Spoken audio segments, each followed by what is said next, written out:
Your Excellencies and Eminence, dear ladies and gentlemen, dear participants and speakers at the conference, Jews, Muslims and Christians, Three Faiths, One Hope. My name is Joachim Valentin. I'm a Catholic theologian and professor of Christian religious and cultural theory, as well as director of this institution, Haus am Dom, or House at the Cathedral, and the Catholic Academy here in this building.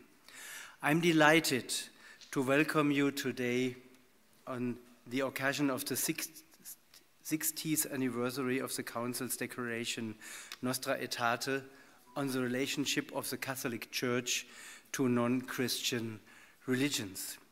I do so together with my wonderful partners, without whom this conference would not have been possible: the St. Georgen Graduate School of Philosophy and Theology, and in particular Dr. Tobias Specker, professor of the Catholic Theology in the Faith of Islam, and the Forum for Intercultural Dialogue e.V.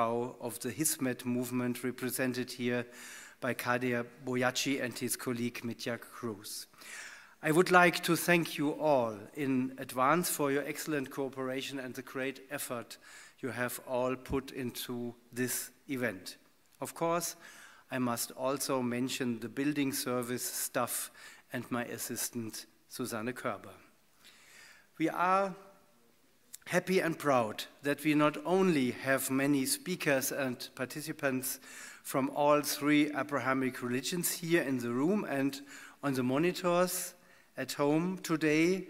A warm welcome to you also, but also from several continents and nations: Nigeria, Slovakia, Turkey, Albania, Romania, etc., etc. A warm welcome to you all, and thank you for coming here to Frankfurt. This event will be streamed on YouTube and will remain permanently available online on the Haus am Dom channel. Please feel free to promote this event by referring to this stream. We have also the option of simultaneous translation via AI here in the room. Anyone who has difficulty with English is kindly requested to bring or take headphones. As you can see from the program, there will be a 90-minute lunch break starting at 12:30 p.m. and religiously sensitive catering will be provided here in the building. You've seen it already. Between 5:30 p.m. and 6:30 p.m. there will be an evening snack. You are welcome to use this time for informal dialogue between religions and ethnic groups, as you already did. And our guests at home have to look for their lunch and dinner for themselves. I'm sorry about that. Please feel free to contact the planning team if you have any questions or problems. The same applies to live participants on YouTube. You are welcome to use the comment function to express your views or questions. We will monitor this and incorporate your questions and comments into the Congress. I would like now to introduce the individual panels by topic. The moderators will introduce the speakers afterwards. The following concepts are the focus of this morning sessions: brotherhood, presence, gratitude, hope, dialogue, and cooperation. These key words bring us to the heart of Nostra Aetate on the one hand, and beyond what could be said 60 years ago on the other. From the terrible experience of the mass extermination of millions of people, other religions, especially Judaism, but also other cultures and ethnicities during the Second World War by the Nazi regime, the Catholic Church could no longer ignore its complicity in anti-Semitism and racism. In a veritable 180-degree turn from the Church's 2,000 years tradition, it not only recognizes Judaism as the root of Christianity, but also clearly acknowledges the Jewish identity of Jesus, his disciples, Mary, and the sacred writings in the canon. It also recognizes the close relationship with other monotheistic religions and, above all, treats Islam with great respect.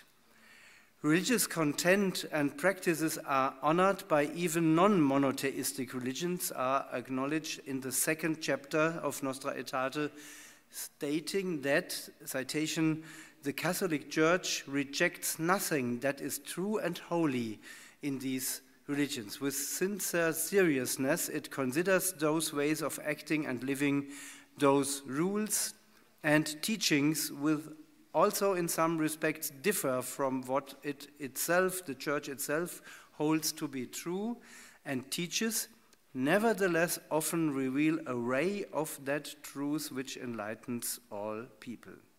End of citation.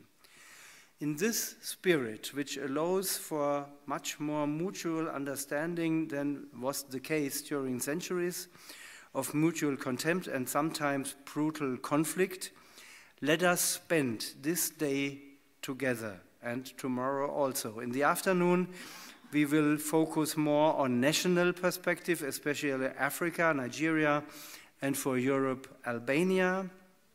The rest of the afternoon will focus on ethics, shared values, and contemporary common challenges, the female perspective, and eschatology.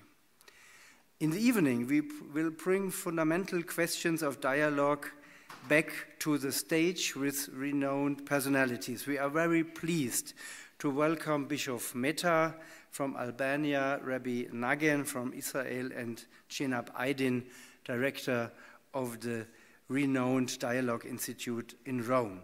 And we will end the day with an interreligious evening prayer. We have found competent moderators for all the panels, and I would like to take this opportunity to express my sincere thanks to them. But now let us move on to the two welcoming addresses that will be given as part of this introductory welcome. They come from Auxiliary Bishop Dr. Thomas Löhr and Mr. Abdullah Aymas. Auxiliary Bishop Thomas Löhr studied philosophy and Catholic theology at the Pontifical Gregoriana University in Rome. After serving as a chaplain here in the diocese, he returned to Rome to complete his doctorate in the context of conciliar theology. In 1985, he became rector of the Limburg Seminary. He was then district dean in the Rheingau near Frankfurt, had the pastoral service department in the Episcopal Ordinariate in Limburg, honorary canon and cathedral canon. In 2009, he was consecrated auxiliary bishop in the Limburg Cathedral. As a vicar bishop, he is responsible for ecumenism here in the diocese and thus explicitly also for Judaism. He also had this responsibility in the German Bishops' Conference, where he is a member of the Ecumenical and the Caritas Commission, two topics that are close to his heart and to our issues today. Abdullah Aymas was the long-standing chairman of the Forum for Intercultural Dialogue e.V. and is now chairman of the supervisory board of the Dialogue and Education Foundation. Born in Turkey, Abdullah Aymas devoted himself to the study of religion, education, and literature from an early age. As a young teacher, he imparted not only knowledge to his students, but also values, such as respect, responsibility, and compassion. Through his work and numerous publications, he has made a significant contribution to building bridges between people of different cultures, religions, and worldviews. His essays, spiritual texts, and books, many of which have been translated into various languages, testify to his profound knowledge, humanistic attitude, and spiritual depth. Dear Mr. Auxiliary Bishop Löhr, the floor is yours.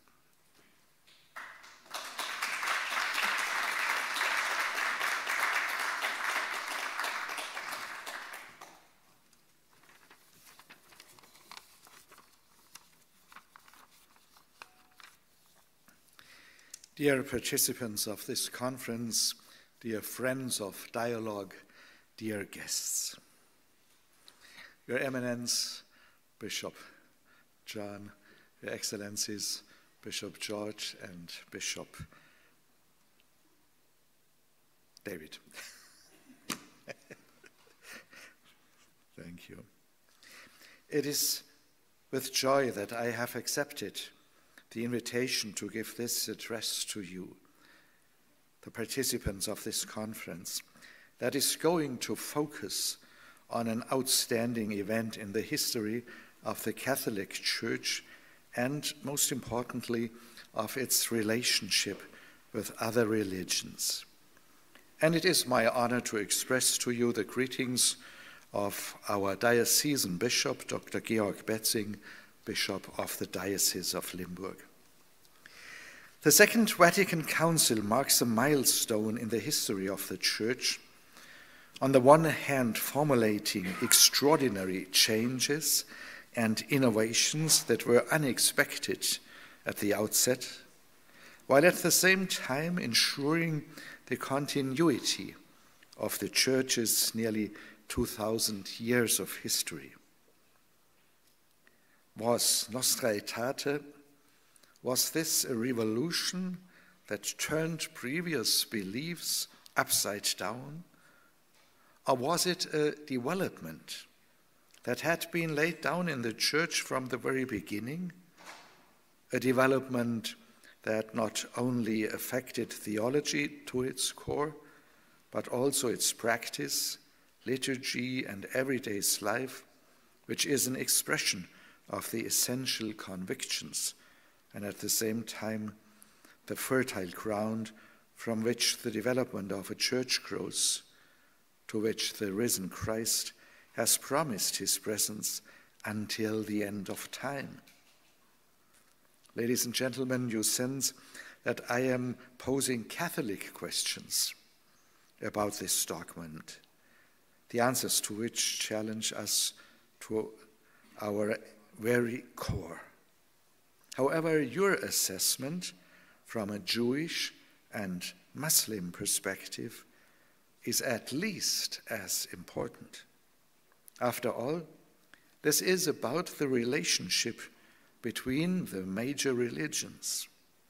Your assessment is all the more significant given that social and political developments worldwide have brought us closer together, creating new opportunities and chances, as well as new problems and sources of conflicts and new challenges.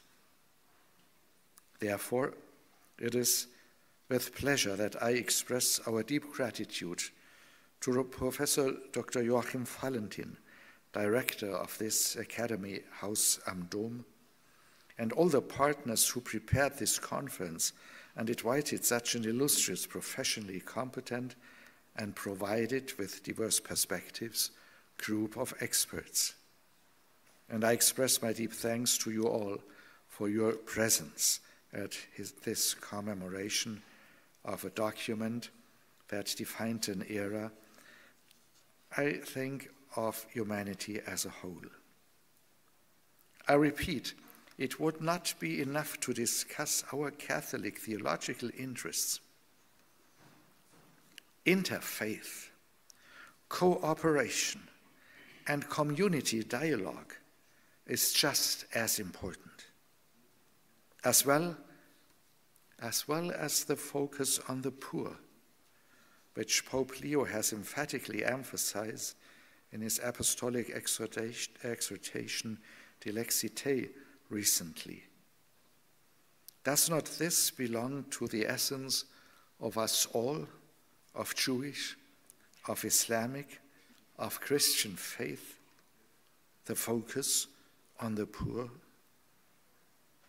And is not peace the greatest concern, the longing, and the prayer of all believers, even of all mankind?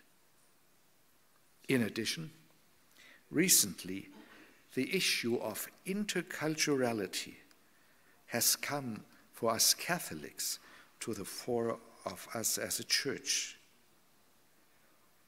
With a reflection on Nostra Aetate, which we hope will serve as a compass for our theology in the 21st century, we want to make our Catholic contribution to this endeavor. Pope Leo XIV said to this a few days ago, "We share a sacred responsibility to help our people to break free from the chains of prejudice, anger, and hatred, to help them rise above egoism and self-centeredness, to help them overcome the greed that destroys both the human spirit and the earth. In this way, we can lead our people to become prophets of our time, voices that denounce violence and injustice, heal division, and proclaim peace for all our brothers and sisters." So, Pope Leo. Thank you all. Thank you to the faculty of St. Georgen, namely Pater Tobias Specker, Jesuit father and professor there, to the Forum for Intercultural Dialogue, and to the Haus am Dom, who made this conference possible and prepared it. And thank you, all participants. I wish you all a productive conference which opens new perspectives in the shared trust in the one living God. Thank you very much.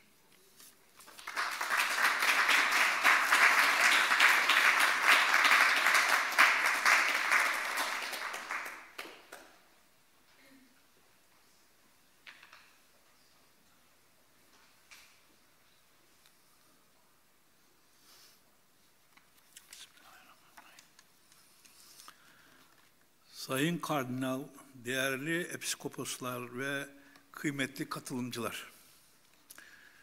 Bugün dinler arası ilişkiler tarihinde çığır açan Nostra Aetate Deklarasyonu'nun 60. yıl dönümünü anmak üzere bir araya gelmiş bulunuyoruz. 28 Ekim 1965 tarihinde II. Vatikan Konsili tarafından kabul edilen bu tarihi belge, Katolik Kilisesi'nin Hristiyanlık dışındaki dinlere yaklaşımında köklü bir paradigma değişikliğini temsil etmiştir. Nostra Aetate'nin en dikkat çekici özelliklerden biri, Müslümanlardan bahsederken kullandığı Müslimos ifadesidir. Bu Latince terim, Müslümanları tam da kendilerini tanımladıkları isimle anması bakımından derin bir saygının ve tanımanın ifadesidir. Deklarasyon, Müslümanları tek bir Allah'a ibadet edenler olarak tanımlarken, Allah'ın güzel isimlerinden 4'ünü özellikle vurgular. El-Hay, diri olan; El-Kayyum, kainatı ayakta tutan; Er-Rahman, sonsuz merhamet sahibi; ve El-Kadir, her şeye gücü yeten. Bu teolojik hassasiyet, deklarasyonun nedenli derin bir anlayışla hazırlandığının göstergesidir. Deklarasyonun 3. maddesi, Hz. İbrahim Aleyhisselam'a dayanan ortak inanç mirasını vurgularken, geçmişte yaşanan çatışmaları geride bırakarak geleceğe yönelik bir vizyon sunar. Geçmişte Hristiyanlar ile Müslümanlar arasında pek çok düşmanlık, savaş yaşanmış olsa da, bu kutsal konsil herkesi geçmişi unutmaya ve samimi bir şekilde karşılıklı anlayış içinde gayret göstermeye davet eder. Bu çağrı sadece hoşgörü değil, aktif bir işbirliği önerisini de içermektedir. Değerli katılımcılar, Nostra Aetate'nin öngördüğü bu vizyon, 60 yıl sonra bugün Almanya'da, Avrupa'nın çeşitli ülkelerinde ve dünyanın farklı coğrafyalarında yaşayan gerçekliklerle ne kadar örtüştüğünü görüyoruz.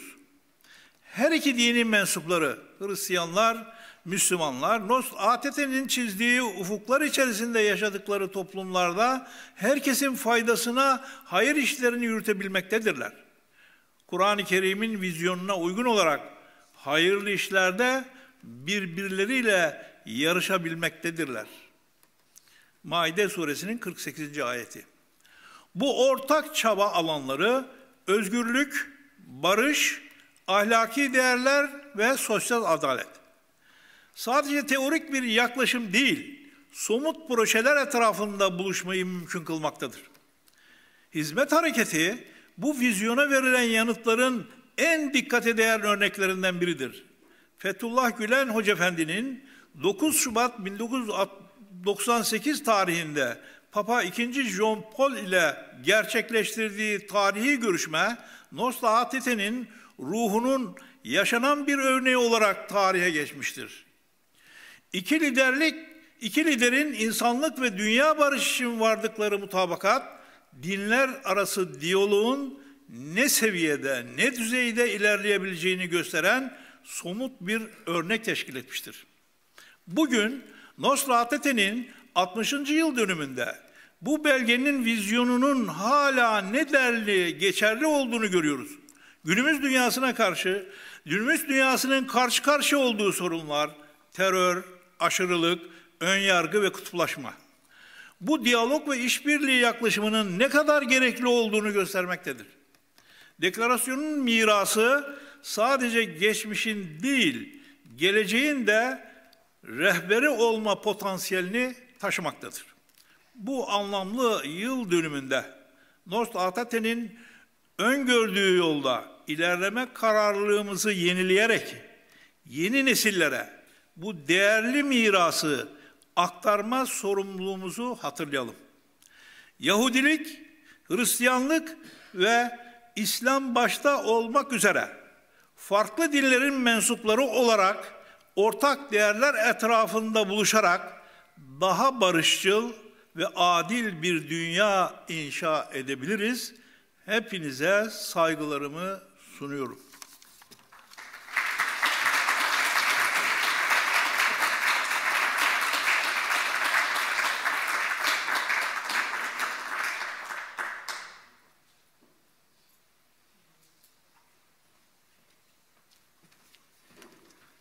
So, dear guests, dear friends of dialogue, my name is Tobias Specker. I was already friendly mentioned. Thank you Joachim, thank you Kadir for preparing this session together. And I just want to say as a personal expression that it's really a nice sign, and perhaps you don't remark it, that 60 years after the Second Vatican Council, it's so normal that Christian, Muslim, Jews, we're just together in this room preparing the conference without any discussions how one is represented, but we are really already in dialogue. And I think one can take this as a normality, but I think in the world of today it's really a good sign. So thank you especially to Forum Interkultureller Dialog that they are really doing this networking of bringing people together. So thank you very much. That was the first idea.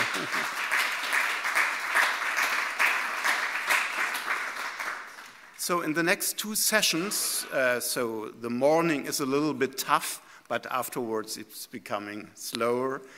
So the first two sessions will perform the dialogue we are speaking on.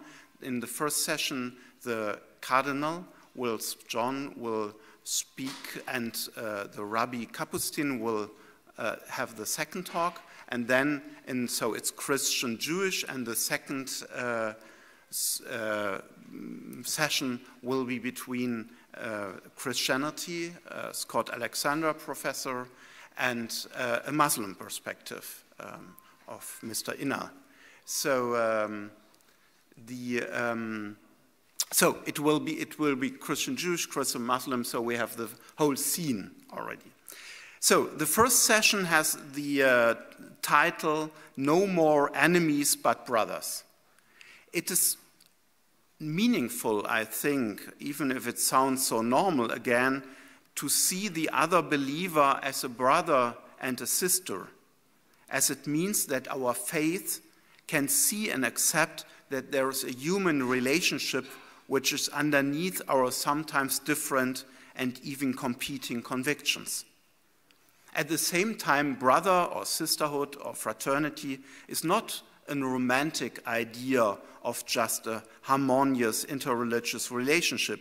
If you remember in the Bible, how is the relation between brothers, especially brothers, are presented. Joseph and his brothers competing, Isaac, Ismael, not to mention Cain and Abel.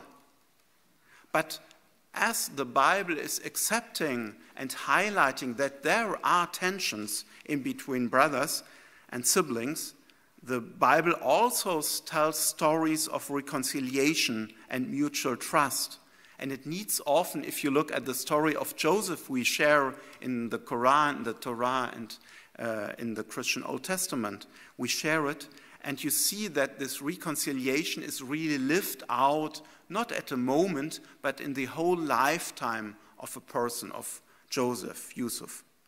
Therefore, I'm happy to present you with the first two speakers, persons who really lived out the experience of dialogue and incorporated it in their own biography. I start with Cardinal John Onayekhan, and then Selim will continue with Rabbi Kapustin. So, John Cardinal Onayekhan is the Emeritus Archbishop of Abuja in Nigeria, and he regards Christian-Muslim dialogue not just as a peripheral pastoral concern, but as a theological and social imperative for peace and coexistence in Nigeria and across West Africa. He was born in 1944 in Kaba.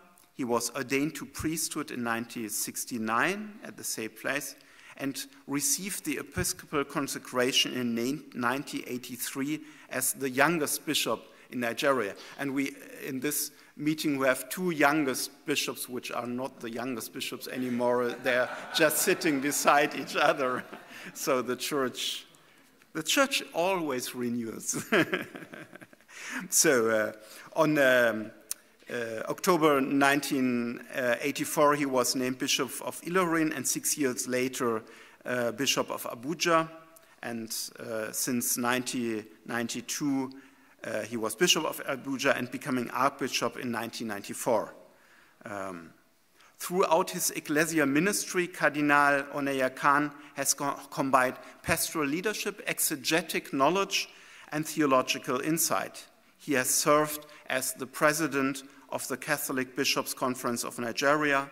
He was a key member of the Interreligious Council of Nigeria, and a lot of other honorful leader figure duties.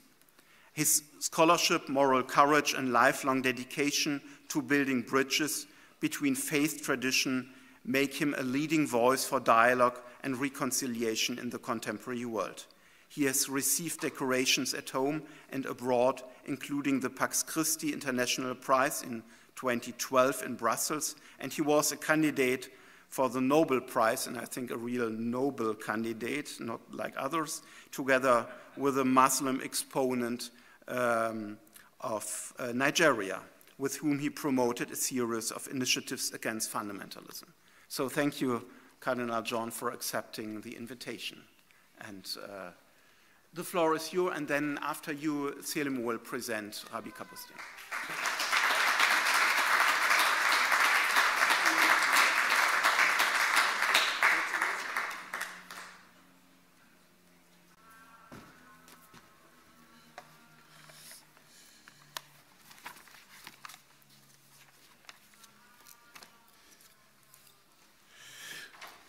Dear brothers and sisters, I was asking the moderator, how long do I talk?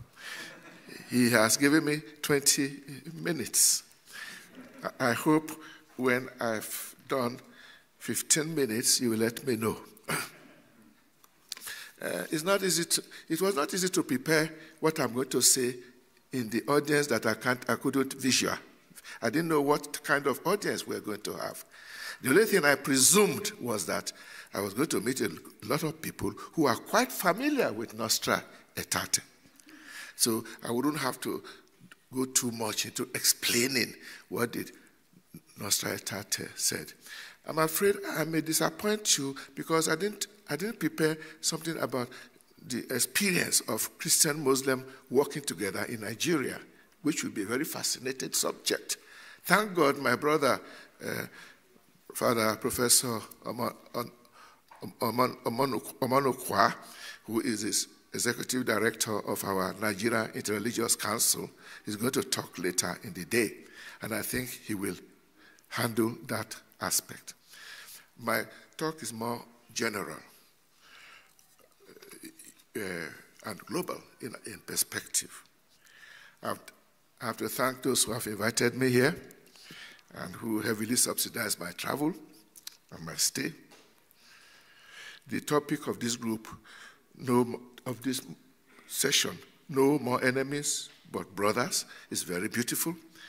I ask myself, is this a pious aspiration that we want to be no more enemies? Is it a firm commitment as regards what we intend to do? Or are we saying it is a statement of fact? Are we ready? Are we already no more enemies but brothers? I believe that it is more like a working session. We are still working on it. In some parts, progress has been made. In some parts of the world, it's still full of challenges. No more enemies means we recognize that we used to be enemies. We used to be enemies. It is clearly in history. And I believe if we look back, I suggest that there are two major factors that kept us to be enemies. The first was the politicization of religion, when religion became politics. And the second part was an exclusive claim about what we know, we believe we know about God, that made it possible for us to speak together. And we are hoping that in a meeting like this, we can try and squeeze out a lesson from the past so that we don't keep repeating it, so that we'll be able to continue living as Christians, Muslims, Jews, and others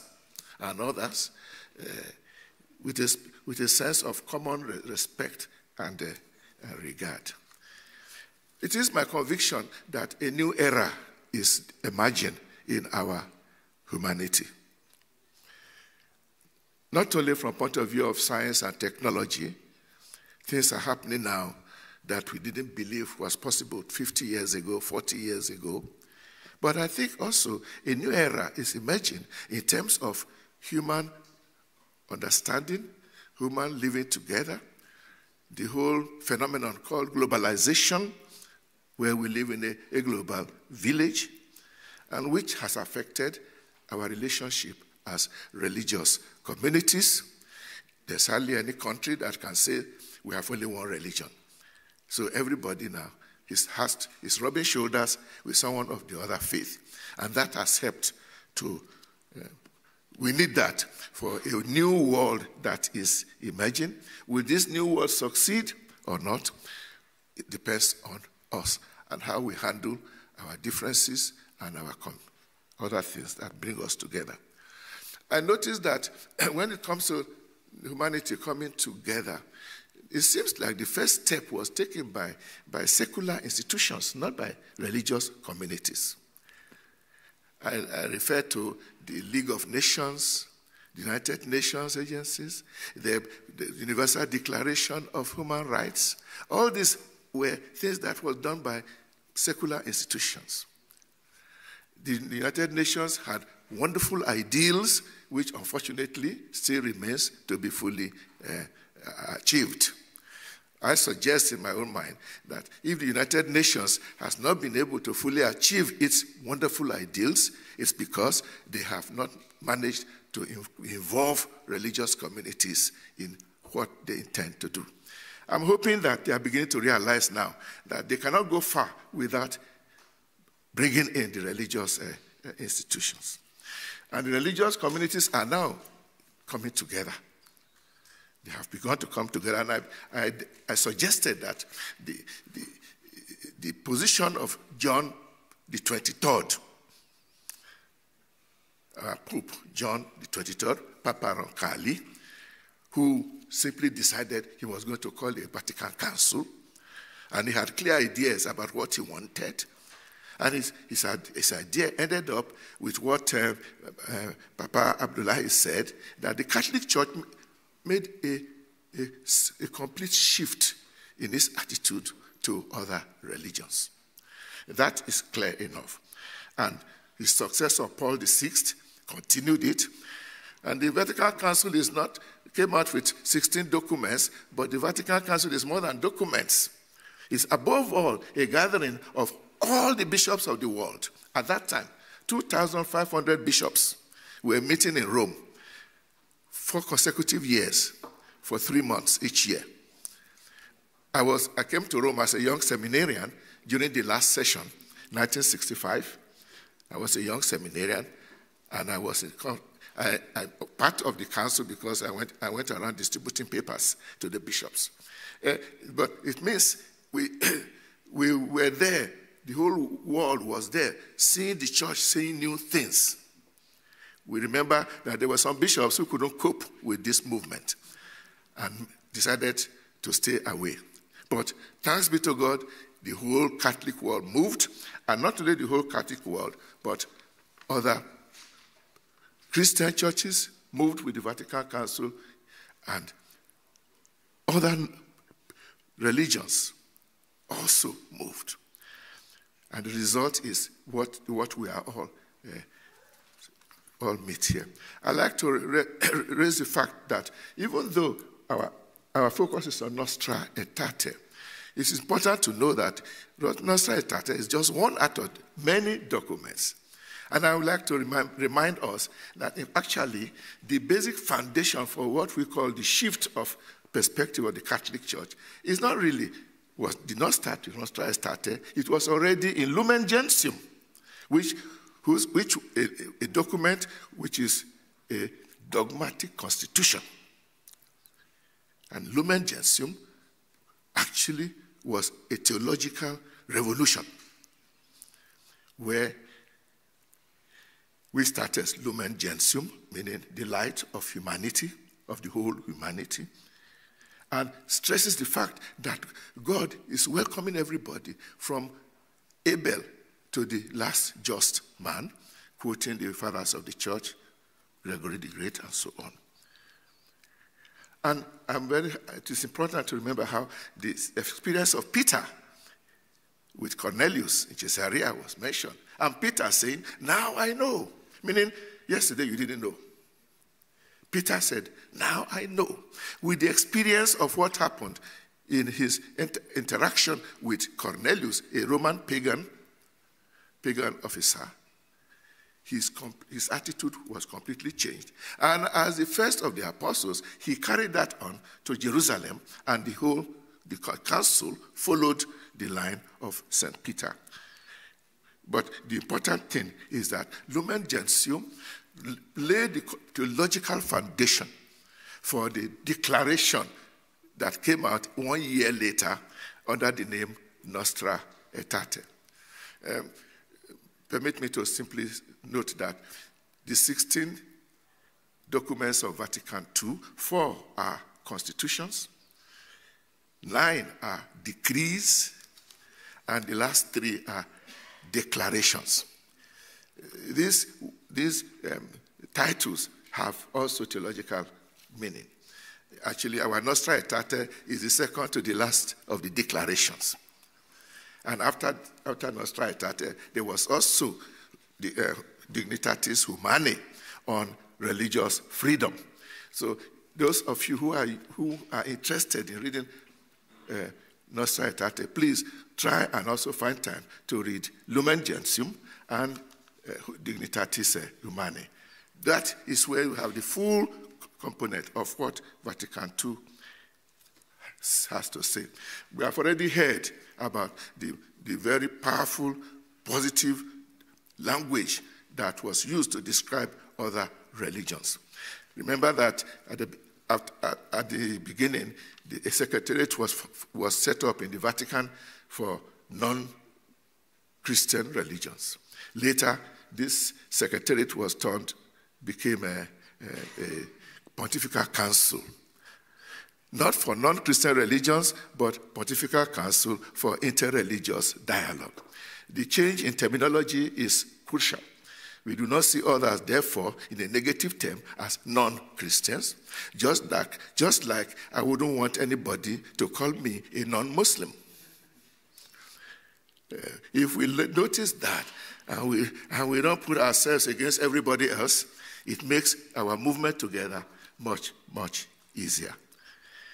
That is where I then have a lot. There was no need to go and say much of what was said in Nostra Aetate were possible because the theological foundation had been laid in Lumen Gentium. The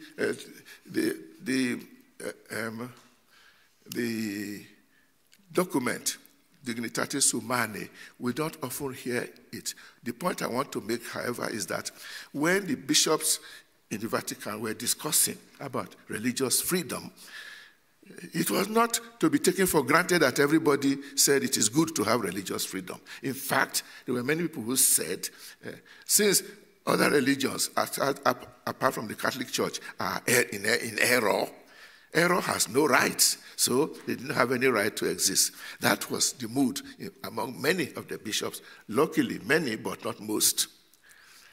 And the Declaration on Religious Freedom passed and became a major document of the Vatican Council. And we are now able to say every religion has a right to exist. It was not so easy. I'm not sure even among Muslims they don't have this issue too. Whether they're able to be sure that all their members really believe that everybody is free to follow his religion. That's part of our problem in our relationship in countries where we have Christians and Muslims. In the countries that are predominantly Muslim and other minority religions are having a rough time. Some places where it is predominantly Christian and Muslims are a growing minority, they have issues that they have to deal with. But my country, Nigeria, is a very special one. We are 250 million people in Nigeria. So at least 120 Nigerians are Muslims, million. 120 million are Muslims in Nigeria. And we have 120 million Christians of different lines in Nigeria. So you can say we are in this country where 100 million Catholics, Christians are living side by side with 100 million Muslims. We have not exploded or imploded. We are still managing to live together. And I've always said that if you want to see where Christians and Muslims can live together in mutual respect, come to Nigeria. Actually, I used to be very proud of that 20 years ago, even 15 years ago. But some issues have arisen in the last 10 years, which is making it very difficult for me to preach this, to be so proud of how Christians and Muslims are moving in Nigeria. But I can say that the majority of Christians and Muslims in Nigeria believe in living together in peace, believe in freedom of religion for all of us. Our constitution says we are all free. Our constitution goes as far as to say we have the freedom to change our religion. There are Christians who say, how can you have freedom to change your religion? But if you as Christians don't want Christians to change, then how do you expect Muslims to change? So the constitution is clear, but the mindset of people are still where they are. But we are working towards it, and I do believe that has been said. It's when we not go beyond talking together to acting together that things really move seriously. I can say that even before we started talking about dialogue between Christians and Muslims, a country like Nigeria has been used to Christians and Muslims in the same family living together without thinking that the other person is a stranger. And this is what the world needs today.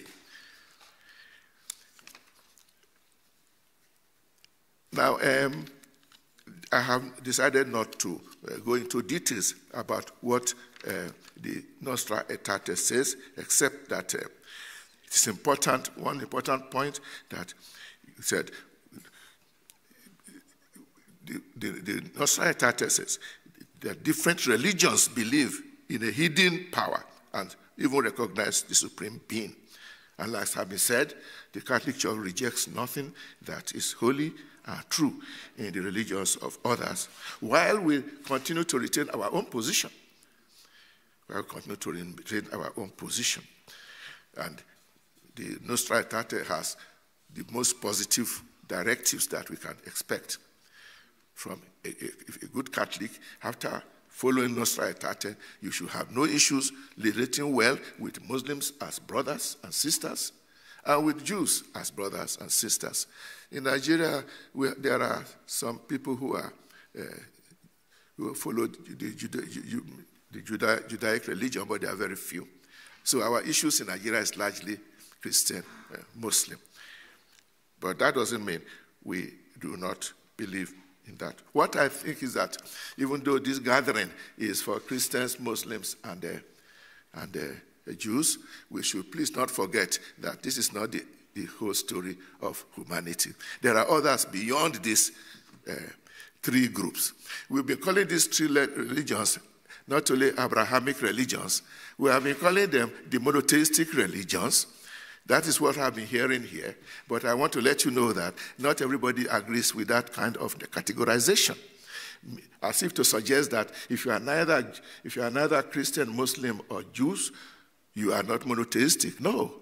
Other religions are monotheistic. There are many other religions that are monotheistic. And I can say my ancestral religion, the African traditional religion, we are monotheistic. Never mind the beautiful, beautiful statues that we carve to help us in that my grandfathers were using to help them in their devotion to God. But they always distinguished between the Supreme Being, who has a clear name, I'm a Yoruba, and for us, Ọlọ́run is the big God, the one God. We have many what we call orishas. And orishas are not even, it's wrong to translate orishas with a small g. Because in Yoruba, there is no room for a God with a small g. God has to be with a big G, because there's only one God. And I believe that in a meeting like this, and I've been trying to work on that in my country, we should stress the fact that we all believe in one God. One God. There's no way you can say that the God of the Christian is different from the God of the Muslims, which I hear sometimes in my country. And I challenge them. If you don't believe that the God of the Muslims is the same as your own God, it means you are not believing the first article of our Christian faith, which says, I believe in one God.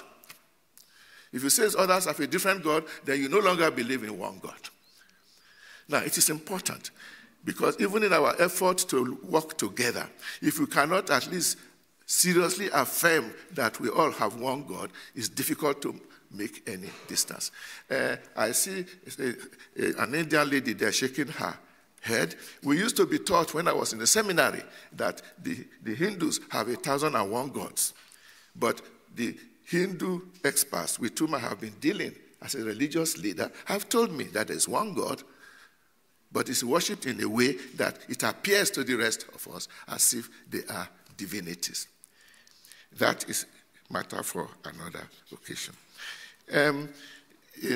Before I'm ready to finish, I raised the fact that in the state at which our world is now,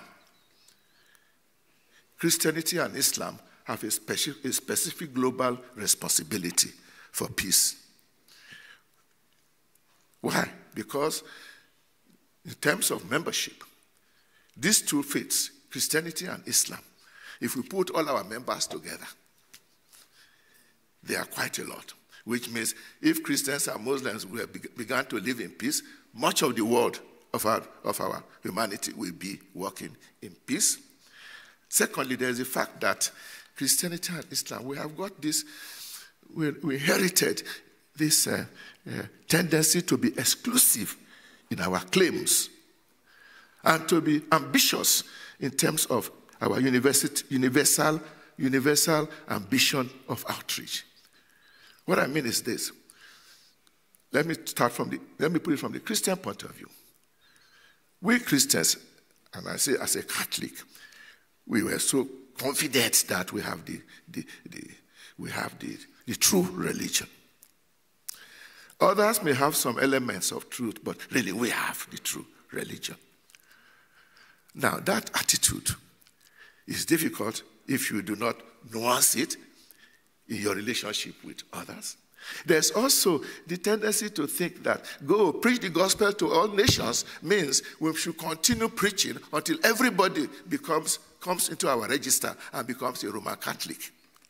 I believed it when I got admission to Propaganda Fide Seminary in Rome. And when I left propaganda, I was given a red sash.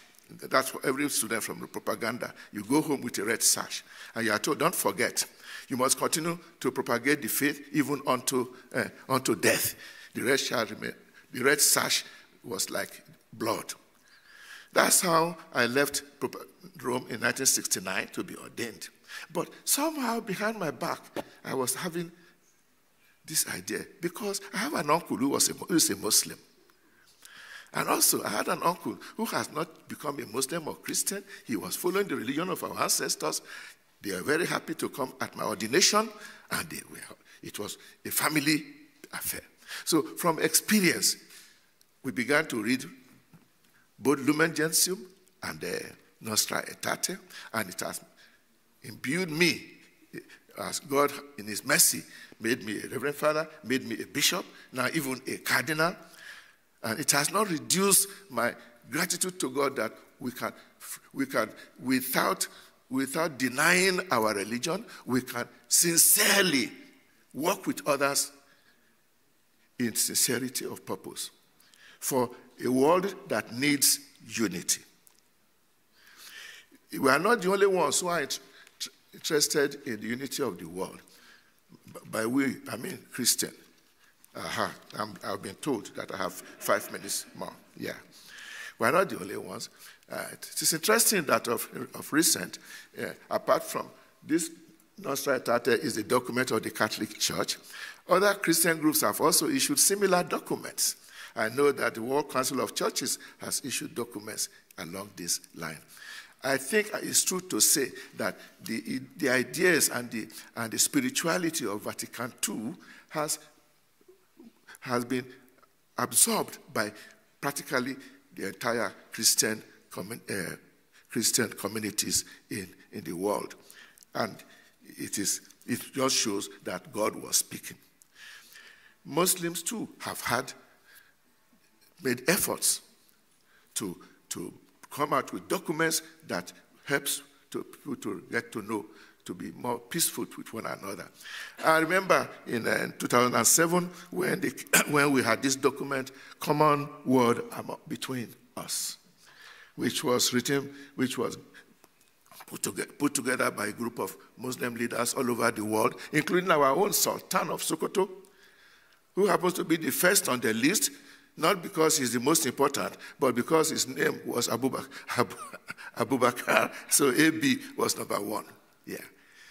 And a document that was written by Muslims and addressed to Christians, actually presented to John Paul II. That shows that we are not the only ones who are interested.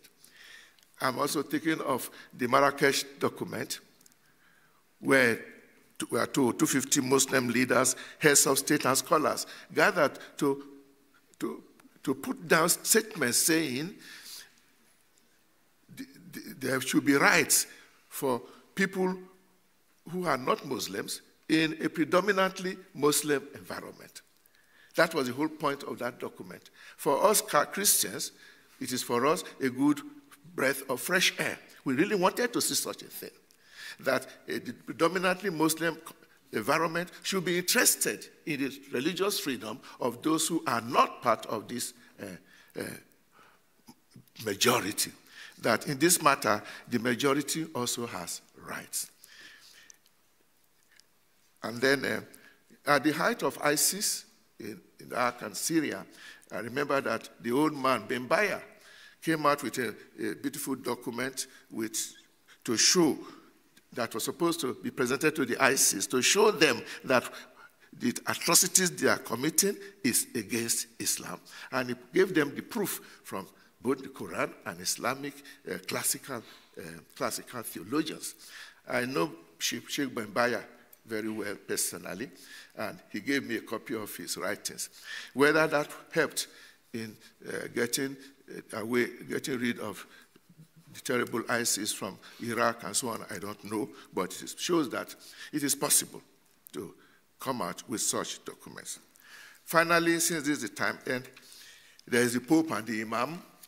The Pope and Imam, all of us who are here are familiar with the fact that the Pope and Imam met in Abu Dhabi in 2019, I think, yes, in 2019, and came out with that beautiful document, which is a document on human fraternity. It's not a very long document. In 10 minutes, you will finish reading it. And it is rich. For those of us who are looking for a statement that is acceptable by both Christian and Muslim leaders, this was like, finally we have it on our hand. And so Pope Francis then went later on to come out with the encyclical Fratelli Tutti, which he signed in Assisi for obvious reasons. I forgot to mention, since Pope John Paul II in 1984 started prayer meeting in Assisi of all religions, not just Christian, Muslims, and the Jews, but every religion, including our own African traditional religion. They have been attending that meeting every year, which means people feel we need to pray together for unity in the world. In conclusion,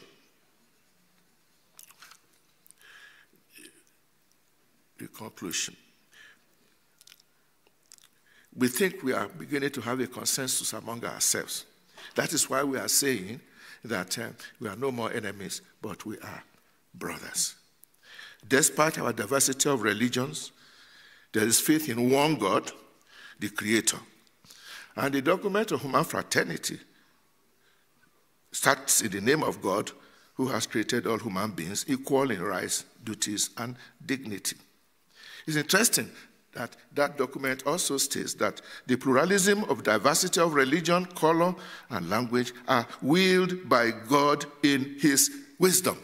This is also contained in Nostra Aetate and in Lumen Gentium, but not in such stark language that there are many religions is obvious, but that it is all part of plan of God and in God's own wisdom, in a document that is signed by top-level members of the Catholic faith and Islamic faith, is very important, and we should let this be known to our people.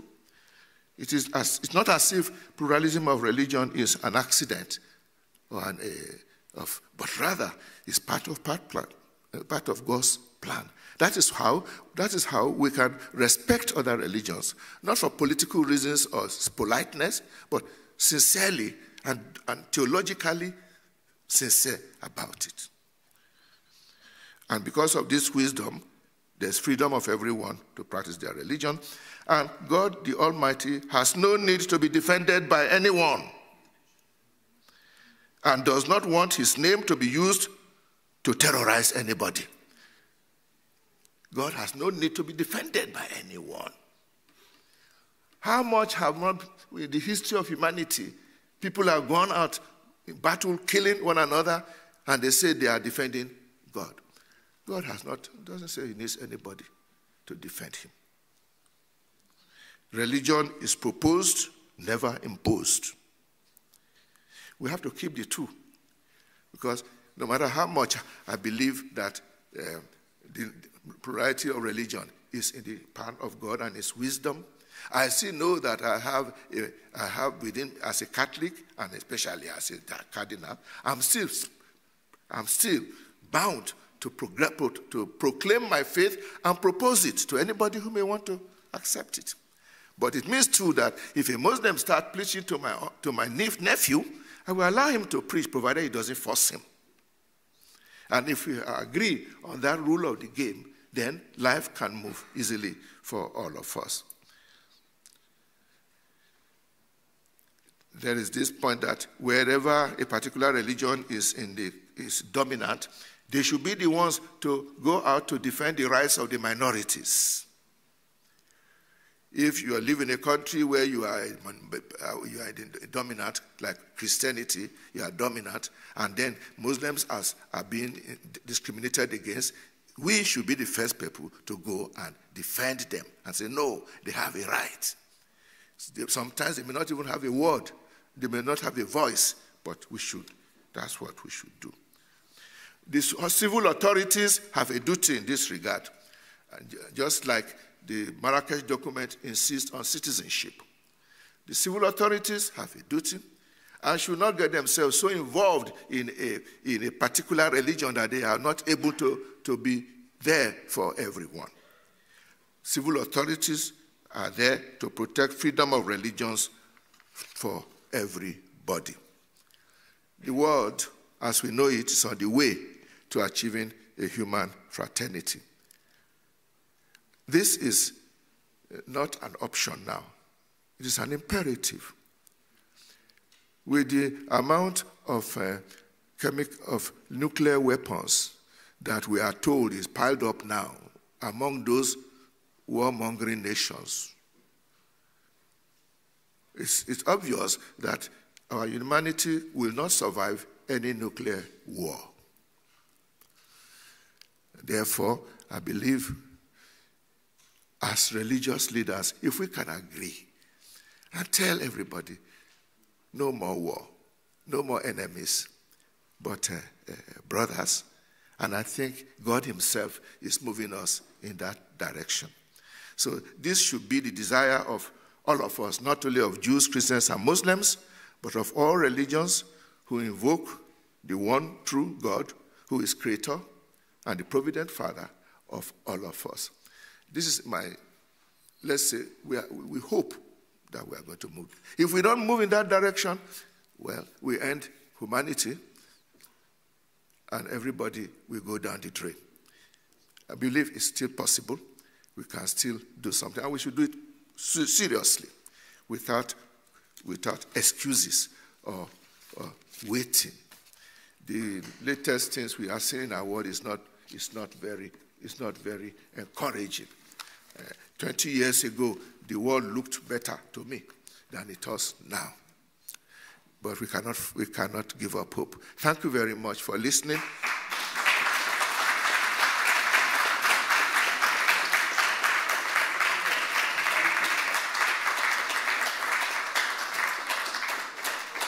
So thank you very much, His Eminency, for your talk and for your personal sharing, but also for highlighting, and I think that's important, that we really believe in the same God. That can't be said enough, and that the religions are part of God's salvational plan and not just a fact. Thank you very much. I give the word to Selim. So, hello everyone. Guten Morgen. My name is Selim Akdem. I'm from the Forum for Intercultural Dialogue. And I would like to thank you all for your attendance and say welcome in Frankfurt. I'm delighted to present you Rabbi Misha Kapustin. He is the liberal rabbi of the Central Union of Jewish Religious Communities in Slovakia. Educated at Leo Baeck College in London with studies at Tel Aviv University. He received his rabbinic ordination and MA in Hebrew and Jewish studies in 2005. After serving communities in Ukraine and Crimea, he relocated to Slovakia, where he leads progressive Jewish renewal and educational initiatives. Rabbi Kapustin has held various positions as a rabbinical judge across Europe and was elected chairman of the Central European Rabbinical Court in 2025.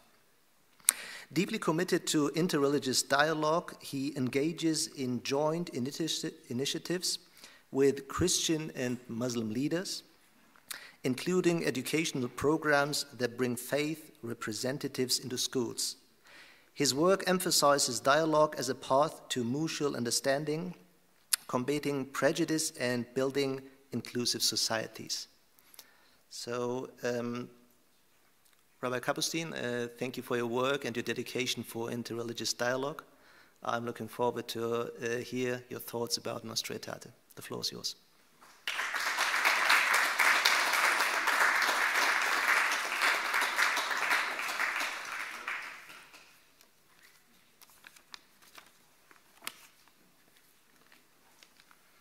Your Eminence, Your Excellencies, Kvod Harav, dear organizers, distinguished ladies and gentlemen, my dear Christian and Muslim brothers and sisters. I was asked to write this speech for the purpose of translation. I'm not used to write my speeches. Sometimes it's not good at all, but no worries, I have it written down. But just before I'll start reading my speech, let me say a few words, and it's based on the beginning of the speech of His Eminence.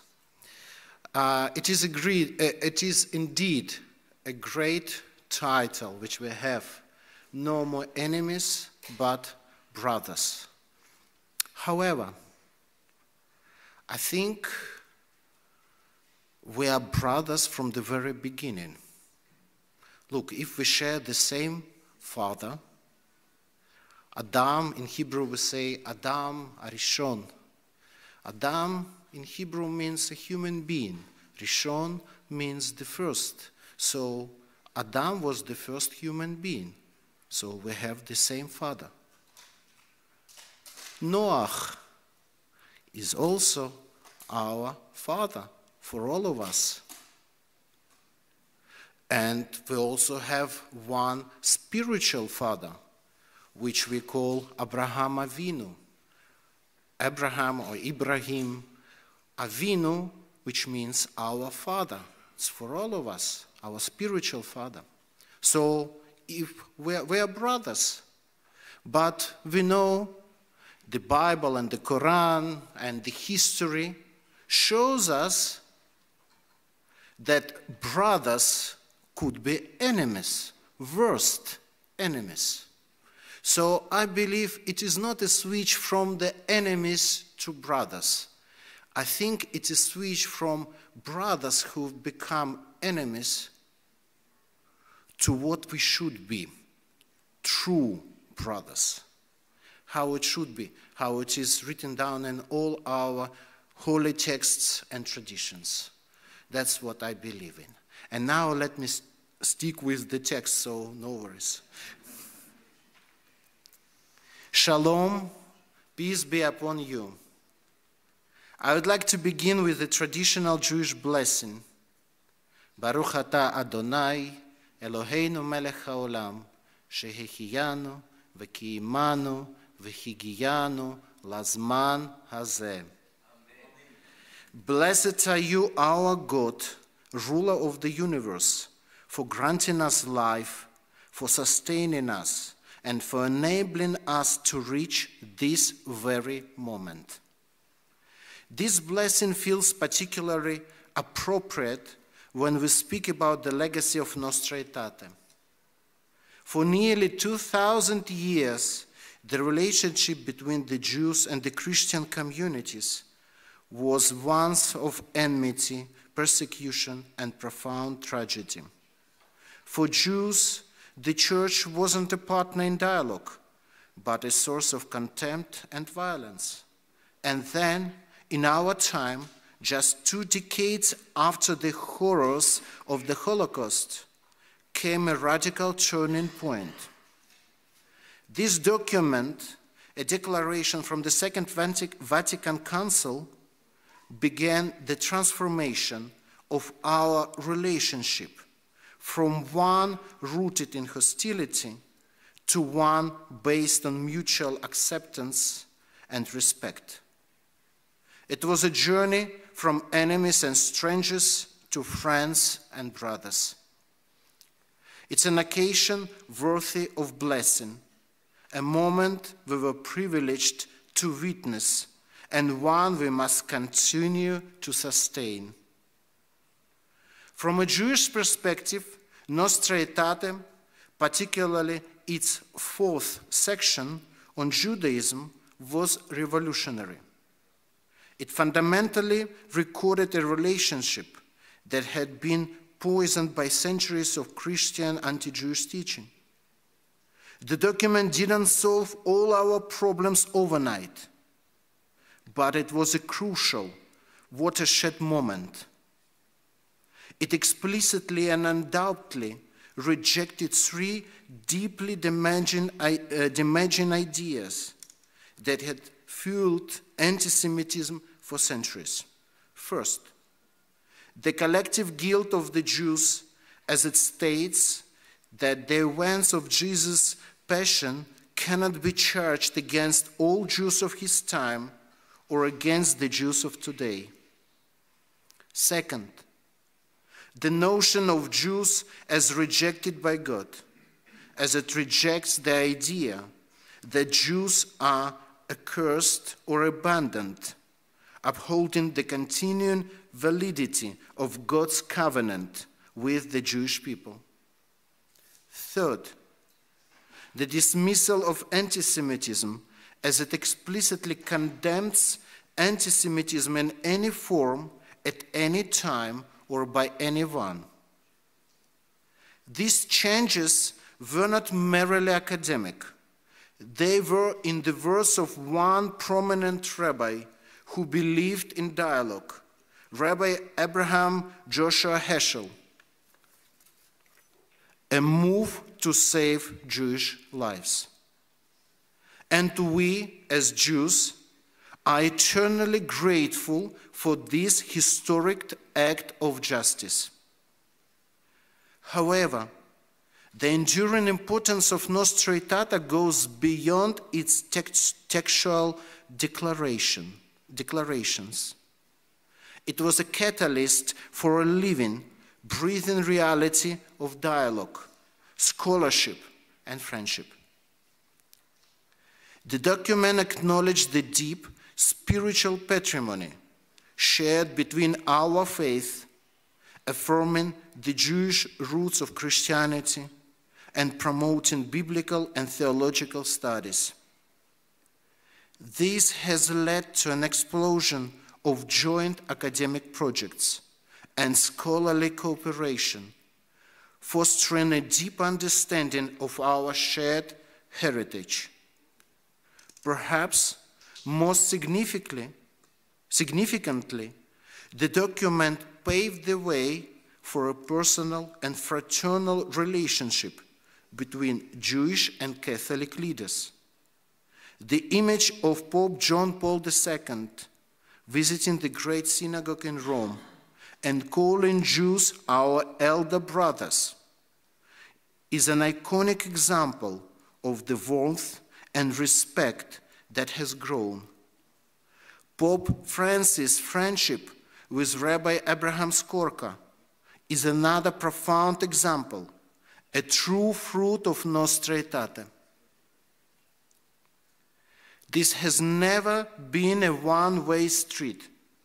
For decades, Jewish organizations, institutions, and community leaders have been engaged in this dialogue with an open mind and a spirit of cooperation.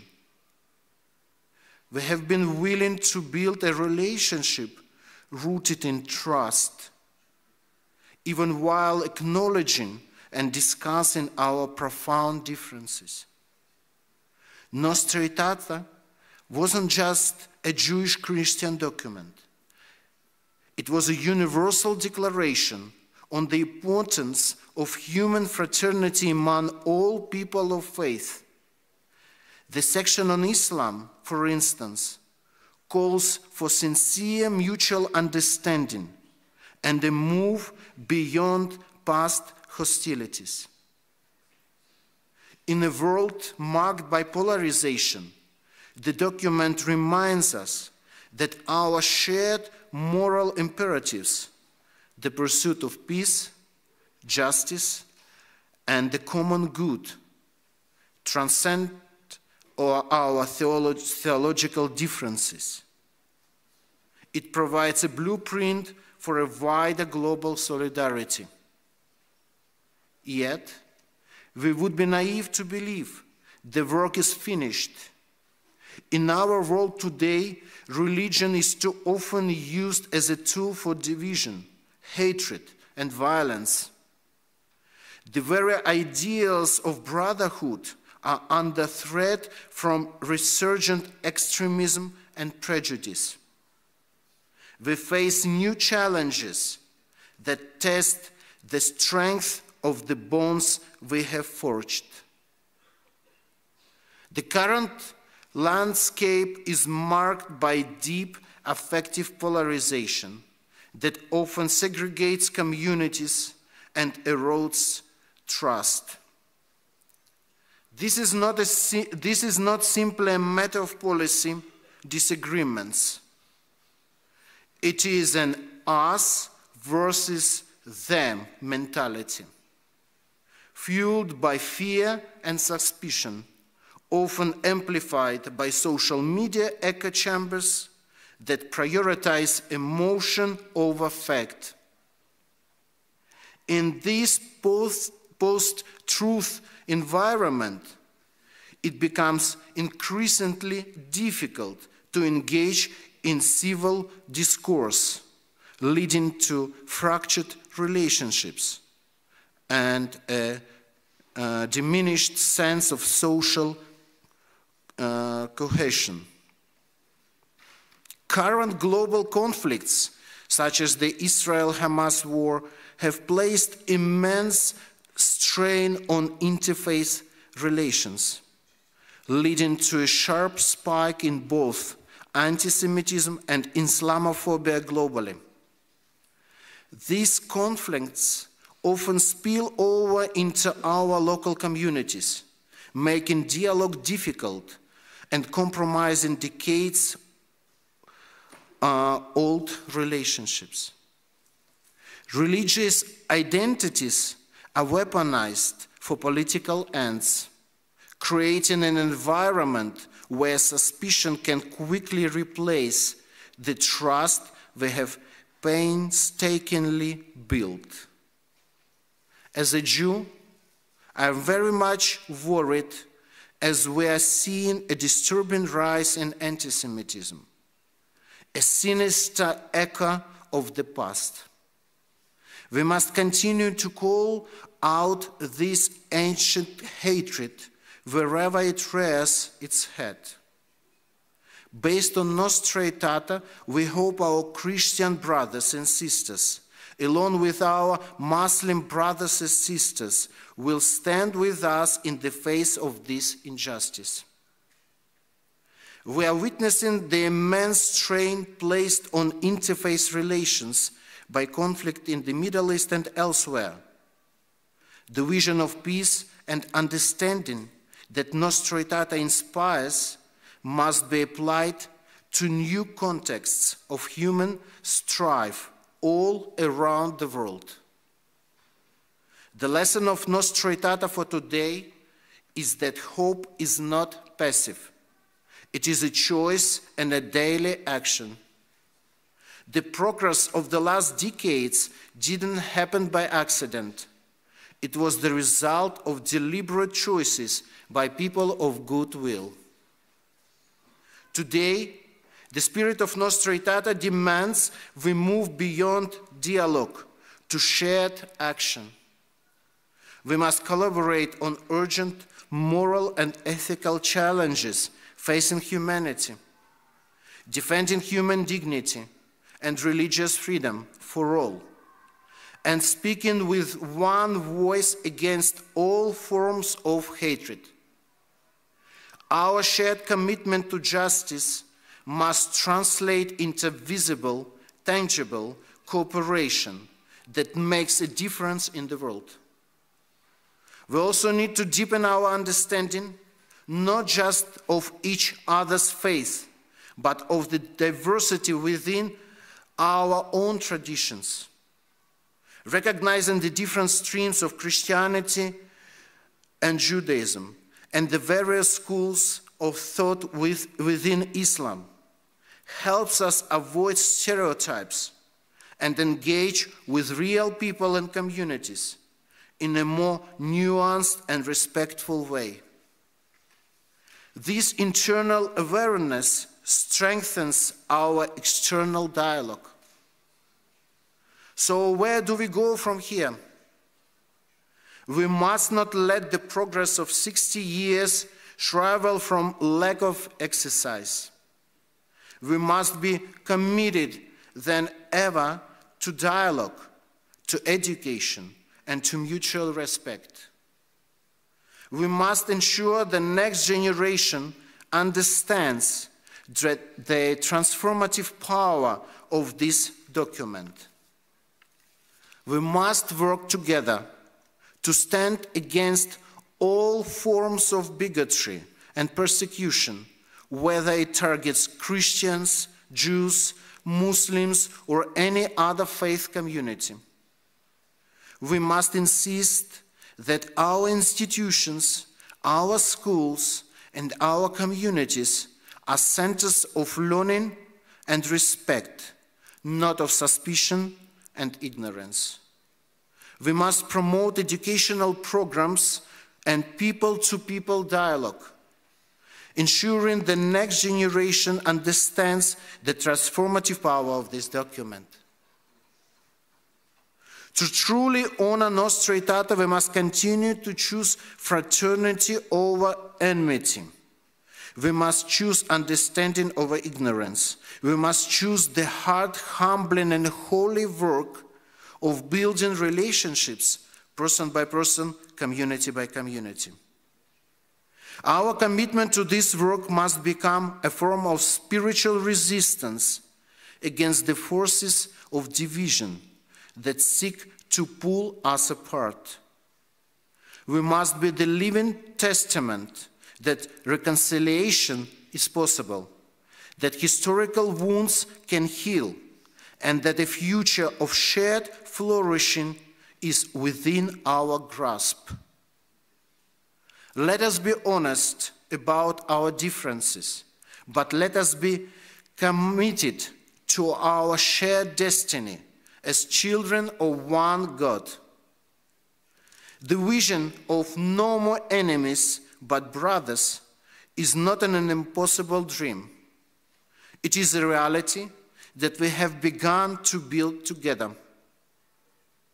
In a world that often emphasizes what divides us, let us champion what unites us, our shared humanity and our call to act justly and compassionately on this earth. We are tasked with building a legacy of peace that future generations will inherit, not a legacy of unresolved conflicts. As the sage Hillel taught centuries ago, that which is hateful to you, do not do to your fellow. That is the whole Torah. The rest is commentary. Go and learn.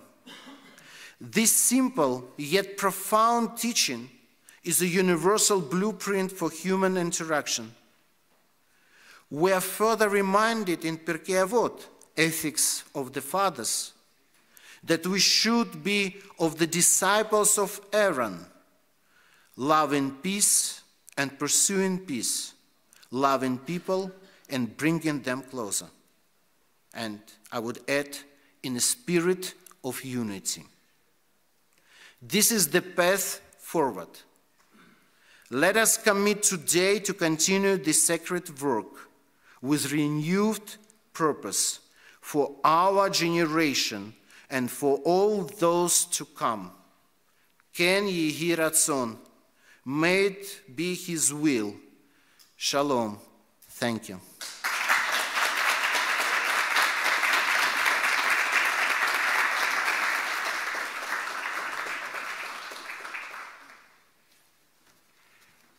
So thank you, Rabbi Kapustin, for your talks. Thank you for reminding that it's true that not enemies and brothers are the contradiction or the opposite, but the way from enmity to real fraternity.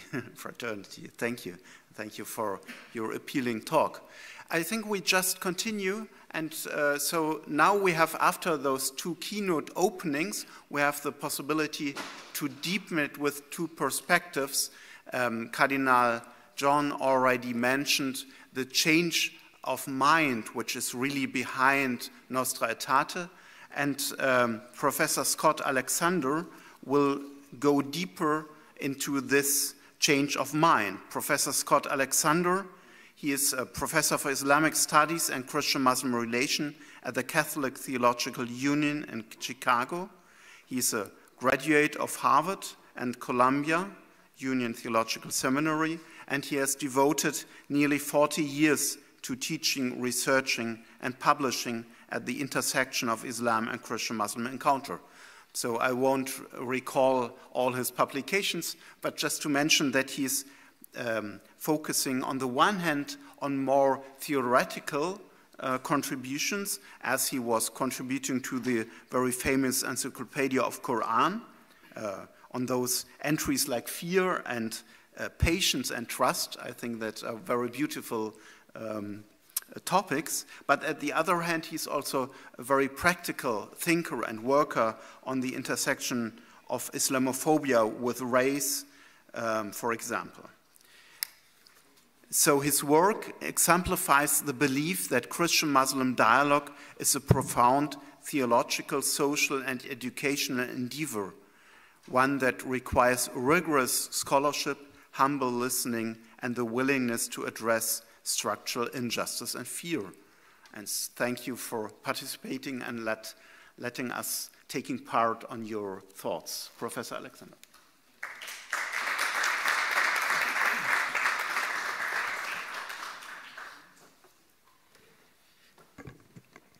Thank you, Professor. That gentleman you described sounds wonderful. I'd like to meet him someday.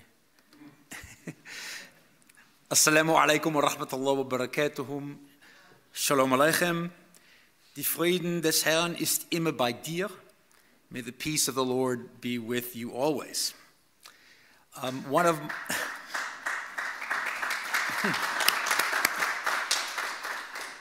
One of my favorite hadiths of the Prophet Muhammad sallallahu alayhi wasallam is "Man la yashkur an-nas la yashkur Allah." The person who fails to express gratitude to their fellow human beings cannot possibly hope to express gratitude to God. So, ich möchte den Konferenzsponsoren und Organisatoren meinen tiefsten Dank für ihre freundliche Einladung aussprechen. Die Philosophisch-Theologische Hochschule St. Georgen, der Diözese Limburg und das Haus am Dom und das Forum für interkulturellen Dialog. I also want to thank the international partners listed in the program, as well as many volunteers who have worked so hard to bring this conference to life. And finally, I would like to thank all the esteemed religious leaders, dignitaries, scholars, and other attendees gathered here this morning. In other words, each and every one of you. One day back in the early 1980s, an imam walks into a coffee bar in Rome, orders 2 coffees, and drinks them both by alternating sips from each. The barista notices but doesn't say anything. For the next few weeks, the imam comes in every morning around the same time and performs the very same ritual. Finally, the barista's curiosity gets the best of him, and he decides to ask the imam why he doesn't just order a double, un doppio. the Imam explains that he has a good friend who's a rabbi from London, and that they only get to see each other once every few years. When they do get together, they drink coffee and share stories about their congregations and their families and their struggles and their joys. To remember each other when they're apart, they devise this little ritual which each adheres to faithfully. The barista is so moved that he tells the Imam, you know, when you come in tomorrow, next coffee is on the house. It's free. About a month later, the Imam walks into the bar and orders only one coffee. The barista asks him, just one? And the Imam replies, sadly, yes. The barista is nearly moved to tears, and when he hands the Imam the single coffee, he says, I'm so sorry for your loss. Looking confused, the Imam asks the barista what he means and why he's crying. And the barista says, you ordered only one coffee. I'm so sorry that your beloved friend, the rabbi, has passed away. May his memory be a blessing. Oh, no, the Imam replied. My friend is perfectly fine. The doctor just said I have to cut back on caffeine.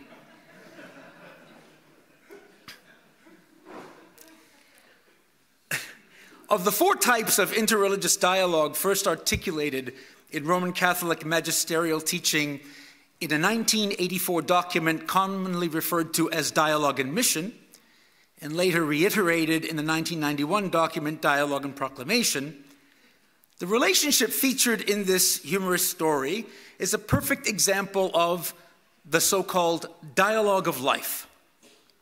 It is that simplest and yet in many ways most profound mode of dialogue whereby people of different faiths, quote, strive to live in an open and neighborly spirit, sharing their joys and sorrows, their human problems and preoccupations, end quote. I say most profound type of dialogue because unlike the kind of dialogue that relies almost exclusively on the exchange of ideas by experts, sound familiar? The dialogue of life is a praxis embedded in every aspect of participants' lives. Back home in the US at Catholic Theological Union, the Graduate School of Theology and Ministry where His Holiness Pope Leo XIV earned his Master of Divinity degree, the dean told me I had to make that plug. I'm blessed and privileged to facilitate a doctoral program in what's called practical theology. I'm sure many of the distinguished scholars here gathered are better versed in practical theology than I, but for those of you who may be wondering, what exactly is practical theology? Here's how I would sum things up in the little time I have. Distinct from other forms of theology which privilege an examination of texts and the critical exploration of abstract conceptual frameworks, practical theology is rooted in the conviction that along with sacred texts and the writings of those who study and interpret them, the lived praxes and experiences of the human family constitute an utterly indispensable source of knowing ourselves in relationship to God and to one another and the rest of creation. I would argue that Nostra Aetate, this document of the Second Vatican Council that the post-conciliar popes have each referred to as the Magna Carta, or Great Charter of Interreligious Relations for the Catholic Church, and which is the focus of our conference, is very much an expression of practical theology, despite the fact that it's rarely recognized as such. The genesis of Nostra Aetate was in the lived experience, as we've heard from those who preceded me, of a world and a church struggling to recover from the horrors of the Second World War and the unspeakable abomination of the Shoah, while simultaneously wrestling with the new challenges of a world order defined by a binary struggle between powers with the potential to annihilate each other and the entire human race. But the genesis of Nostra Aetate was also deeply rooted in the lives of 2 men. One was Angelo Giuseppe Roncalli, who was apostolic delegate to Turkey in the late 1930s and early 1940s, and subsequently Patriarch of Venice until his election as Pope John XXIII on the 28th of October 1958, 7 years to the day before the promulgation of Nostra Aetate, which unfortunately he would not live to witness. The other man was Jules, a great French Jewish historian and intellectual who lived through the famous Dreyfus affair in his youth, and who survived the Shoah, albeit tragically bereft of much of his family, including his beloved wife and daughter, both of whom were murdered at Auschwitz. As a pivotal figure in the Seligsberg Conference of the International Conference of Christians and Jews in 1947, Jules was vocal about the undeniable truth that centuries of Christian anti-Judaism and anti-Semitism had laid the groundwork for the slaughter of 6 million Jews. On June 13, 1960, Saint Pope John XXIII met with Professor Isaac, and the former evidently heard and took to heart the latter's message. This wasn't theoretical. This was real, and it was personal.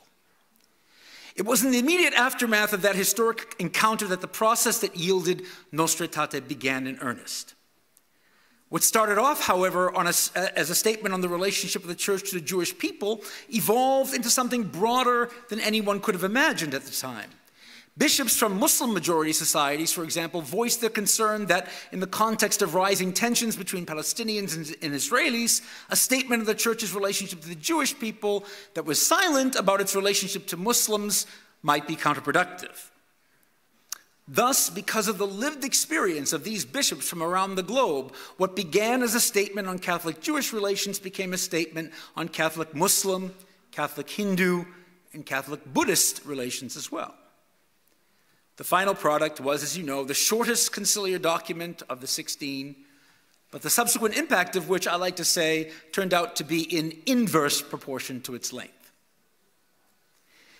Notwithstanding the fact that Nostra Aetate had its genesis and lived experience, there can be no denying that when promulgated, the document was largely abstract in nature and aspirational in content.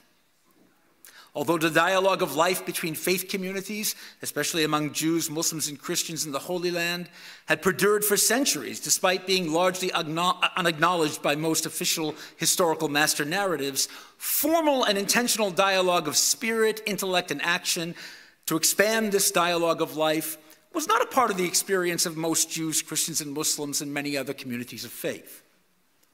In other words, by the time of the Second Vatican Council in the early 1960s, there was relatively little lived experience of intentional interreligious encounter and dialogue. And although Nostra Aetate has yielded much fruit which has helped bring so many of us to where we are today, and for which we must be eternally grateful, as Rabbi Kapustin just reminded us, so very much remains to be done.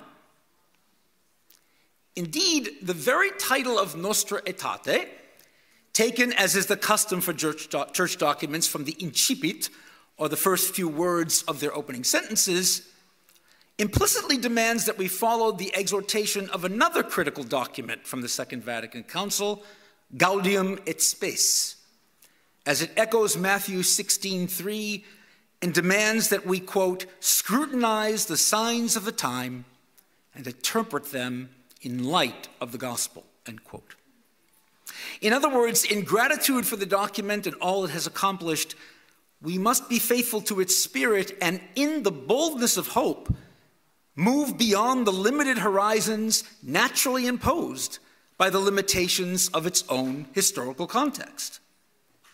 Returning once again to Gaudium et Spes, its opening lines boldly proclaim, quote, the joys and the hopes, the griefs and the anxieties of people of this age, especially those who are poor or in any way afflicted, are the joys and the hopes, the griefs and anxieties of the followers of Christ. Indeed, nothing genuinely human fails to raise an echo in their hearts, end quote. What then would it look like to bring Nostra Aetate, the document, into the light of Nostra Aetate, literally our age, with these words of Gaudium et Spes as our compass? In his general audience of August 1, 1962, a little over 2 months before the official opening of the Second Vatican Council, Saint Pope John XXIII gave remarks before an assembly of young altar servers. in which he famously declares that the upcoming ecumenical council vuole essere un concilio di aggiornamento, seeks to be a council of updating.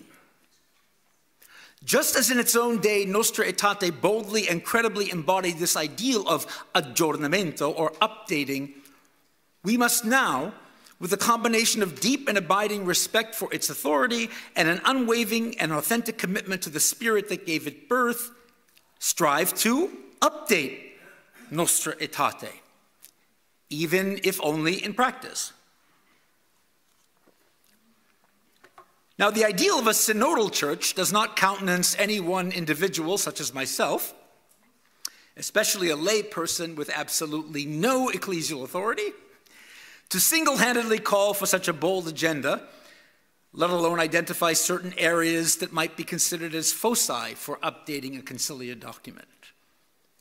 But the principle of synodality does, I believe, invite me to offer a few thoughts about 4 possible areas the Church and her interfaith partners could consider as we envision, as the young people like to say, Nostra Aetate 2.0. Each of these 4 in their own way have to do with responding to the call at the end of section 3 of the document. We've heard it referenced at least twice already. A call explicitly made to Christians and Muslims, but implicitly inviting all to the dialogue of social action as the foundational and necessary starting point for any meaningful pursuit of the dialogue of life. In no particular order, but each inextricably woven into the fabric of the others, here are the 4. First, we must find a way to begin the process of decolonizing the explicit hierarchy of religious ways that serve as the structure of the 1960s document. One that moves outward like concentric circles, from Judaism in the well-lit center, with Islam next, followed by Buddhism and Hinduism in a much dimmer light, and eventually leaving the rich spiritual traditions of indigenous peoples, like African traditional religions that Cardinal Onayekhan mentioned in his speech. Those, I might add, who are closest to Christ in their suffering at the hands of oppressive and genocidal colonial forces, they are left in the shadowy margins of the outer circles. Second, and somewhat related to the question of the spiritual riches of indigenous religious ways, as Pope Francis reminds us in Laudato Si, we must recognize our mutual dependency as people of faith on the natural environment that sustains us, in which we have a sacred duty not to dominate and subdue, but to cherish and protect for ourselves and generations to come. Third, as Pope Leo has recently reminded us in his apostolic exhortation, Dilexite, we must stand in deeper and deeper solidarity with the poor and the most vulnerable in society, especially women, children, and migrants, and especially in the face of a politics of cruelty and violence, which seems to be spreading like a pestilence in my country and elsewhere around the globe. Wouldn't it be something if the next interfaith conference in Rome were to focus not on Nostra Aetate at 60 or 65 or 70, but on the scourge of femicide, femminicidio, that is plaguing Italian and many other societies. And finally, fourth, heeding the call of the great Muslim scholar, activist, and spiritual exemplar Fethullah Gülen, to dedicate ourselves as individuals to the untiring praxis of hoşgörü, literally striving each day to see the goodness in others, especially those with whom we disagree most, refusing to let the rhetoric of hatred and division infect our thoughts and interactions with one another, all the while fearlessly yet lovingly advocating for what we believe is right, just, and holy. And so, my friends, as we spend the hours ahead in thanksgiving and appreciation for the marvelous legacy of Nostra Aetate, let us commit ourselves to moving beyond the horizons of the text itself, to the frontiers of promise with which its words are pregnant and more than ready to give birth. And let the people of God say, Amen.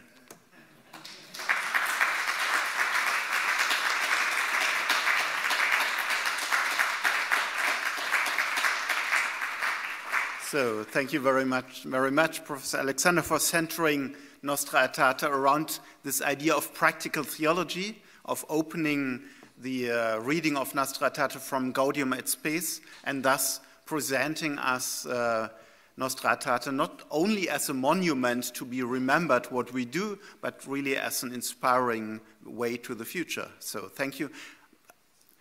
I hope that and I think we have some minutes at the end just to get into a short dialogue so that you can also comment a little bit on it. But first and last, I want to thank very specially Mr. Aydın İnal, because he just jumped in, because our female speaker from Indonesia, she couldn't come because of visa problems.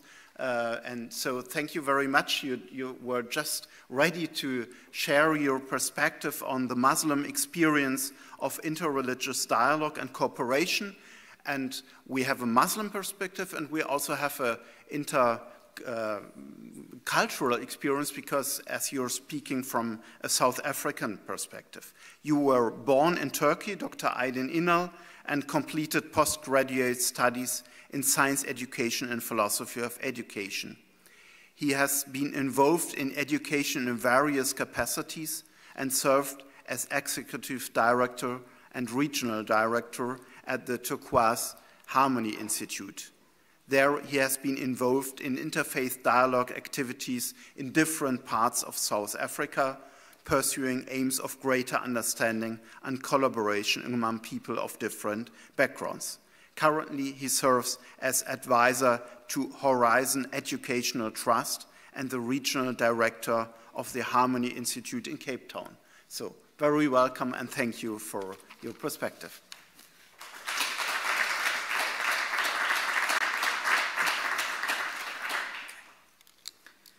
Well, I hope there is no conspiracy behind me being the last speaker of this series of illustrious speakers, so I'm sweating. So please, I need your prayers.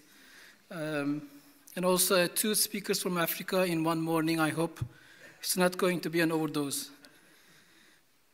Your Excellencies, Your Eminence Cardinal from Nigeria, Cardinal Onayekhan, and Director of the Institute, Professor Valentin, respected leaders, scholars, and friends from different backgrounds. Yes, I will speak a little bit about Islamic perspective and also our South African experience in terms of how the Muslims have responded to interfaith dialogue and interfaith relations.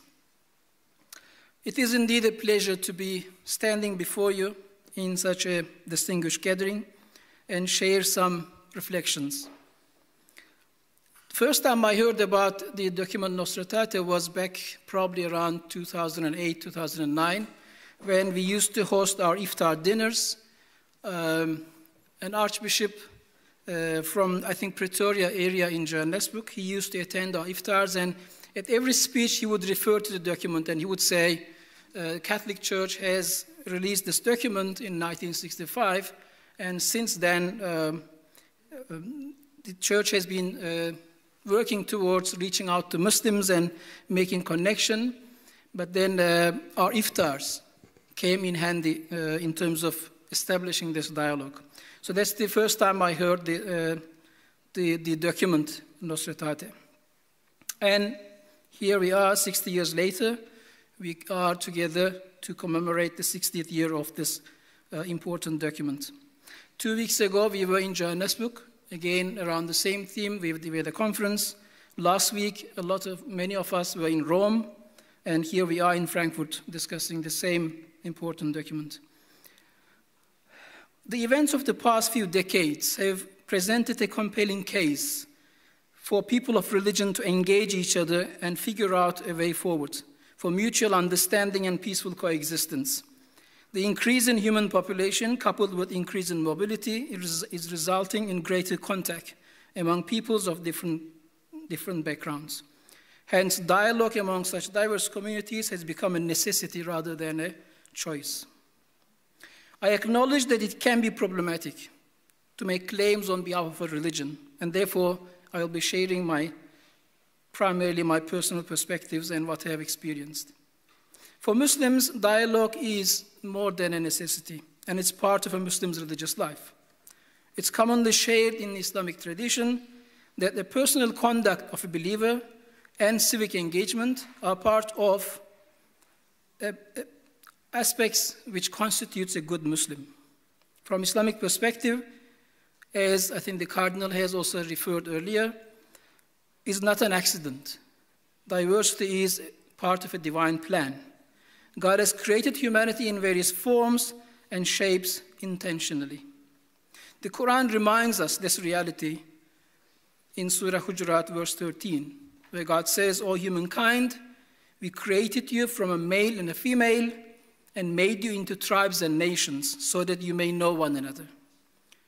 So the Quran says the aim of the diversity is for you to get to know one another, not to fight, not to divide, not to dominate the others.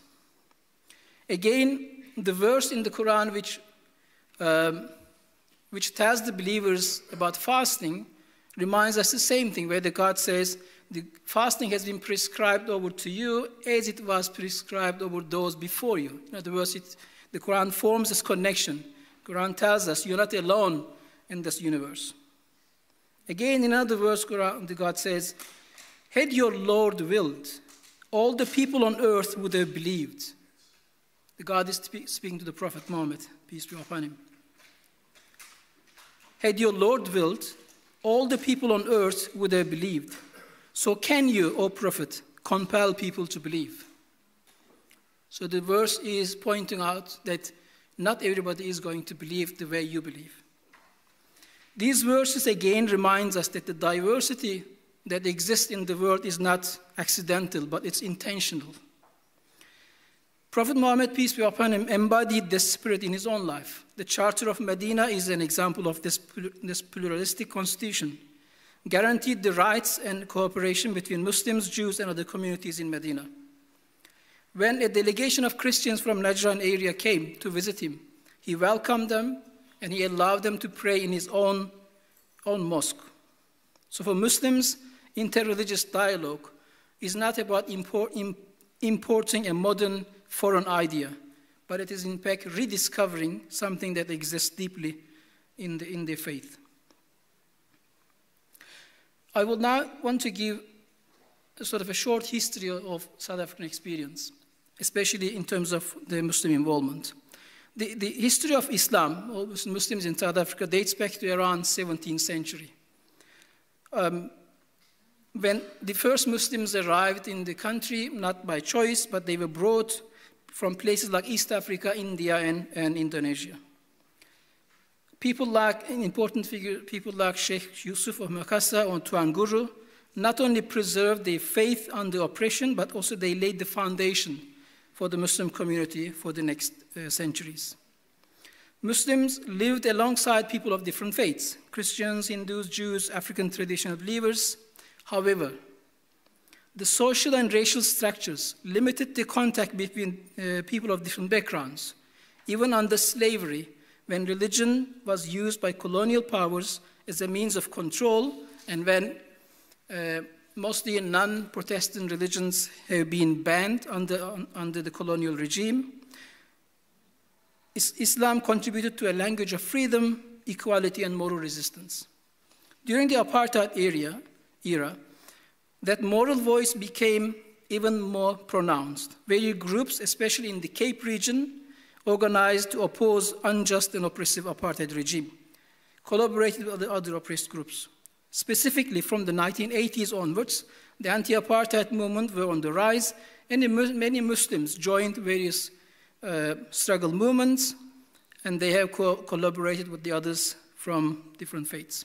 We think of figures like Imam Abdullah Harun, Ahmed Timol, Ahmed Katrada, who all worked tirelessly towards freedom. We can also recall the role of interfaith solidarity, where the people from different faith traditions have collaborated, have helped those who were involved in the struggle in terms of offering them safe spaces in the places of worship. Then came the end of apartheid in 1994. Obviously, that changed the the context. It changed the landscape in the country. Because during apartheid, there was one enemy. It was clear everyone united against this one aim. As Professor Alexander mentioned, the dialogue of life happened throughout that period because everyone they lived together, they fought together, and they struggled, they were together right through. With the end of apartheid came a new chapter. A process of negotiations and later attempts on reconciliation involved religious leaders offering the much-needed guidance. And here, Archbishop Desmond Tutu comes to mind, who was involved in leading people through transformation, and he was also the leader of the Truth and Reconciliation Committee, as most of you might know. The Constitution of 1996 enshrined freedom of religion, belief, and association. For the first time in South Africa, citizens could celebrate their diversity openly. This was a fertile ground for dialogue. While interreligious collaboration was more action-oriented in anti-apartheid struggle, the ground became fertile for people of different religions to talk to one another and take interfaith to a next level. During the struggle, interreligious exchange and learning happened in the field and was practical and less theological. After 1994, there were new structures instituted, such as the National Religious Leaders Forum, which brought together leaders from different religions to advise the government how to move forward, especially in the project of nation building, because the country came from a very fractured background. Now the new government's task had to bring everyone together and build a new nation, which is still an ongoing project and with lots of hiccups and lots of problems. And as you might guess, legacy of a few centuries can't be undone in a few decades. This new context obviously brought many challenges. In a plural democratic society, Muslims had to navigate how to be faithful to their identity, to their faith, while being open to dialogue and cooperation. How could they engage in dialogue without feeling that their beliefs are being diluted? How could they contribute to a shared society without losing their sense of who they are? This tension between faithfulness and openness remains one of the defining questions of Muslim interfaith engagement in South Africa today.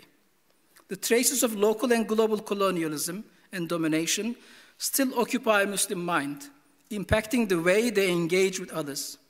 This reminds us of the importance of trust building in interfaith relations. Despite these challenges, Muslims have made remarkable contributions to the interreligious dialogue and experience in post-apartheid South Africa. Following the 1999 World Parliament of Religions meeting in Cape Town, people from various backgrounds came together to launch an organization which they called Cape Town Interfaith Initiative. It's a local organization consisting of members from all faiths and all backgrounds and has been bringing people together for over 2 decades. Through various initiatives such as youth interfaith education, interfaith discussions, and social cultural initiatives, organization has been building many bridges. Another example would be the organization that I'm associated with, which is Turquoise Harmony Institute. This was probably one of the first Muslim-initiated interfaith organizations in South Africa. And one of the first things that we've done in South Africa to start engaging interfaith was, as you probably all know very well, the fast-breaking dinners. And when we've organized our very first fast-breaking dinners, probably around 2005, 2006, there was a lot of suspicion, a lot of confusion from non-Muslim friends, but also a lot of suspicion from Muslim friends. I mean, the question was, what are you trying to do? I mean, just sit down and break your fast and pray. Because Ramadan is a month you're supposed to pray. Why invite others? But I'll say it a little later, but also I should mention it here but probably about 20 years down the line, today probably most of the major mosques in Cape Town do host interfaith iftars, interfaith fast-breaking dinners. So there has been a lot of mind shift and progress in that.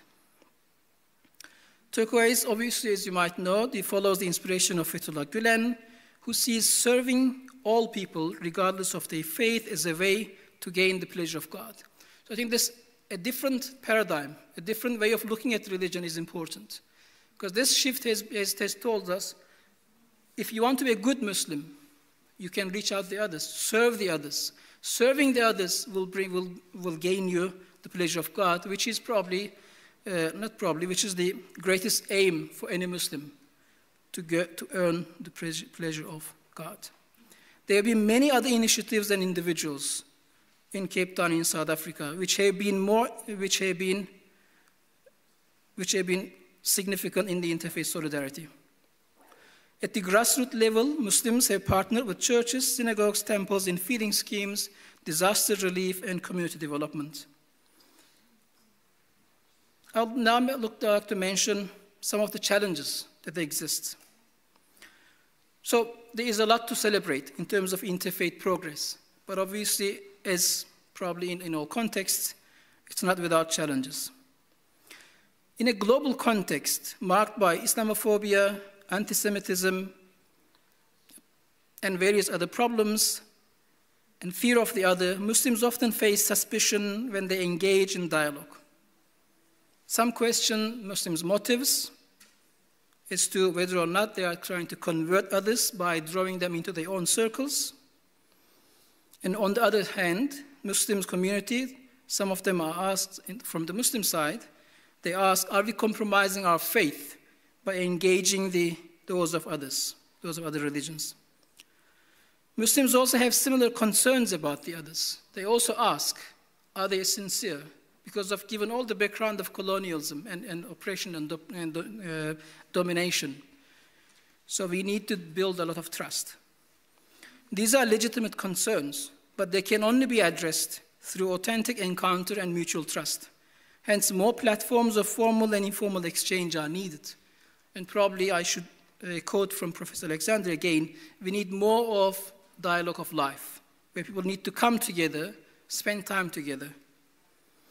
The Muslim community in South Africa is obviously very diverse, because we have Muslims in Cape region, primarily they came from the Indonesian islands. Muslims who are more in the north, Johannesburg and Durban area, they are more of those of Indian origin, who were brought as indentured laborers. The diversity can enrich dialogue, but it can also make unified representation and collective action difficult, especially when interfaith collaboration is concerned.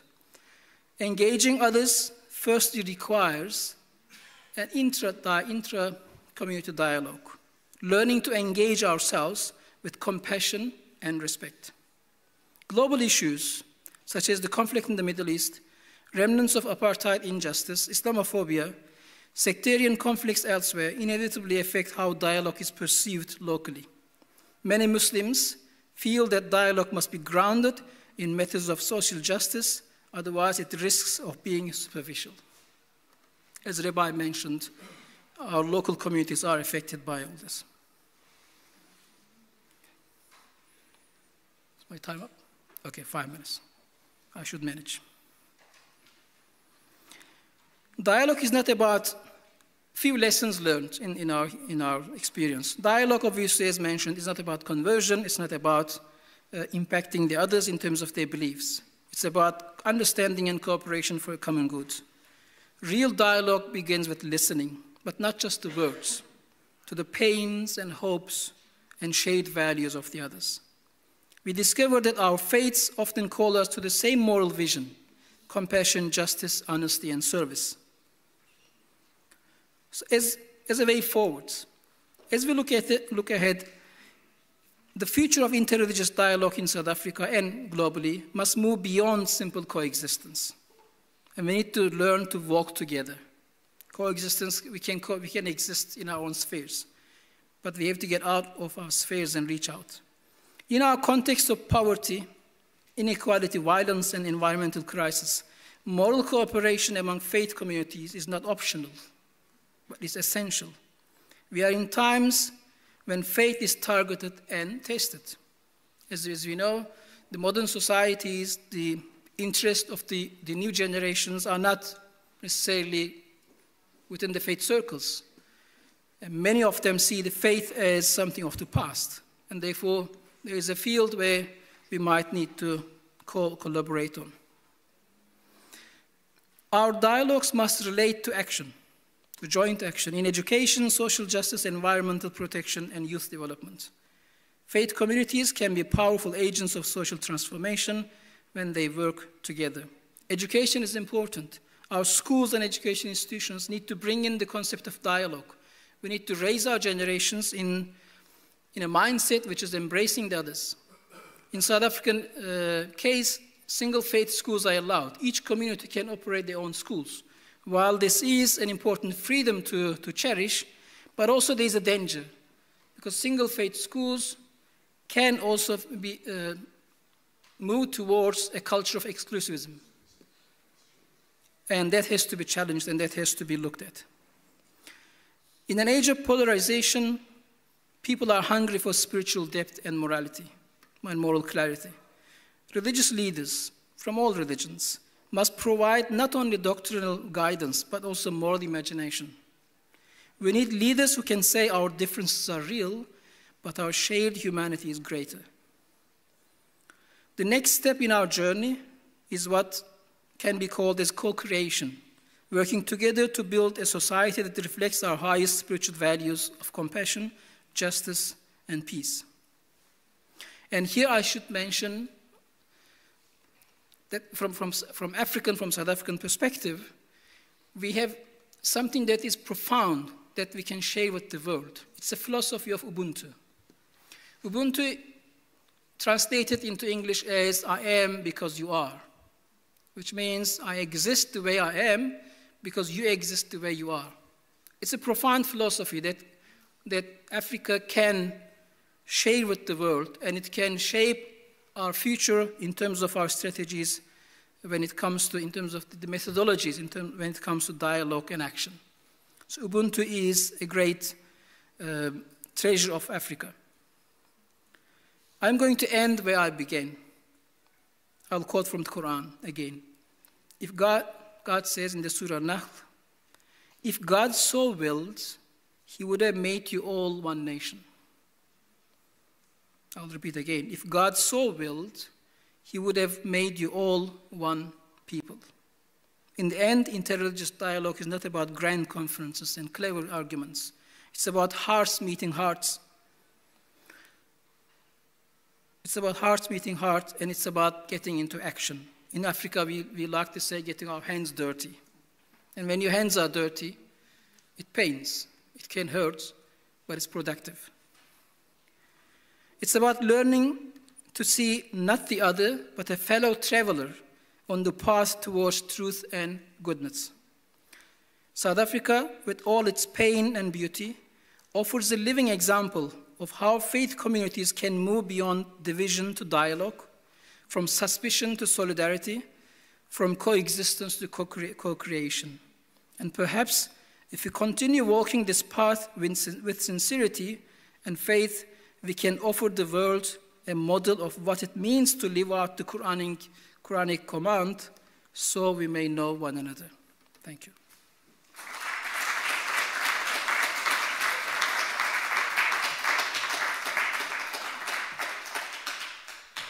So thank you very much, Dr. Inal. Thank you for reminding us that this idea that religion is not the aim at itself, but it's really there to serve the others, and the unity, which is also a main idea of the ecclesiology of Vatican II. So I think you came back to the beginning, so to say. I invite Professor Alexander to join us, and then I invite you that we use the last 15 minutes, and we have to get to, and you can be, you can ask also Cardinal, and just join us, Cardinal, if you just join us and run, please.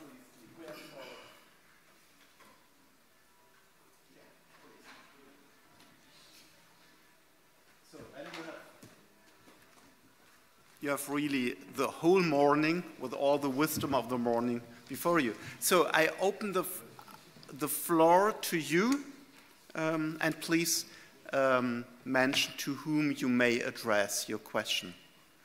Please. Is there someone in the audience to go around? If not, it's me. Yep, please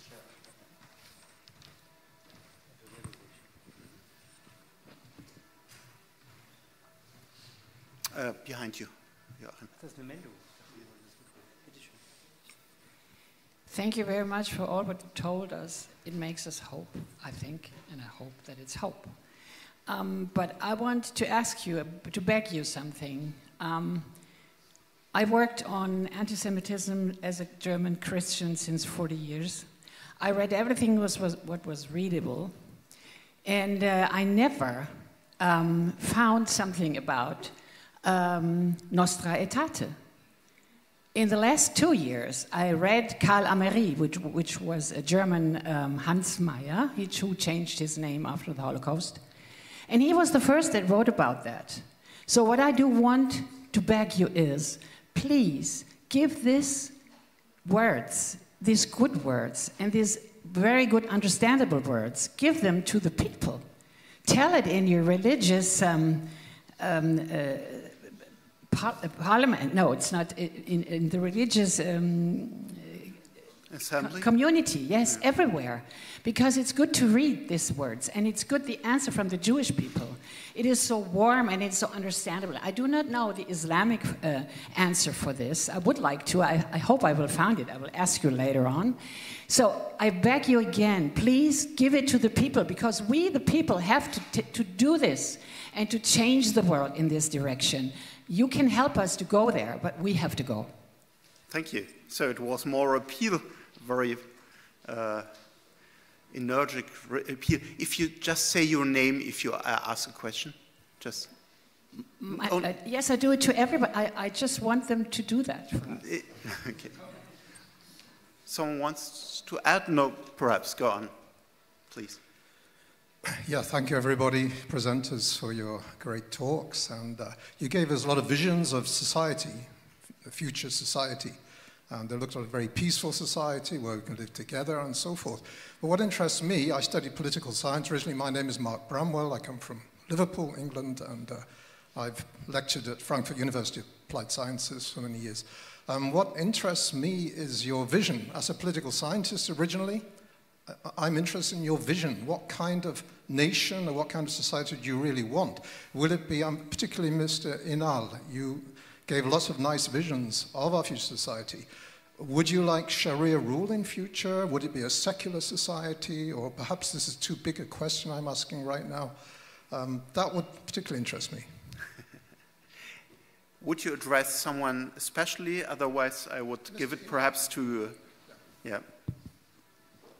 Please, I think it's... Well, yes, it is a difficult question. Well, I think vision is something that has to be put together by a nation or by a community together. But my personal perspective on this would be, I mean, you asked if it is secular or religious. I think it should be something, I don't know what we call it, but something that allows room for everybody. And South Africa does that. I think in South Africa, coming from this terrible background, I think they managed to put all this together, and they have allowed everyone to have it their way, so to say. But that comes with obviously challenges, which has to be tackled differently. I think the solution is not to limit those freedoms. The solution is to deal with it. And perhaps another vision that, or another recommendation that I would have is interfaith, inter-community dialogue is very important. Especially, I mean, from a Muslim perspective, as I mentioned, there are many different views on many different things. And therefore, we need a common, uniting set of values which will take us forward. And in my involvement in interfaith circles, I mean, when we come together and talk about values, we make progress. But when it moves towards other issues, then there are differences come forward. Because our launching point, I think our starting point should be values. What are the values that should form our new society? I'm not sure what we are going to call it. You're going to call it a Sharia state, you're going to call it a, I don't know, Christian state, or you're going to call it a secular state. But what are your values is important. I think that's where the attention should be directed. Maybe if I could say just a brief word in terms of the political science angle. I think we need to interrogate and trouble the notion of the nation state. My reading of our faith traditions is that we can have no other God before God. The nation state sometimes requires of us a kind of loyalty that forces people into boxes and silos in which they progressively begin to abandon the values they say are at the heart of their faith traditions. So that's all I'll say for now. Cardinal, do you like to answer from a Nigerian perspective on your experience? You already addressed the Nigerian constitution, and the question was also on the question of secularity. Is it, to translate it, is it a Western concept? What is your idea on it? Thank you. If I heard the gentleman who spoke, he's talking about what vision do we have? Mm-hmm. I already told you the demographic component of my nation, which I said is actually unique in the whole world.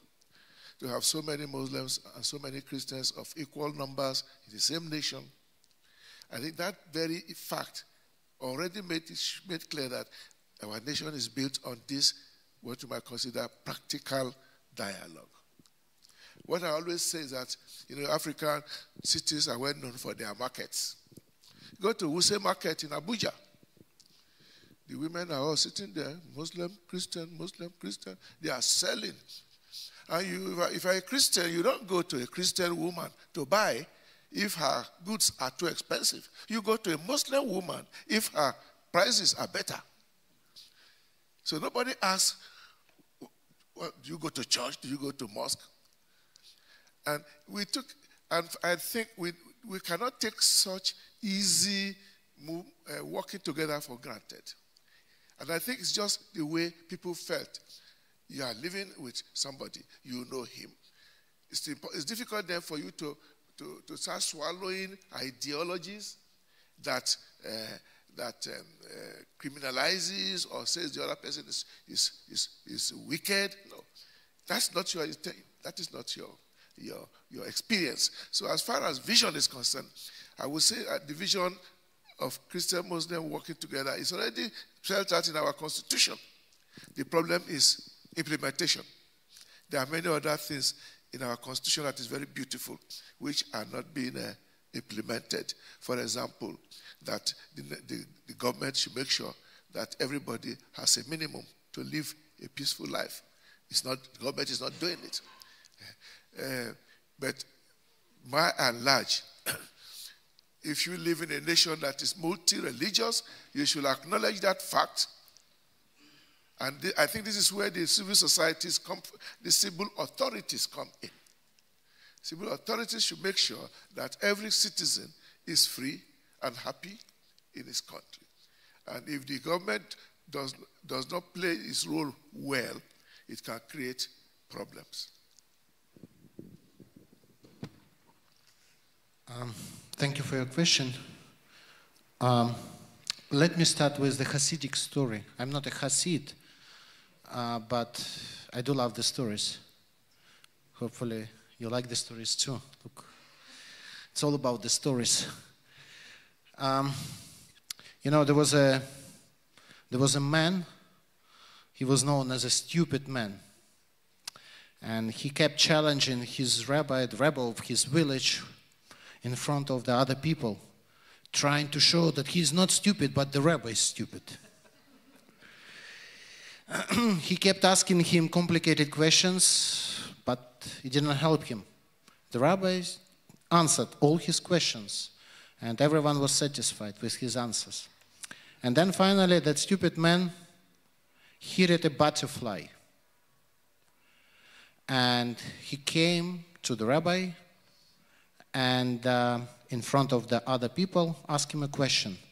Rabbi, tell me, if I have a butterfly, tell me, is it alive or is it dead? And there is no correct answer to this question. Why?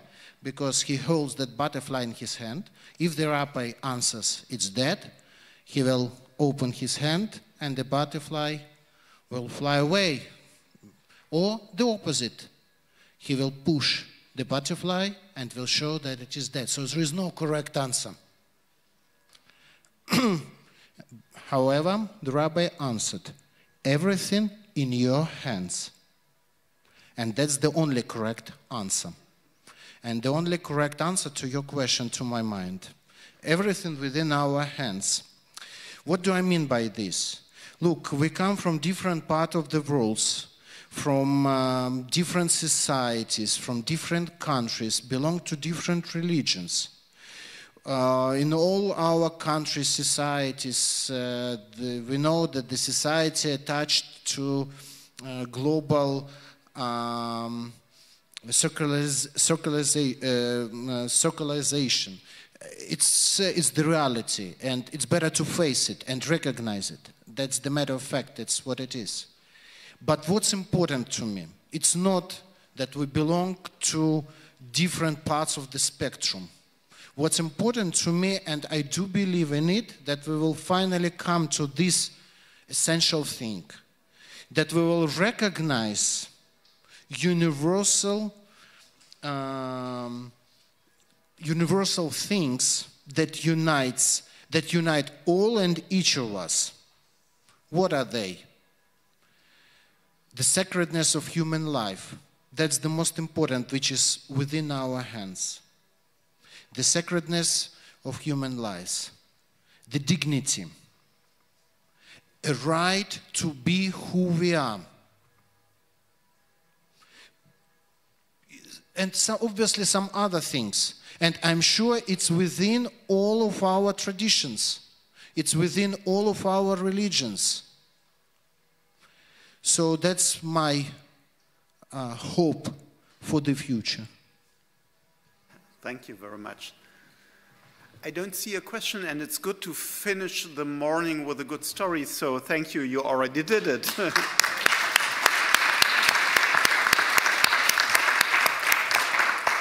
And I thank you for your patience and being brave the whole morning by listening. But now you have 90 minutes of dialogue under each other. So please feel free to eat. And if you're looking for restrooms, which might be important, it's on the left side if you go to the stairs, up or down, just if you look. Und auf Deutsch habe ich noch eine Ansage. Für alle Gäste, die keine Referenten sind oder nicht im Orga-Team. Sie können uns unterstützen, wenn Sie sind herzlich eingeladen, am Essen teilzunehmen mit einer kleinen Spende. Die Spendenschale oder Box, wie auch immer, steht dort da. Also herzliche Einladung, diese Veranstaltung zu unterstützen. Herzlichen Dank. At 2 o'clock here.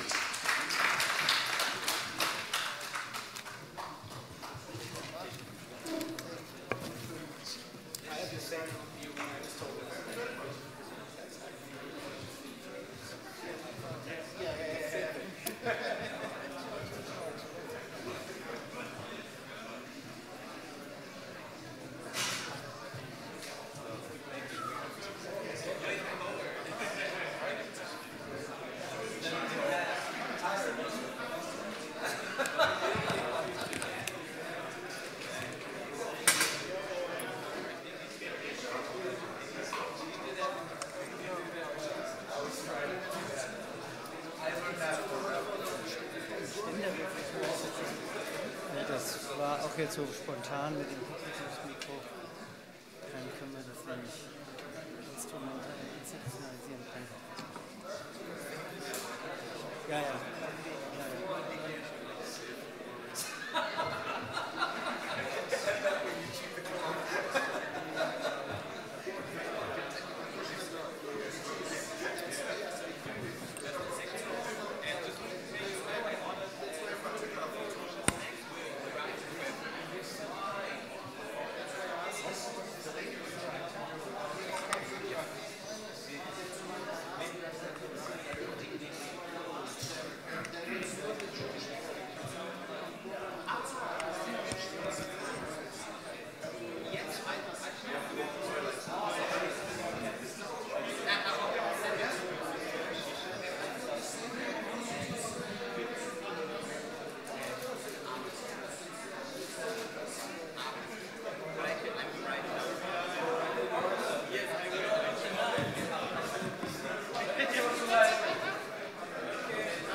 So I hope you had a good recovering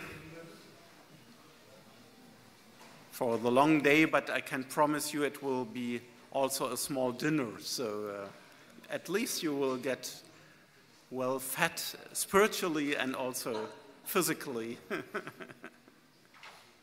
So I'm just the preparator to give Agata Nalborczyk, Professor Agata Nalborczyk will do the moderation of this afternoon. So please.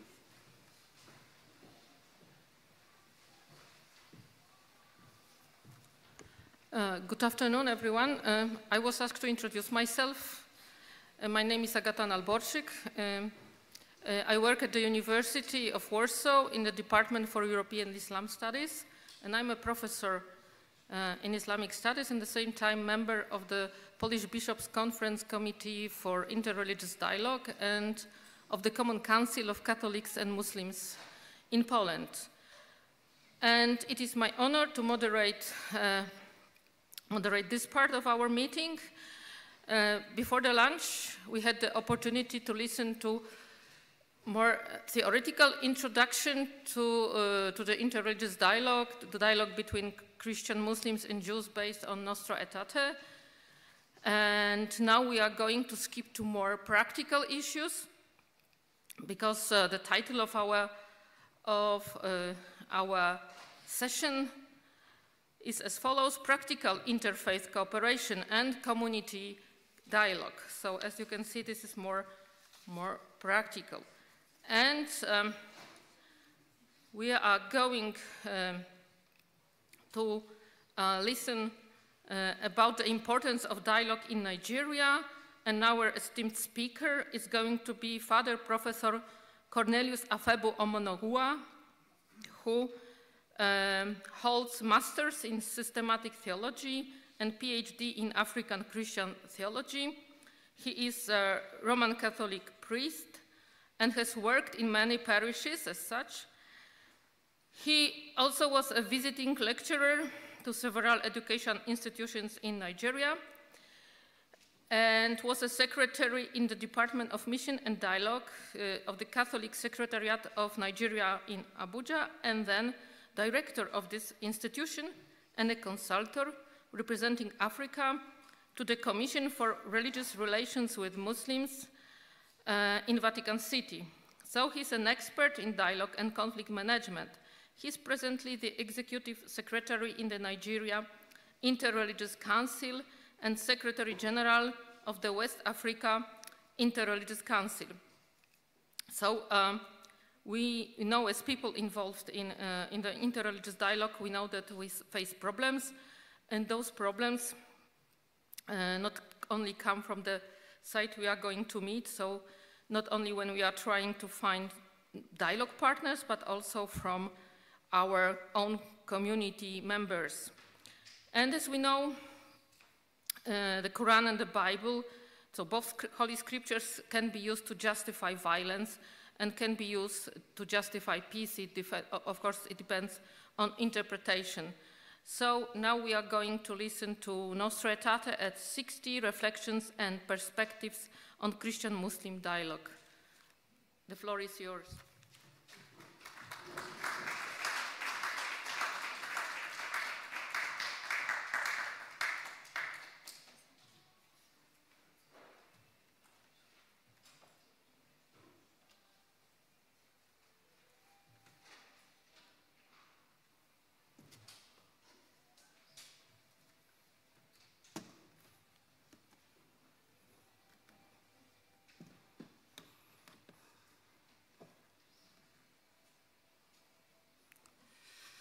Your Eminence, John Cardinal Onayekhan,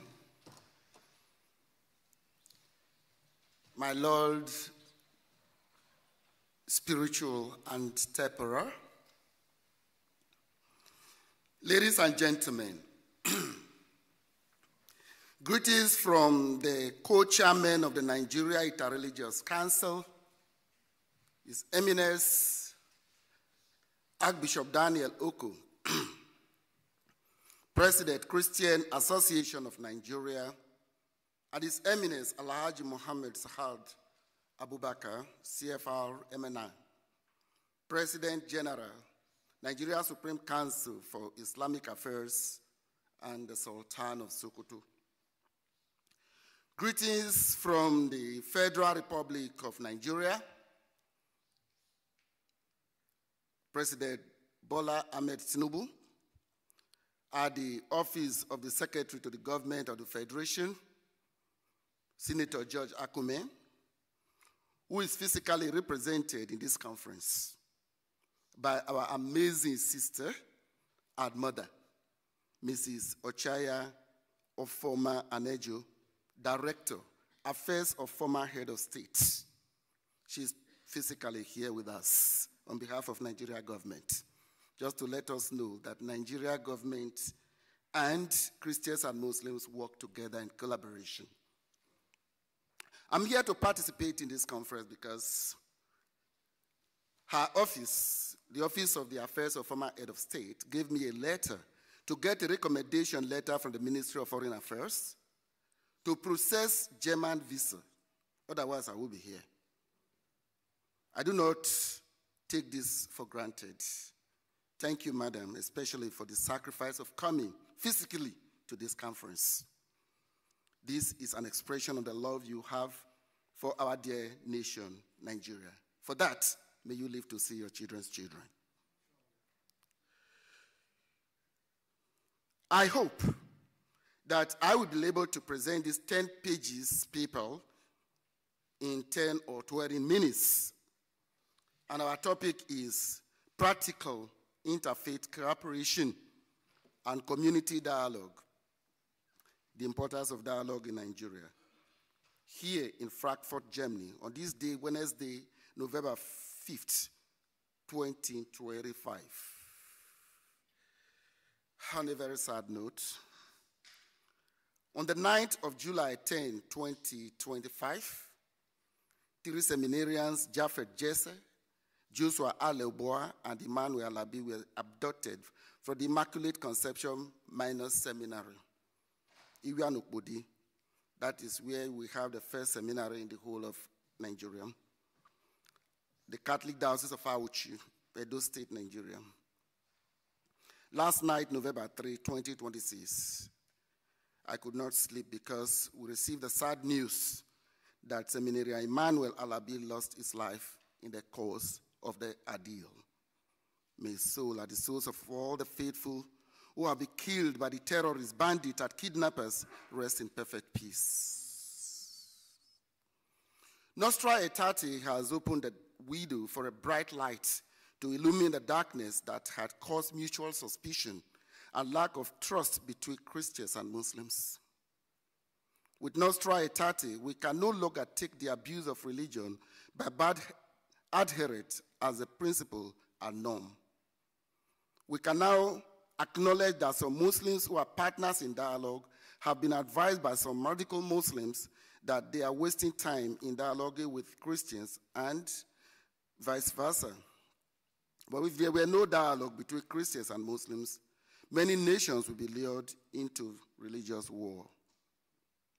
The call of Nostra Aetate is to explore the sincerity in interreligious dialogue. We know so much about this Nostra Aetate, so let us jump a little. Nostra Aetate has made dialogue an obligation for every Catholic, and I will extend to say every Christian. So the church regards with esteem the Muslims. They adore the one God, living and subsisting in himself, merciful and all-powerful, the creator of heaven and earth. With Nostra Aetate, salvation can now be experienced outside the church. You know, before they say, ab ecclesia nulla salus, but now it is open to everybody who worship God sincerely. Nostra Aetate 3. Now, how did Nigeria church, or Nigeria as a whole, respond to Nostra Aetate? The Catholic Bishops' Conference of Nigeria in 2002 created the Department of Mission and Dialogue. And the first director of that department is Monsignor Hippolyte Adigwe, who is now 60 years old. We are preparing to celebrate him 60 years in the priesthood, not in age. In other words, he was ordained the year the document Nostra Aetate came out. And the second director that took over from Monsignor Adigwe is me, Reverend Father Cornelius Omonokwa.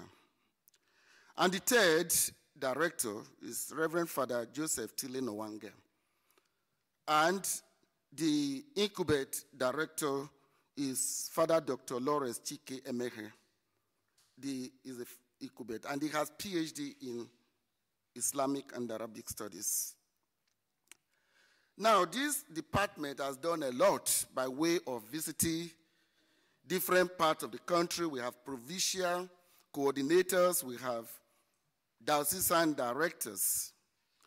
But I would like us to move faster to say that Nigeria is the only country that I know, and I can speak with the evidence before me, having represented the whole of Africa in the Vatican for 5 years, that it is only in Nigeria you could get all the Christians come together to form an association, the Christian Association of Nigeria. And it is only in Nigeria, as far as I know, that all the Muslims will come together to form the Nigeria Supreme Council for Islamic Affairs. And these two bodies were stimulated in 1998 by Pope John Paul II, the icon of interreligious dialogue, when he challenged Nigeria Christians and Muslims to form an association to address the issue of peaceful coexistence. And in 1999, something happened. The religious leaders, Christians and Muslims, came together to form the Nigeria Interreligious Council, NIREC. And I know about this because of prelate Dr. Sunday Umba, who told us that when these elders came together, they were highly supported by government, the then President, General Olusegun Obasanjo. Now, NIREC has done a lot of interventions, but let me just mention the correct one. Some people here belong to the WhatsApp group of NIREC public webinar. And every Tuesday, we have webinar online. So many countries join to enlighten the public that we can make it. And the aim is to make sure that we discover how religion is being weaponized by our politicians. And NIREC is not just standing aloof. We are connected internationally under Religious for Peace. The headquarters is in New York. Then Africa Council for Religious Leaders, the headquarters is in Nairobi, Kenya. And we are the headquarters of West Africa Interreligious Council in Abuja.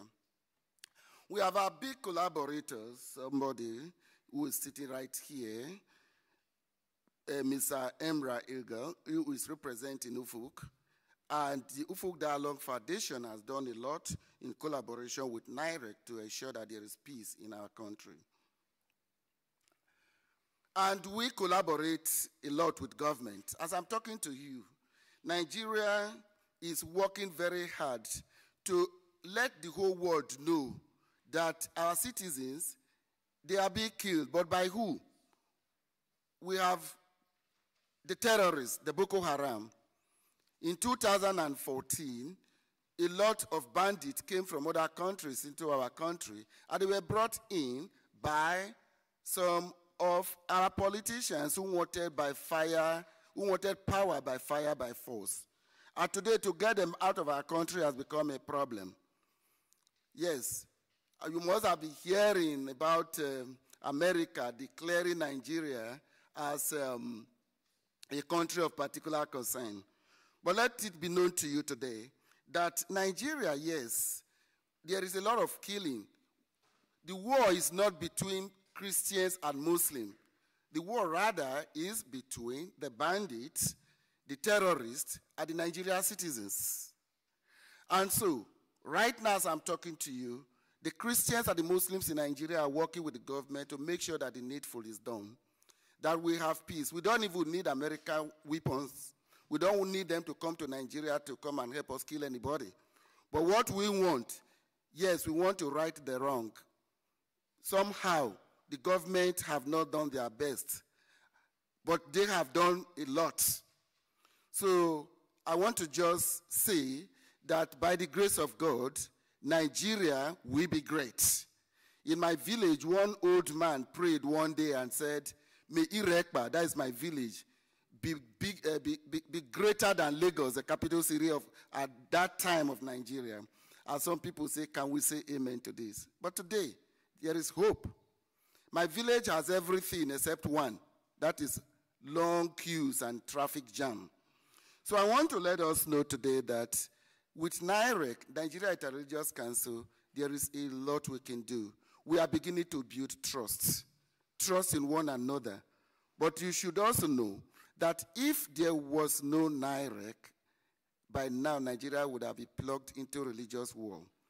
But it is also good to let you know that by the grace of God, we are working. Nigeria Church is working with the Pontifical Council for Interreligious Dialogue that has now been named the Dicastery of Interreligious Dialogue.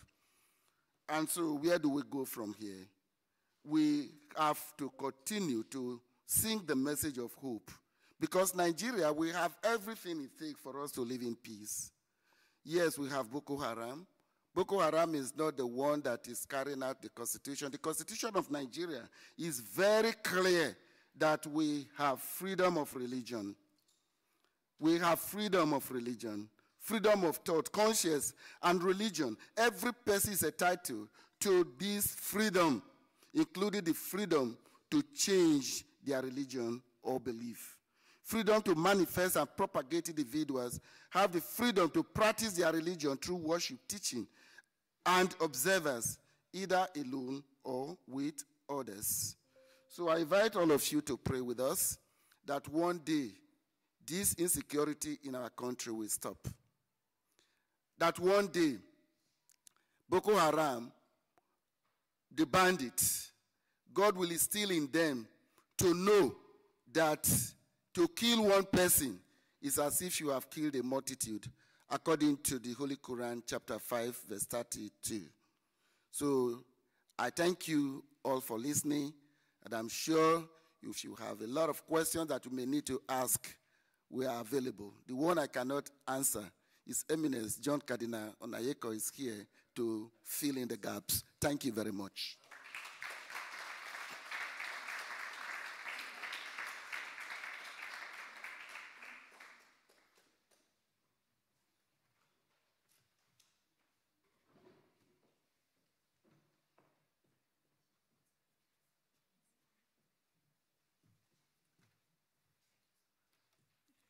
Thank you very much for the perfect timing and for this very interesting comments and reflections on the situation in Nigeria. We are sometimes forgetting when dealing with our problems in Europe. Now it is my honor to introduce someone I can maybe call my colleague, Professor Genti Kruja, from Albania. He's a lecturer in sociology of religion, intercultural and interfaith communication, and interreligious dialogue at Bedar University College. And he's also the Secretary General of the Interreligious Council in Albania. He participated and contributed to many international conferences on education, freedom of religion, and interfaith dialogue. He's also an expert of religious freedom at OSCE Office for Democratic Institutions and Human Rights, and he's International Fellow of the KICIT. In 2024, he was elected as a president of European National Interreligious Bodies in Religions for Peace Europe, and it is interesting because I'm a member of the European Council of Religious Leaders, and so Professor Kruja is like my boss.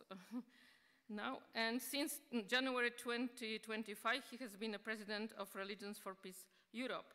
So we are going to listen to his comments on the meaning of Nostra Aetate for the Christian-Muslim dialogue, and what is interesting about its consonance with Islamic thoughts and values. So the title of the presentation is Revisiting Nostra Aetate, Interfaith Dialogue Between Islam and Catholicism, an Albanian Perspective. Dear Professor, the floor is yours.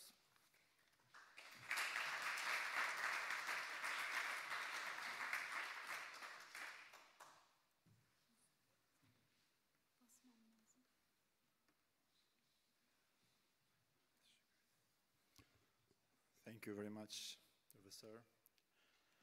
Dear religious leaders, dear Cardinal Onayekhan, dear Bishop Mehta, the Chairman of Interreligious Council of Albania, dear Mr. Kadir, distinguished organizers, respected colleagues, and dear guests. It is a great honor and pleasure to be here in Frankfurt in this very important conference, marking 60th anniversary of document that transformed the history of interreligious relations, the Declaration Nostra Aetate. This courageous initiative of the Second Vatican Council opened a new era of understanding and coexistence among religions, affirming that respect and dialogue are the only paths towards peace and cooperation among people of different beliefs. From an Albanian perspective, this theme carries a special significance. Albania, a country with a rare tradition of interreligious harmony, has naturally lived out the very spirit that Nostra Aetate sought to promote around the world.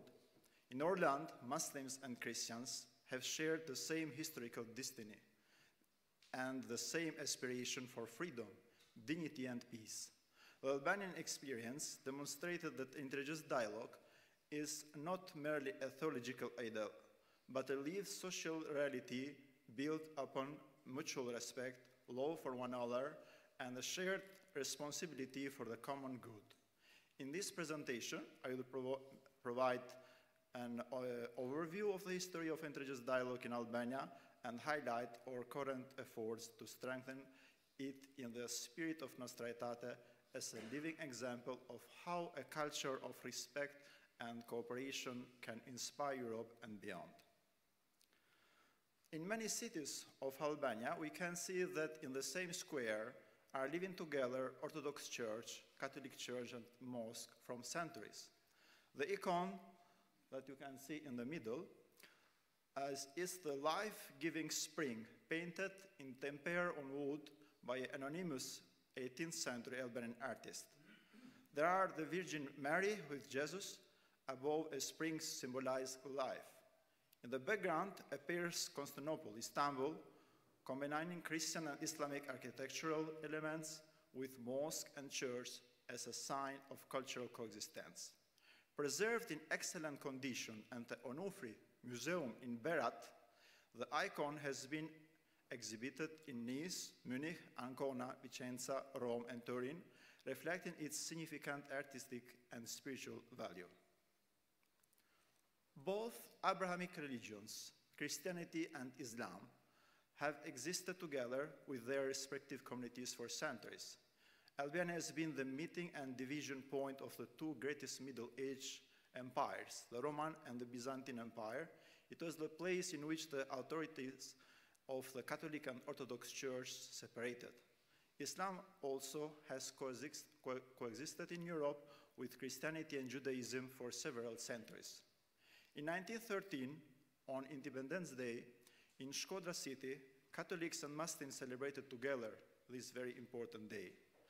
During Ramadan, Catholic merchants in the bazaar closed their shops, especially restaurants and bars, for the respect of the Ramadan.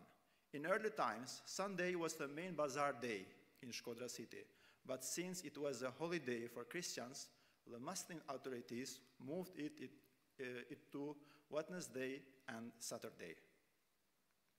On April 7, 1858, At the inauguration marking the beginning of the construction of the Grand Catholic Cathedral in Shkodra, Davut Efendi Burici, Imam Davut Efendi Burici, a Muslim leader, also participated and delivered a speech on the occasion. This is the oldest picture that I found in State Archive in Albania. It's on 28 November 1913, in the first anniversary of Independence Day, that you can see together Christian and Muslim leaders during this celebration. In other pictures, you can see also religious leaders together in celebrating of official days and very important national days in Albania. In the speech of Monsignor Visayon Giovanni, head of the Orthodox Church in Albania, delivered in 1937 on the occasion of the funeral ceremony of Haji Dibra, the Grand Mufti of Albania, one can see the highest appreciation that an Orthodox leader gives to a Muslim leader, stating himself that it may be perhaps the only and unique case in the world, especially in this time, a high priest delivers a speech at the funeral of the Grand Mufti. Sami Frashi declared that Muslims and Catholics, Orthodox, all Albanians, wherever they are brothers. They are one body, one mind. Even on December 30, in 1940, when Father George Fishta passed away, everyone gathered regardless of their faith. One of the most important speeches was that from Imam Hafiz Ali Karaja. A few years ago, in an exhibition named 300 Albanian Muslims that saved the Hebrews, Jewish people during Holocaust, was inaugurated in Connecticut in United States. A wonderful example is also the attitude of Albanians with Jewish people during the Second World War. Unfortunately, after a long period in the coexistence and living together, the atheistic communist regime, which was settled in Albania in 1944, began a savage violence towards religion, making an anti-religious propaganda and persecuting many clergymen and believers. In 1967, Albania was declared the first atheistic country in the world, and as a result, most of the churches and mosques were destroyed. The reopening of the first mosque and the first church in Albania in 1990, after 23 years, was an expression of harmony and brotherhood of religions confronting the communist regime. The Christians and Muslims, young people, were co-workers in the church and mosque in the opening ceremonies. Thus, with the change of the political system in Albania after communist regime, alongside other freedoms, one of the main liberties brought by the new democratic system was freedom of belief, which also presented the path of democracy as early as November 1990. Freedom of belief led the reopening of places of worship, as well as the reinstitutionalization of the places of worship, as well as the traditional religious communities in Albania. Religious communities also have a centuries-old official cooperation, which was strengthened and consolidated, especially after the fall of the communist regime. After this period, in Albania is promoting again his tradition on interfaith cooperation among religious institutions. Albania is a small country, but in 2 decades it was visited by 2 different popes, Pope John Paul II in 1993 and Pope Francis in 2014. You can see on the right Mother Teresa with Hafiz Sabri Koçi, the first Grand Mufti of Albania after communism regime. He was for 20 years in the prison during this regime. The 2 popes are welcomed by all religious leaders in Albania, and not only by Catholic Christians, but also by Muslims and by other religious communities. The important role is being played as well as the Interreligious Council of Albania in promoting interfaith dialogue throughout youth and women's activities from all religious communities. The Interreligious Council of Albania was established in 2007 by the leaders of the traditional religious communities in Albania. Today, there are 5 different religious communities, members of the councils: Muslim community, Orthodox Church, Catholic Church in Albania, World Bektashi Community, and Evangelical Alliance of Albania. We have some boards in the council, presidency board with 5 religious leaders, the executive board with representatives from all religious communities, and some years ago we established the Department of Women and Department of Youth in the council. We organized national consultation with all members of the whole board in the council, and the council has 3 awards. The first one in 2018 in Poland is the prize of the Medal for Human Rights. The second award is the highest medal, Honor of the Nation, for the President of the Republic, and the last one was from Federal Ministry of Foreign Affairs of Austria.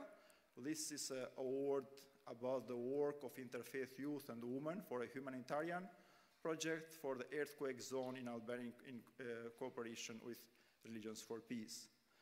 The Interreligious Council of Albania organized the conference Human Fraternity about the document that's signed between Pope Francis and Imam Ahmed of Azhar in Abu Dhabi. And there are a lot of workshops and interfaith forums with Department of Women and Department of Youth. In 2019, the Interreligious Council of Albania participated also in the World Council of Religions for Peace in Lindau in Germany, and in the different countries we participated as a member of Religions for Peace International. The European national interreligious bodies or interreligious councils of Europe, they are organizing every year in-person meeting, and 2 years ago they organized a meeting in Tirana, in Albania, and they visited all religious communities in Albania.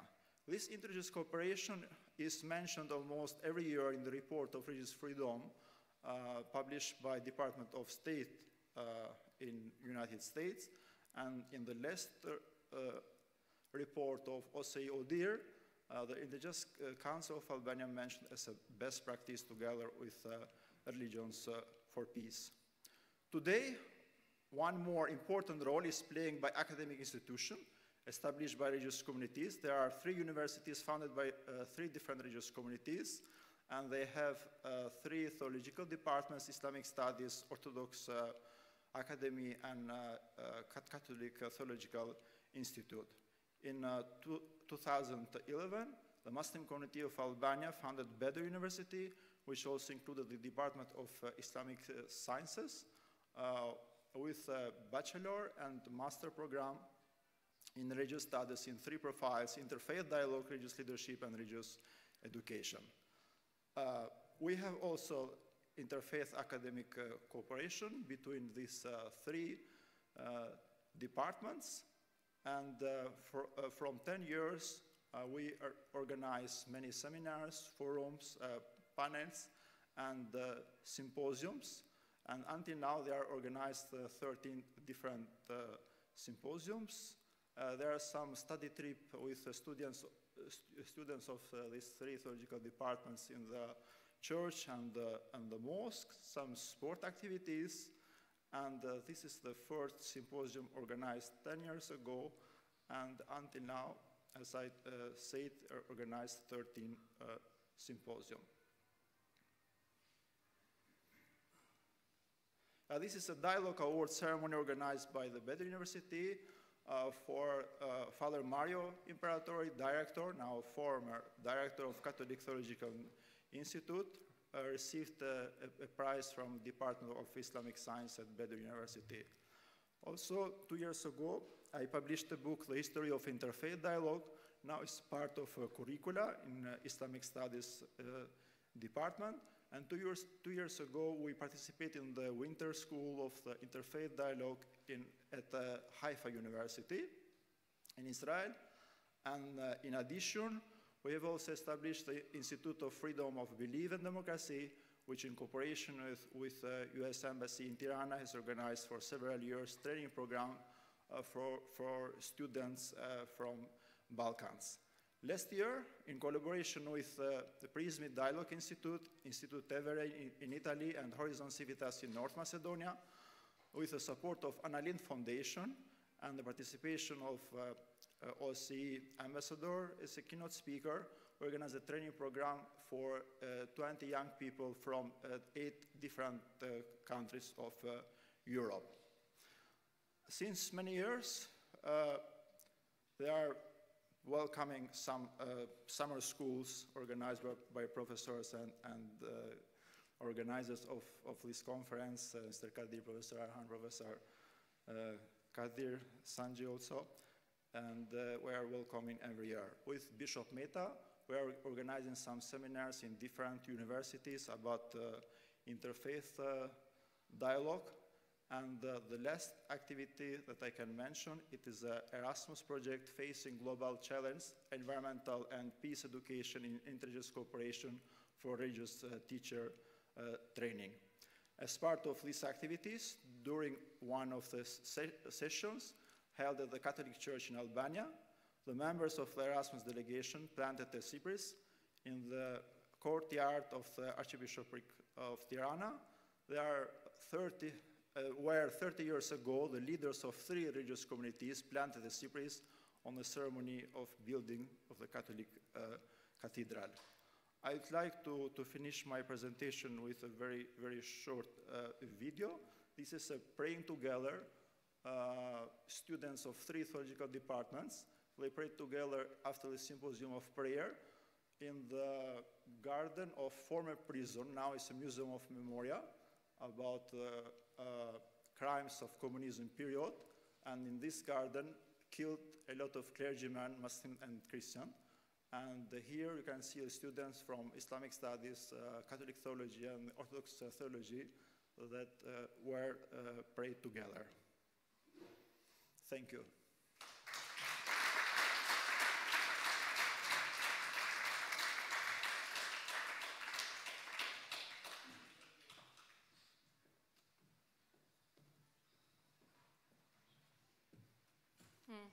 Thank you very much for a very interesting presentation containing a lot of details about Christian-Muslim relations and cooperation in Albania. And now we are going back to Nigeria. Our next speaker is going to be online. Dr. Fevzullah Bilgin, Managing Director of Nigerian Tulip International Colleges. He has a different background because he holds PhD in Business and Administration, obtained in Bosnia and Herzegovina, and MBA in Human Resources in Nigeria. In his CV, we read about a lot of his achievements in the field of business and management, but he is also an experienced educator, has worked in educational establishment for more than 20 years. So he is going to deliver some comments on Nostra Aetate from his point of view and from his experience as an educator, and how he also uses the impact of Nostra Aetate and the many interpretation of it in his everyday work. So I don't know if we...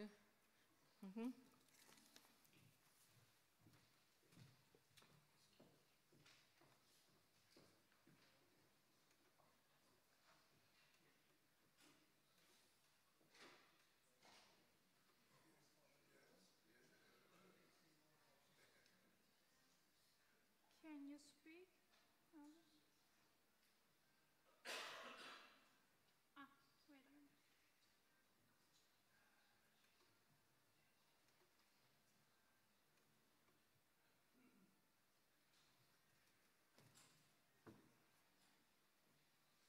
I may start?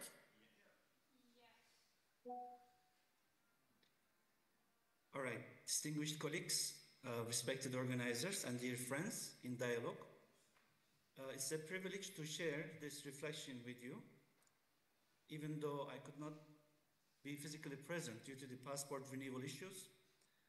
I send my warm greetings from Abuja, Nigeria, a country where diversity is not just a concept, but a daily experience, sometimes a challenge and often a gift. I deeply appreciate the organizers of Nostra Aetate program for keeping alive a spirit that has guided interfaith understanding for nearly 60 years. When I first read Nostra Aetate years ago, one phrase stayed with me. The Church regards with esteem also the Muslims who worship the same God, living and subsisting in himself, merciful and all-powerful. As a Muslim educator, that acknowledgement felt like a bridge being built across centuries of distance. It represented a turning point, a shift from theological isolation to relational understanding.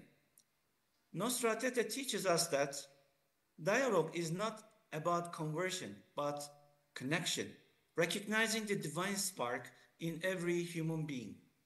It calls us to move beyond suspicion and toward shared service, justice, and empathy. Though written in 1965, this spirit remains contemporary, urging us to translate belief into brotherhood and theology into trust.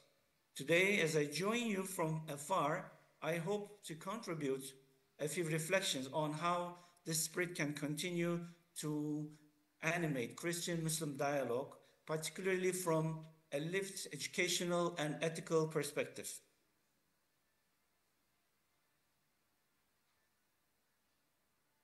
I would like to share my screen. I think I need a little help. Okay.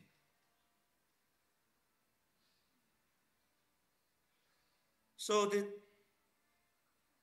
title of this session, Shared Values, Separate Texts, captures both the promise and the challenge of interfaith dialogue. Christians and Muslims may walk on different scriptural paths, but both are guided by a deep moral compass, love of God, mercy toward creation, and commitment to justice. The spirit of Nostra Aetate invites us to see these not as competing truths, but as converging lights illuminating the same horizon. Dialogue, in this sense, is not an intellectual negotiation, but a moral encounter, a process of discovering shared values without erasing distinct identities. In my experience as a Muslim educator in Nigeria, I have seen how these shared values come alive daily. In classrooms, for example, where Muslims and Christians students learn side by side, and in communities where compassion transcends creed. Thus, our task today is not only to analyze the past, but to ask how the enduring principles of Nostra Aetate, like trust, empathy, and shared humanity, can guide us in the navigating dialogue today across the texts and traditions. So from this point, I will explore how this spirit manifests in practical dialogue, education, through education, ethical information, and community engagement. The bridge that Nostra Aetate began to build remains under construction, yet it continues to inspire. It did not attempt to define every aspect of interreligious engagement, but rather invited believers of different faiths into a shared journey of understanding. It called upon humanity to recognize the divine spark within each person, urging us to replace prejudice with respect and isolation with encounter. This enduring spirit challenges us not to ask who is right in history, but how we can be righteous together in the present. This is the true essence of Nostra Aetate, not a static declaration, but a living call to dialogue, empathy, and shared service. For Muslims, the vision of Nostra Aetate resonates profoundly with the Quranic call. Come to a common word between us and you. Quran, chapter 3, Surah Ali Imran, and 64 verse. So this verse encapsulates Islam's invitation to dialogue grounded in sincerity, humility, and shared devotion to one God. It reflects the prophetic principle of engaging with others through wisdom, hikmah, and beautiful counsel.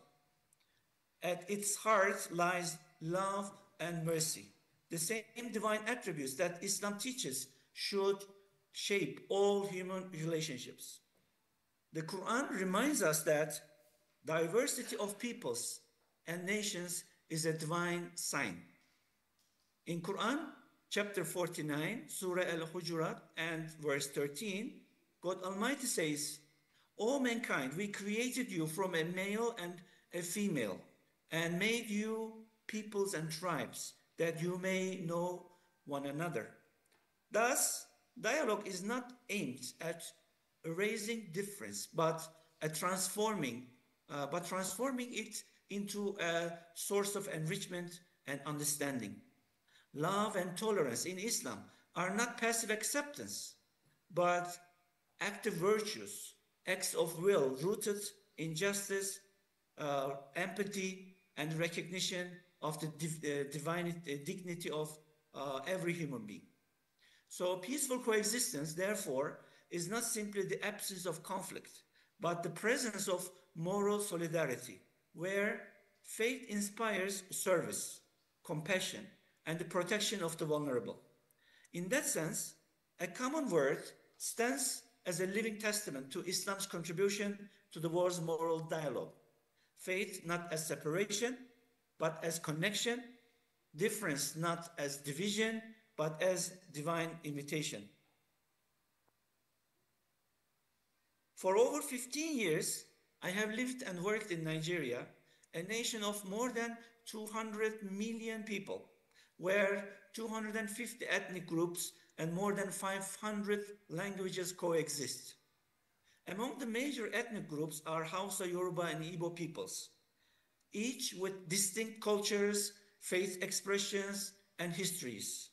Nigeria's social fabric is woven from these multiple identities, making it one of the most religiously and culturally diverse nations in the world. As the managing director of Nigerian Tulip International Colleges, I have had the privilege of witnessing how education can become a living laboratory for dialogue. Our classrooms bring together Muslim and Christian children, Hausa, Yoruba, Igbo, and the other groups, learning side by side, not merely to pass exams, but to understand one another's stories. At NTIC, our school, dialogue does not begin in conferences. It begins in the cafeteria, in the hostel, in the classrooms. When a Christian student helps a Muslim friend to understand a verse of Shakespeare, or when a Muslim teacher joins a Christmas carol to support the student's performance, that too is a dialogue.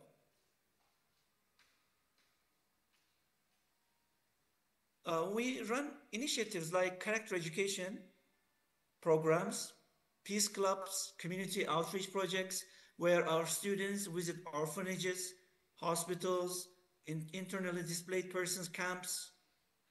They serve not as representatives of religion, but as representatives of humanity. And beyond these, we have integrated peace lessons in our curriculum.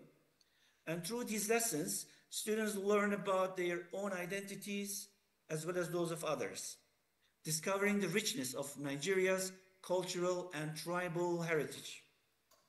They explore how differences can become sources of strength rather than conflict, seeing diversity as a divine sign, not as a social problem.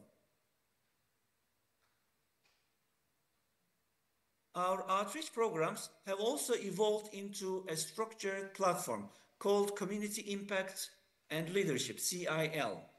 In CIL, students are not passive observers, but active change makers. They organize students teaching students projects in rural communities. They raise funds to renovate orphanages. They engage in environmental campaigns such as tree planting, recycling, and they distribute food items, stationery packages to children in need.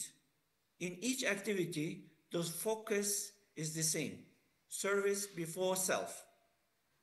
These programs cultivate civic responsibility and moral empathy, the key ingredients of what I call interfaith ethics in action. My voluntary work with Ufuk Dialogue Foundation has also further shaped my understanding of this calling. Our programs bring together imams, priests, pastors, scholars, and students. We do not debate who is right, but rather how we can be right with one another. We organize Peace and Dialogue Awards, and in such gatherings, in every gatherings of these, I have seen what Mr. Fethullah Gülen calls the language of heart. He writes that love is the foundation of faith, and dialogue is its expression.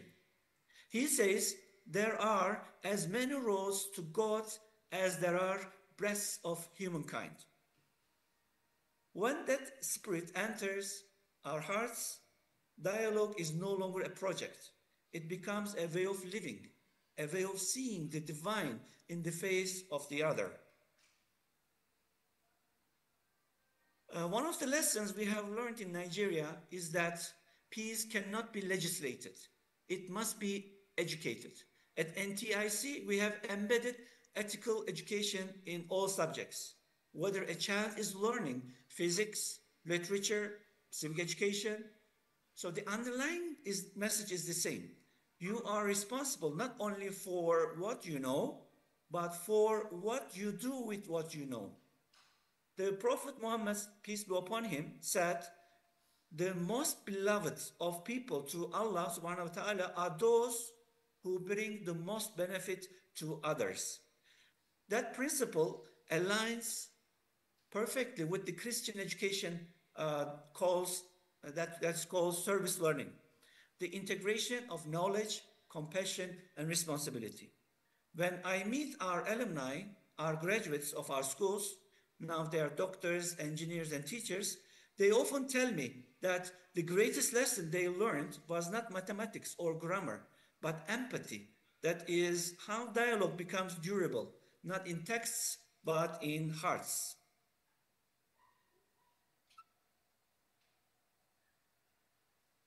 6 years ago, Nostra Aetate, the world still struggles with suspicion and stereotyping.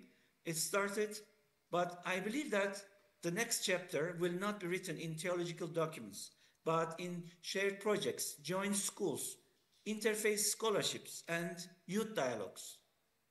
We need to move from knowing about each other to knowing with each other. That requires sincerity, humility, and hope, the same virtues that both the Gospel and the Quran extol. As a Muslim, I find inspiration in the Quranic verse. Good and evil are not equal.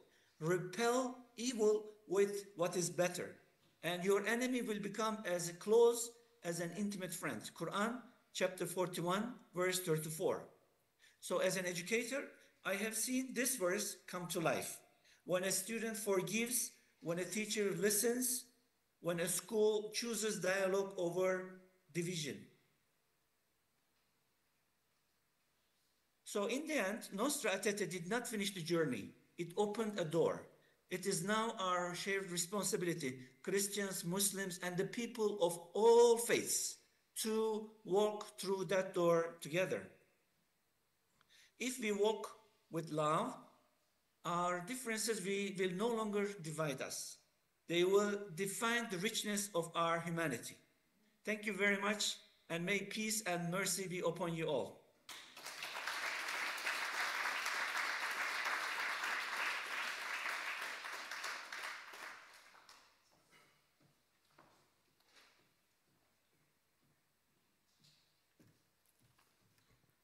Thank you very much from remarks from your perspective as an educator. And now it is time, we have 30 minutes left for a round of questions and answers from the public. So I invite our speakers to join me on the podium.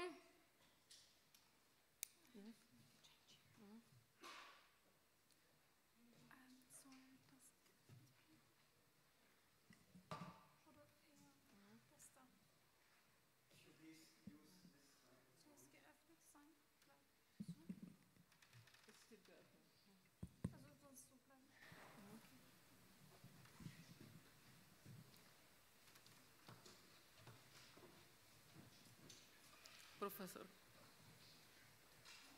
it is not the end. We still have some work to do.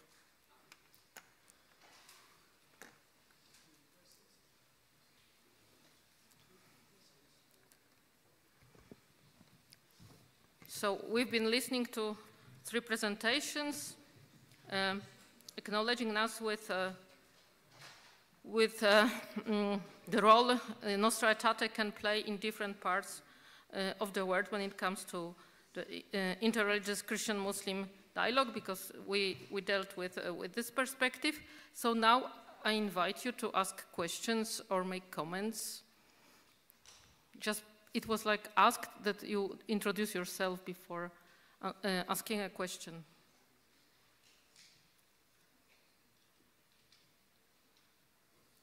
Yes.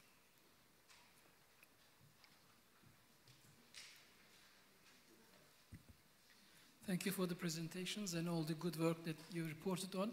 My question is, what are some of the difficult questions that you had to endure in your efforts in your work? Is the question to all speakers? Yes, all the speakers, yeah. What were some of the difficult questions? What were the elephants in the room that you had to face? You have microphone. Mm-hmm. Please, can you repeat your question again? Mm-hmm. In your efforts in terms of interfaith dialogue, what are some of the difficult issues that you have to face? Okay, some of the challenges. Okay. Yeah. Because of the happenings in Nigeria, this question of terrorism, banditry, that is not stopping. Those of us who have been in dialogue since 1991, even our own Christian brothers and sisters think we are wasting time. And for the Muslims, some Muslims think that they too are wasted time. And some people think that Boko Haram, the bandits, they ought to have been in dialogue, or they ought to have been dialogue partners with us. But the reality is that, like Fethullah Gulen would say, a true Muslim cannot be a terrorist, and a terrorist cannot be a Muslim. And the Nigerian Muslims have come out to say, even though when these terrorists are killing, they shout Allahu Akbar, they are not representing Islam. And the big problem is, like this present dispensation, you know, this American government say they are persecuting Christians and that they are committing genocide. That the Muslims are saying, but no, it's not only Christians that they are killing, they are only killing Muslims. And some Christians are telling the Muslims, why did you not cry out, just like the Christians have cried out? What we have been doing so far in Iraq is that when there are serious national issues that have to do with religion, because we know that matters of religion can be very sensitive. We ensure that we do a statement that is signed by the co-chairmen of NIREC, and these co-chairmen are one, the president of kann and the president general of Nigeria Supreme Council for Islamic Affairs. Kann means Christian Association of Nigeria. Then the second challenge is why the elite are carrying out dialogue of theological exchange. The killings are happening in the villages. When His Eminence was talking today, he said that His Eminence emphasized dialogue of life, where you go to the market, you don't ask, is this person a Christian or Muslim? And of course, you know that there are forms of dialogue. You have dialogue of encounter, the courage to ask the person you think is killing you, what have I done to you? So the biggest challenge we have so far is this banditry and terrorism. At the beginning, I told you one of our seminarians has just been killed. Then the second challenge is grassroots dialogue. How do we engage the Almajiris, for example, in this dialogue? What do we do to empower them? And we have come to discover that the greatest problem we have is ignorance and illiteracy, where the people are not trained. In fact, what we are experiencing today is the mistake that was made long time ago when the people were not allowed to go to school. Take, for example, the issue of Sharia, for example. The Boko Haram, they say they want Sharia, they don't want any Western education, and they want to be sure that, in fact, they want to create a state for themselves, an Islamic state. And the Muslims who are resisting them, they are killing them. So it has been a really big challenge, and right now, I think we need prayers, especially now that the federal government is trying to really do the best. And I sympathize with the federal government. Why? Because this government inherited this problem that started in 2014, 2015. Because some of our politicians have come out openly to confess that they were the one that brought in the bandit to unseat the then incumbent president, Dr. Goodluck Jonathan. So I don't know if I'm answering your question, but this is a very big challenge. But if, Cardinal Turan, when he was the president of Pontifical Council, PCID, he came to Nigeria, he was afraid to even get out of his aircraft. We have to wear special tags to go into the aircraft to bring him out. And he said he was not going to go to Sokoto because they have just killed somebody there. But at the end of the day, we were able to visit Sokoto, visit Kano, visit many other places. And when Cardinal was going to go back, he said, Nigeria is full of surprises. That what you meet on ground, what he has met is not what he's seeing on the television in Rome. When you really visit Nigeria, you discover that these killings we are hearing all over the place is not affecting the relationship between the normal Christians and normal Muslims. And I deliberately use the word normal because it is abnormal to kill. And these people who are carrying out this criminal activity, I don't think it's really religion. I think it's more of weaponization of religion. And the politicians find it very convenient because they are become easy tools in their hands to be used. But I think I want to stop here, except if His Eminence has something to add. His Eminence John Cardinal Onayekhan, maybe you have something to add. Thank you. Yeah, maybe your comment? Yes.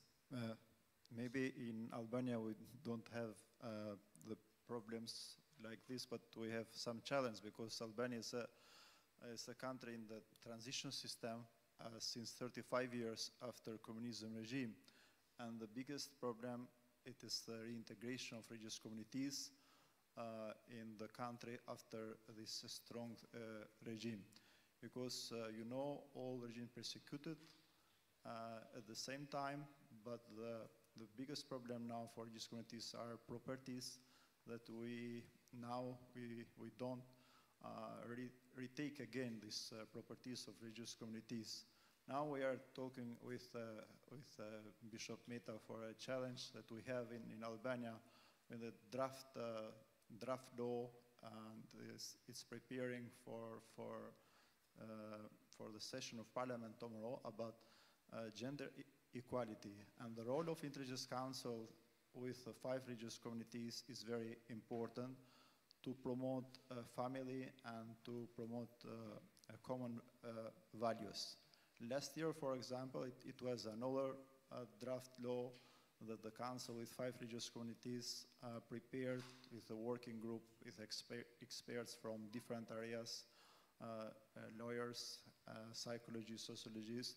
It was a draft law about abortion, surrogatia, and some problematic, let's say, articles of this law. And after good PR in media with interviews of not only religious leaders but experts from 5 religious communities, the draft law last year stopped by government. Our challenges are reintegration of the religious communities in society life in Albania. Thank you. And our guest online would like to comment? Yes, I just would like to add only something, because Dr. Cornelius and I are from Nigeria, and he actually virtually told everything. What I want to add is that the biggest problem, challenge that is in Nigeria is about radicalism, terrorism, and violence. So especially in some certain areas, so this is very widespread, in the northeast, in the northern part of Nigeria, and kidnapping in different places in Nigeria. These are the serious challenges and threats. And we have a school in the northeast where Boko Haram is very active, in the state called Yobe. And we have a special agreement with the Yobe government. They are sending the children from different places in the state to us, and then we take them and we educate them. And unfortunately, in the country, in the northern part of Nigeria, the rate of the out-of-school children is around like half. Half of the children, the girls' children, so they are not attending any schools. So as a result, ignorance and illiteracy become the main sources of this radicalism, Boko Haram, terrorism, and it affects everyone's life, and it is a great threat to peace and peaceful coexistence and dialogue. And we believe that like these children who come to us in Yobe and TIC, so after some time they get a very quality education, graduate from us, go to university, and then go back. So there's no problem. When people get more educated, so all these problems about violence, radicalism, it just reduces and disappears at the end.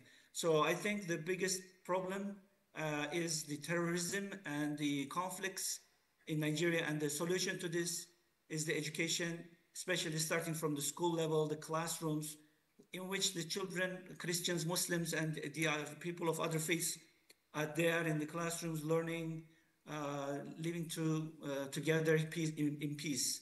And this culture is going to continue in their further lives, and it will help us to have better peaceful coexistence in life in the country as well. Mm-hmm. Thank you. Yes, please.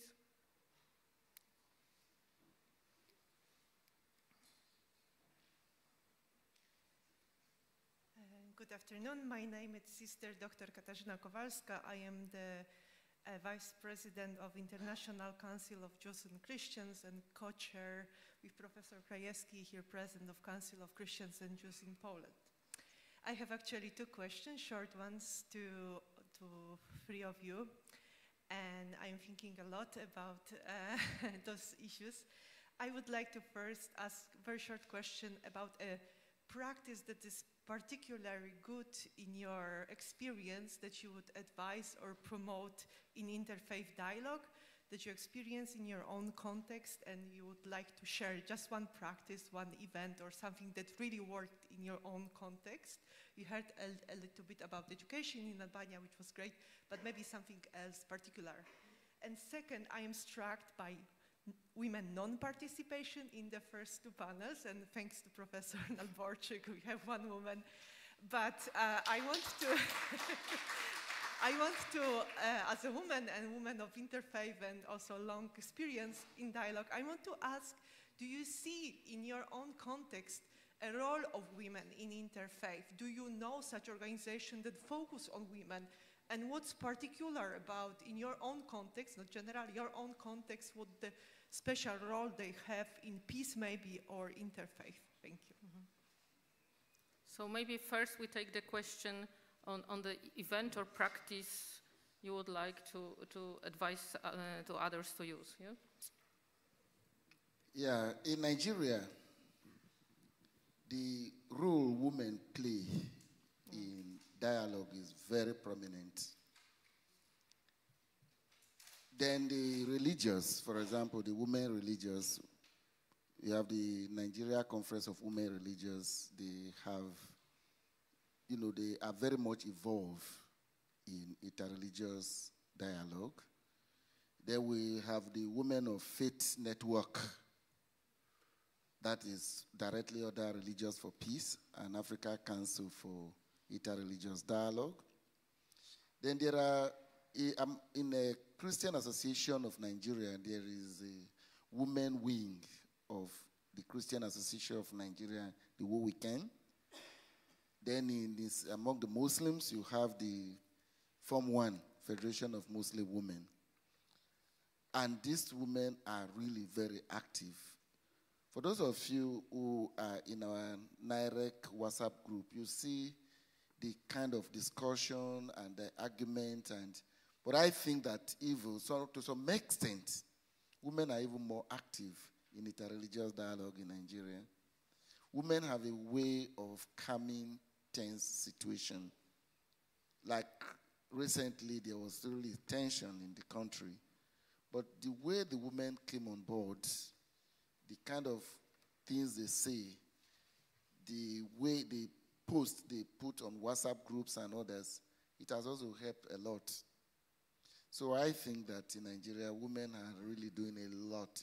They are doing both at home and abroad. And of course, women wouldn't want their children to go out and be involved in interreligious war or conflict. So I think this is because there are structures. The structures are very solid. And when you see our Muslim women talking, you really know that these women are enlightened.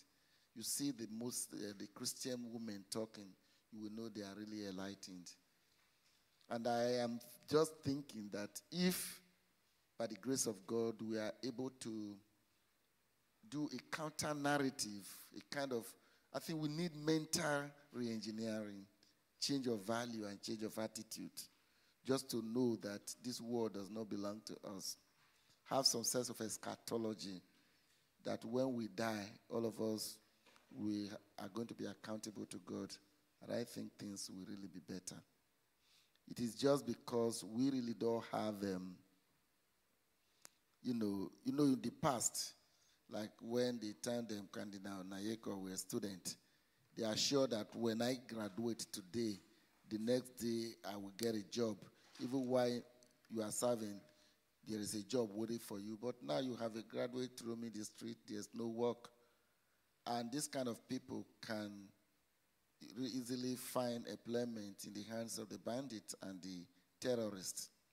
So it's an opportunity to call on government, thank God our sister is here, that they should really work hard to make sure that they change the narrative by empowering the youth and letting the youth have some sense of meaning.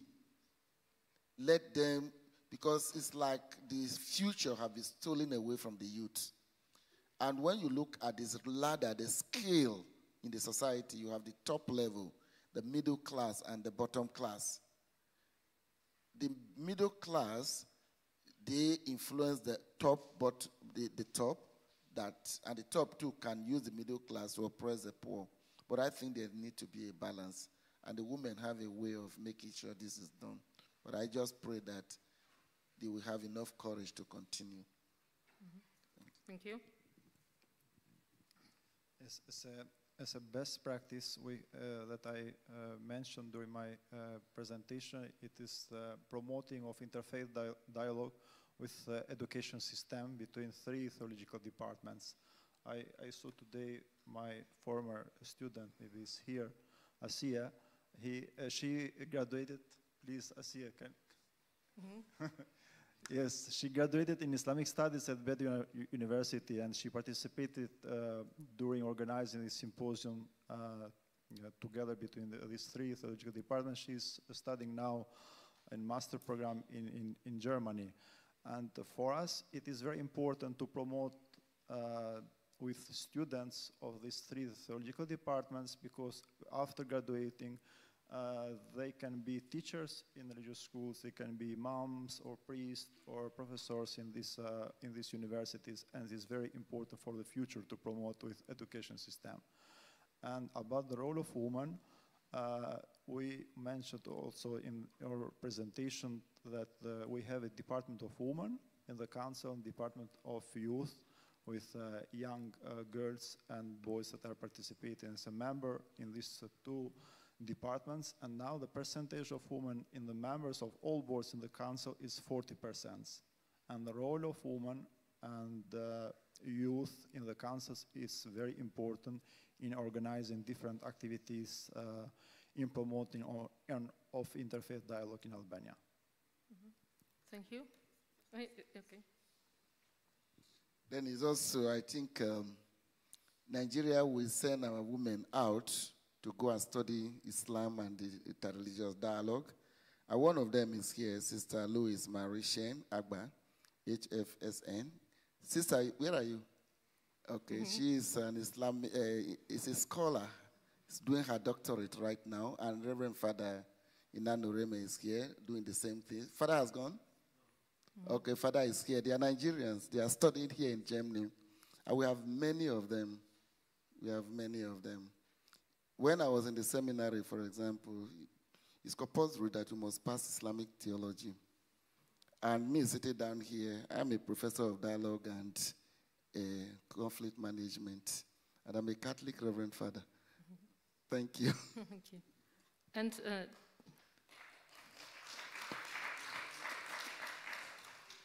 we should not forget our guest online, Dr. Bilgin. We are waiting for your comments. Thank you. I just would like to add that due to the conflict and the violence, a lot of people from the northeast or from different parts of Nigeria, they moved to more secure and safe places in Nigeria. And the government is helping them by establishing IDP camps, internally displaced people's camps. And these people are living under sometimes difficult conditions. And we have encouraged the students and then the friends, the parents, to come together and go to these IDP camps, giving them some food items and some other kinds of psychological help, communicate with these people there, and even help them get education to some extent. That is one. And secondly, we also have in peace and conflict resolution master programs that is offered by a university here. So under this program, 163 people, like priests, imams, church people, and from different organizations of the government, so were invited, they participated, and they completed. 163 of them, they completed this master program, and they have become peace ambassadors in Nigeria, and then they are now in different places promoting peace in the country. And another thing that I would like to mention is a program that is very valuable, encouraging and promoting peace, is Abrahamic tables. We organize these during the Christmas time, and people from different faiths, Christians, Muslims, they are invited, they come, and then we sit around a table and we eat together, we talk about how to promote peace and then dialogue, peaceful coexistence. And it really helps, especially there are a special focus for women. Women are invited, so the programs, the talks revolve around all this kind of peaceful coexistence, and it encourages and engages hundreds of people in that particular Christmas time. And that's all for now. Mm-hmm. Thank you very much. Yeah, one question over there.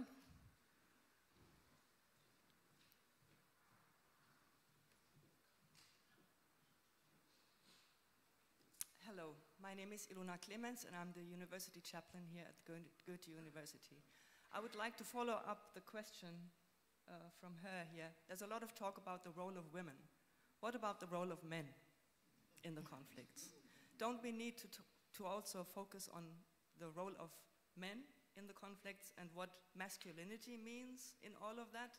Don't we need to talk about that from our different religious perspectives? What the role of men could be, that they are as well, that they are also peacemakers like the women are, and that women not only bring a women's perspective, they bring a human perspective, like men do also. So I think that's an issue we need to talk about in interfaith dialogue as well, masculinity and the role of men. Mm-hmm. Thank you.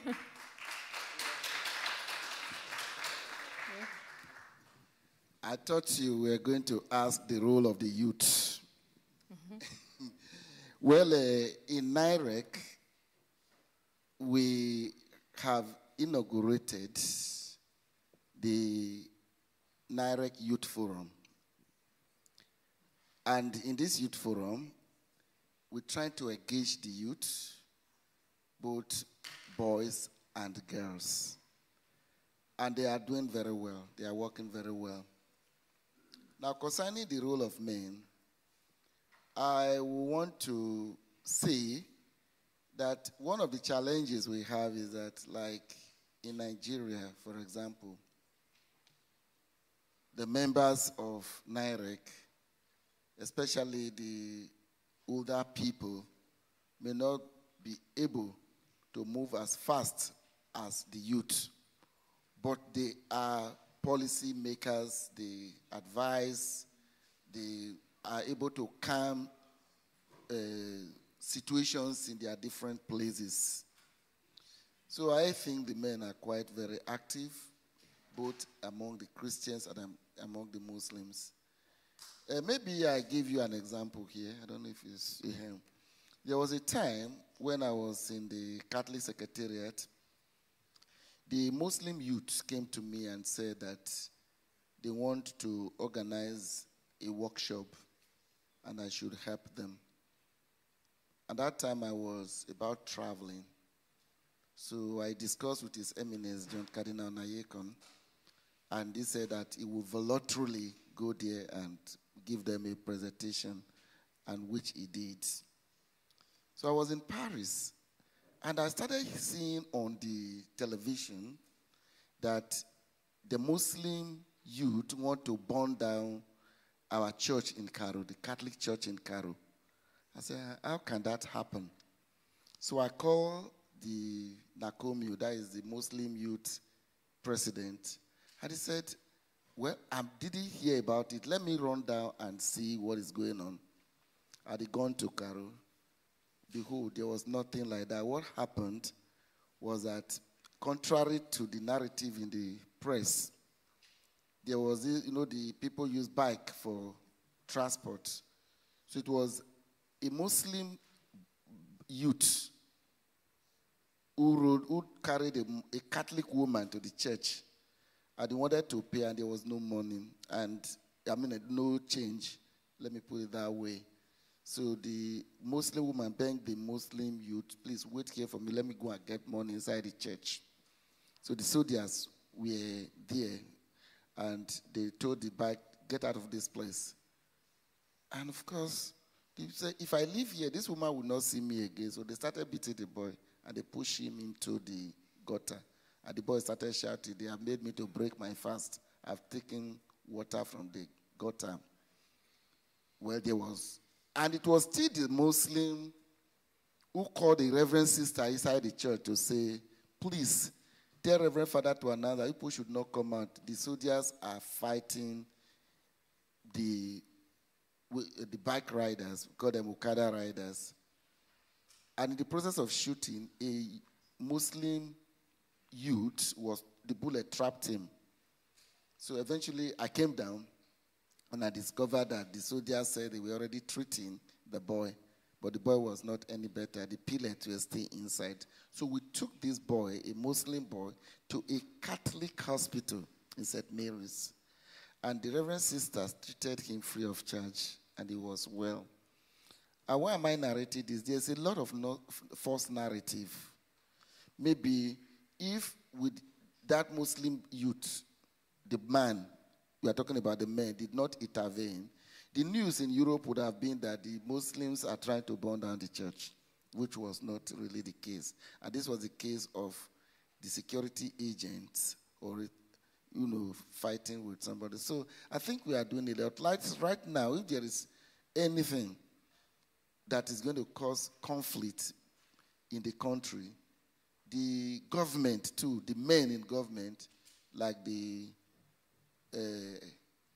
secretary to government of the federation, sometimes he will call the NIREC executive secretary.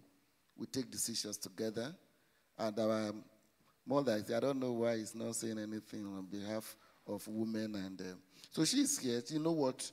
Men and women, I think we are quite very active, and we are collaborating. And you can see the way Emra and is organizing us. Emra is a man. Emra, are you a man? So he's a man, and he's doing very well. He brought all of us here. He brought all of us here, and they have taken us to Turkey more than 3 times. So I think the men are working. Yeah, thank you. And do you want to answer? Yes, very, very shortly.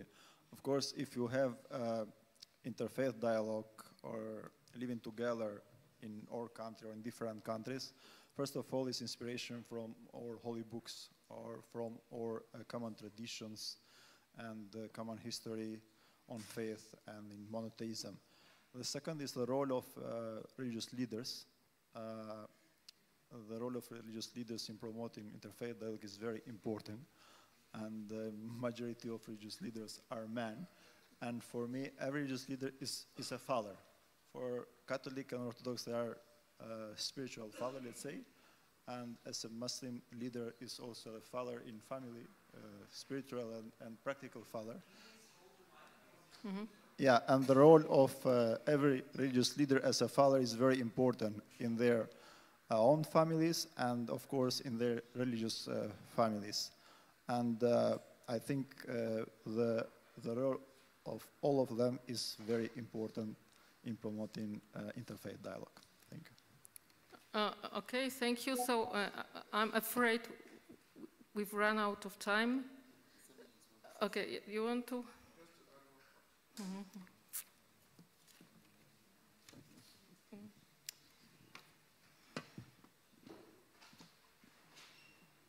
Just to add a point in regard to this men and women affair. I'm giving the example of our experience in the what used to be called World Conference on Religions for Peace, WCRP. It has been mentioned here by somebody, who is now being called Religions for Peace International. That group wanted religious leaders from different faiths to gather, and they succeeded a lot in that regard. But I remember most Christian leaders, almost all Muslim leaders, and even in Buddhism and Hinduism, is so heavily male that it was difficult to get any of these groups that we send a female as their leaders. And it was because of that that WCRP came out with this idea of let's have a special forum for the women and another special forum for the youths.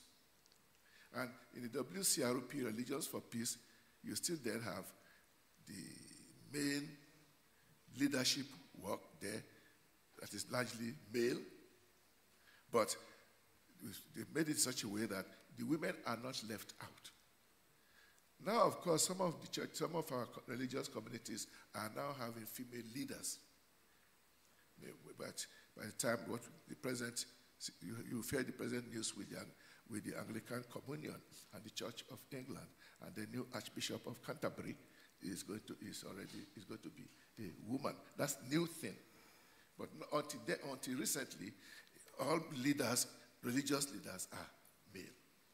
And so, if one wants to see the role of the women, it has to be deliberately worked out, and so that they can play their role in leadership in this regard. Before I sit down, there is a foundation in Abuja called Cardinal John Onayekhan Foundation for Peace, and we do a lot of work in training religious leaders in peace building and conflict resolution, and half of the students are female women who go back to their respective grassroots place to get involved in promoting peace and conflict resolution. The executive director of that whole outfit is a woman, who has been very much part of our work in WCRP. The woman happens to be Reverend Sister Agatha, who is the executive director of this outfit that every year we have a class of people who come and do not a master's course, but a practical course in religious dialogue. At the end, they get a certificate, and they call themselves peace ambassadors. All over, not only Nigeria, most all over Africa, they come from there. They get a certificate that has the authorization of 2 universities, the Catholic University and what we call the Nile University, which is a university started with the Hismet movement, Ufuk Foundation. So I can understand when people ask questions, where do the women come in? And I'm saying this is the part of the reason is because of the structures of religious organizations, which often do not put women as leaders. And very often women don't see themselves as leaders. But if it comes to actual peace building in the theaters of war, very often the men run away. The women have to stay because they cannot leave their children. And I think we should not underestimate what women do under those conditions. And they are often the ones who face the invaders, the attackers, the terrorists. Before I sit down, very often terrorists are all men. Mm-hmm. Thank you, Your Eminency, for your comment. And with this comment, we conclude this session. Now it's time for break. 15 minutes. 11 minutes. That is not my fault. Thank you very much.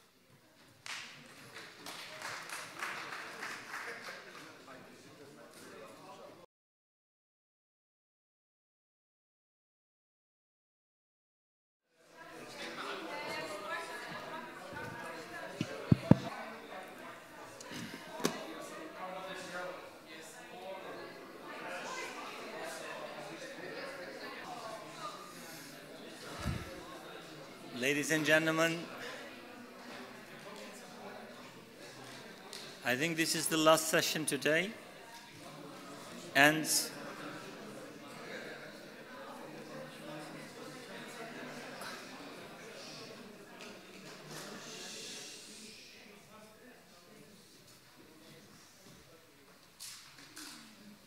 I know that we are all tired, and I came from Berlin, coming from the train at 4 o'clock in the morning. It's not also very, how can I say, comfortable. But this is the last session, and we're going over to dinner after the session, so this is the good news. I think the other good news is that we have a very, very interesting discussion in the previous sessions, talking about Nostra Aetate and the impacts of Nostra Aetate within 60 years. To myself, if I may introduce myself, I'm Dr. Arhan Kardash, the president of Islamic Academy for Education and Society in Berlin, and editor-chief of magazine Fountain, and an habitant at the University of Potsdam, teaching Islamic sciences, and the ambassador of Haus of One, a very outstanding project in Berlin, gathering 3 different sacred places within the same roof. And we have 3 distinguished guests. By the way, also many other scholars and distinguished scientists amongst us, especially His Eminency Cardinal Onayekhan and the others. I would like to greet you all, and I'm grateful for your patience. As an introduction, we can say the Quran emphasizes dialogue on the basis of common words and calling us, O people of the book, come to common terms between us and you, referring to former denominations, especially Christianity and Judaism. Ya ahl al-kitab, ta'alaw ila kalimatin sawa'un baynana wa baynakum.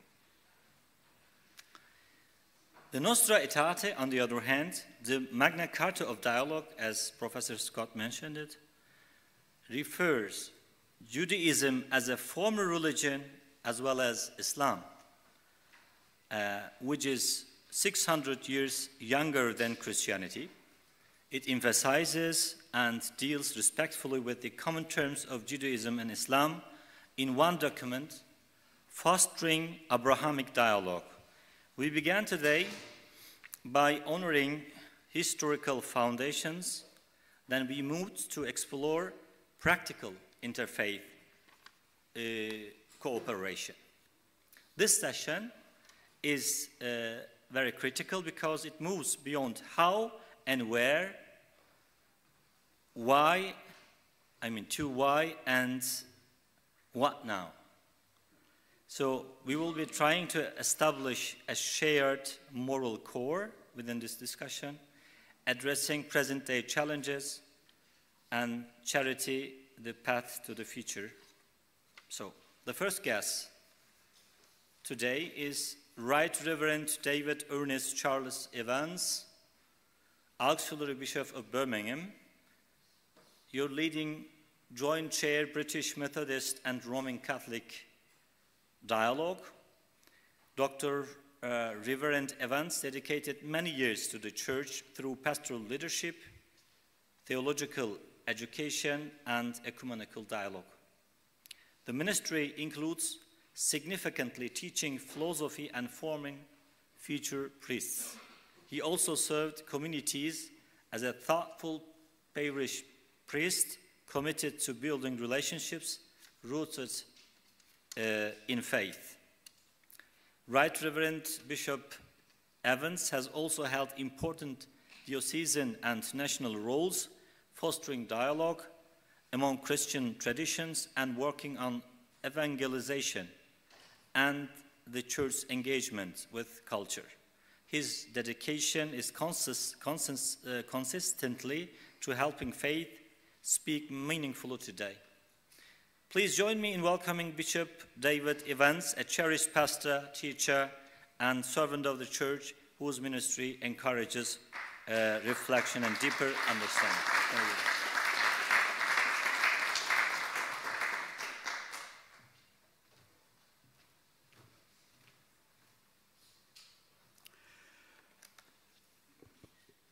Dear colleagues, Before I begin, perhaps I should say that I'm not a scholar of interreligious dialogue. And what I'm going to say is really a reflection on things that have led me along the path of dialogue in various different ways in the course of my priestly life. Thank you for introducing me in such an inspiring way. I hadn't realized I'd done so much, but it's very nice of you to say what you did say. So I was invited to come to this conference and give this talk after speaking at a small gathering called together to reflect on Christian-Muslim relations. This was one of 3 preparatory sessions on interreligious dialogue, organized before an event that was to take place at St. Chad's Roman Catholic Cathedral in Birmingham in the United Kingdom. This major event was organized by Bishop Patrick McKinney of Nottingham, the lead bishop for interreligious dialogue for the Roman Catholic Bishops' Conference of England and Wales. Invitations to the event were issued by Cardinal Vincent Nichols and Archbishop Bernard Longley, the president and vice president, respectively, of that bishops' conference. These preparatory talks were organized locally. They took place in 3 venues in Birmingham, and the speakers were local religious leaders. The first reflected on Christian-Jewish relations, the second on Christian-Muslim relations, and in the end, the third didn't take place. I came to take part in these meetings in the ordinary way of signing up for them as a consequence of seeing them advertised. I didn't attend in any official capacity, but because of my place as a bishop in the Roman Catholic community, I was asked at short notice to give the expression of thanks after the first meeting, and then also at short notice to speak on Nostra Aetate and Christian-Muslim relations at the next meeting. I cannot say that I have any academic or practical experience in interreligious dialogue. I've simply responded to opportunities that have come my way, either from my own initiative or because I have been asked to take part by Archbishop Bernard Longley, whose auxiliary bishop I am. However, my concern for interreligious dialogue goes back many years. I was appointed first of all a curate to St. Mary's the Mount Walsall in 1979, a year after my ordination to the priesthood, and a few months after my return from the English College in Rome, where I had completed a degree in philosophy. Walsall was a town with a diverse community. There was a significant Muslim population, though I knew of them more by hearsay than by direct contact with Muslim people. Some of the students in the Catholic secondary school nearby were Muslims, and I got to know them slightly through my work there. It was common to see people leaving mosques after Friday prayers, and St. Mary's also had a parish hall that was used by the Muslim community at the end of Ramadan. In 1983, I became a lecturer at Oscott College, the diocesan Roman Catholic seminary. In due course, a small group of lecturers put together a brief course on those faiths and religions that they happened to have an interest in order to prepare students from several parts of England and Wales for the communities they would become part of after their own ordination to the priesthood. These lectures were followed by visits to various places of worship around the city of Birmingham. And as a result of this, I was invited by members of a local synagogue to visit a museum in Leicestershire that commemorated the Holocaust. I had just come back from a visit to Guernsey, one of the Channel Islands that had been occupied by the Nazis during the Second World War and from where Jewish people had been deported. There was a small museum of the occupation there, which conveyed as well as it could, but with some force, what Jewish people had suffered from the Nazi persecution of Jews. The visit to Leicestershire reinforced that sense of terror and made it clear the great extent to which Nazis had been committed to the extermination of Jewish people. On a happier note, my next visit to the synagogue was for the celebration of the 20th anniversary of the return of what was called the Oscott Scroll of Jewish scriptures to the Jewish congregation that worshipped there. The scroll had been part of a legacy left to the Oscott Library by a German priest who had been taught in England while being a prisoner of war by a dogma professor at Oscott, Dr. Francis Davis.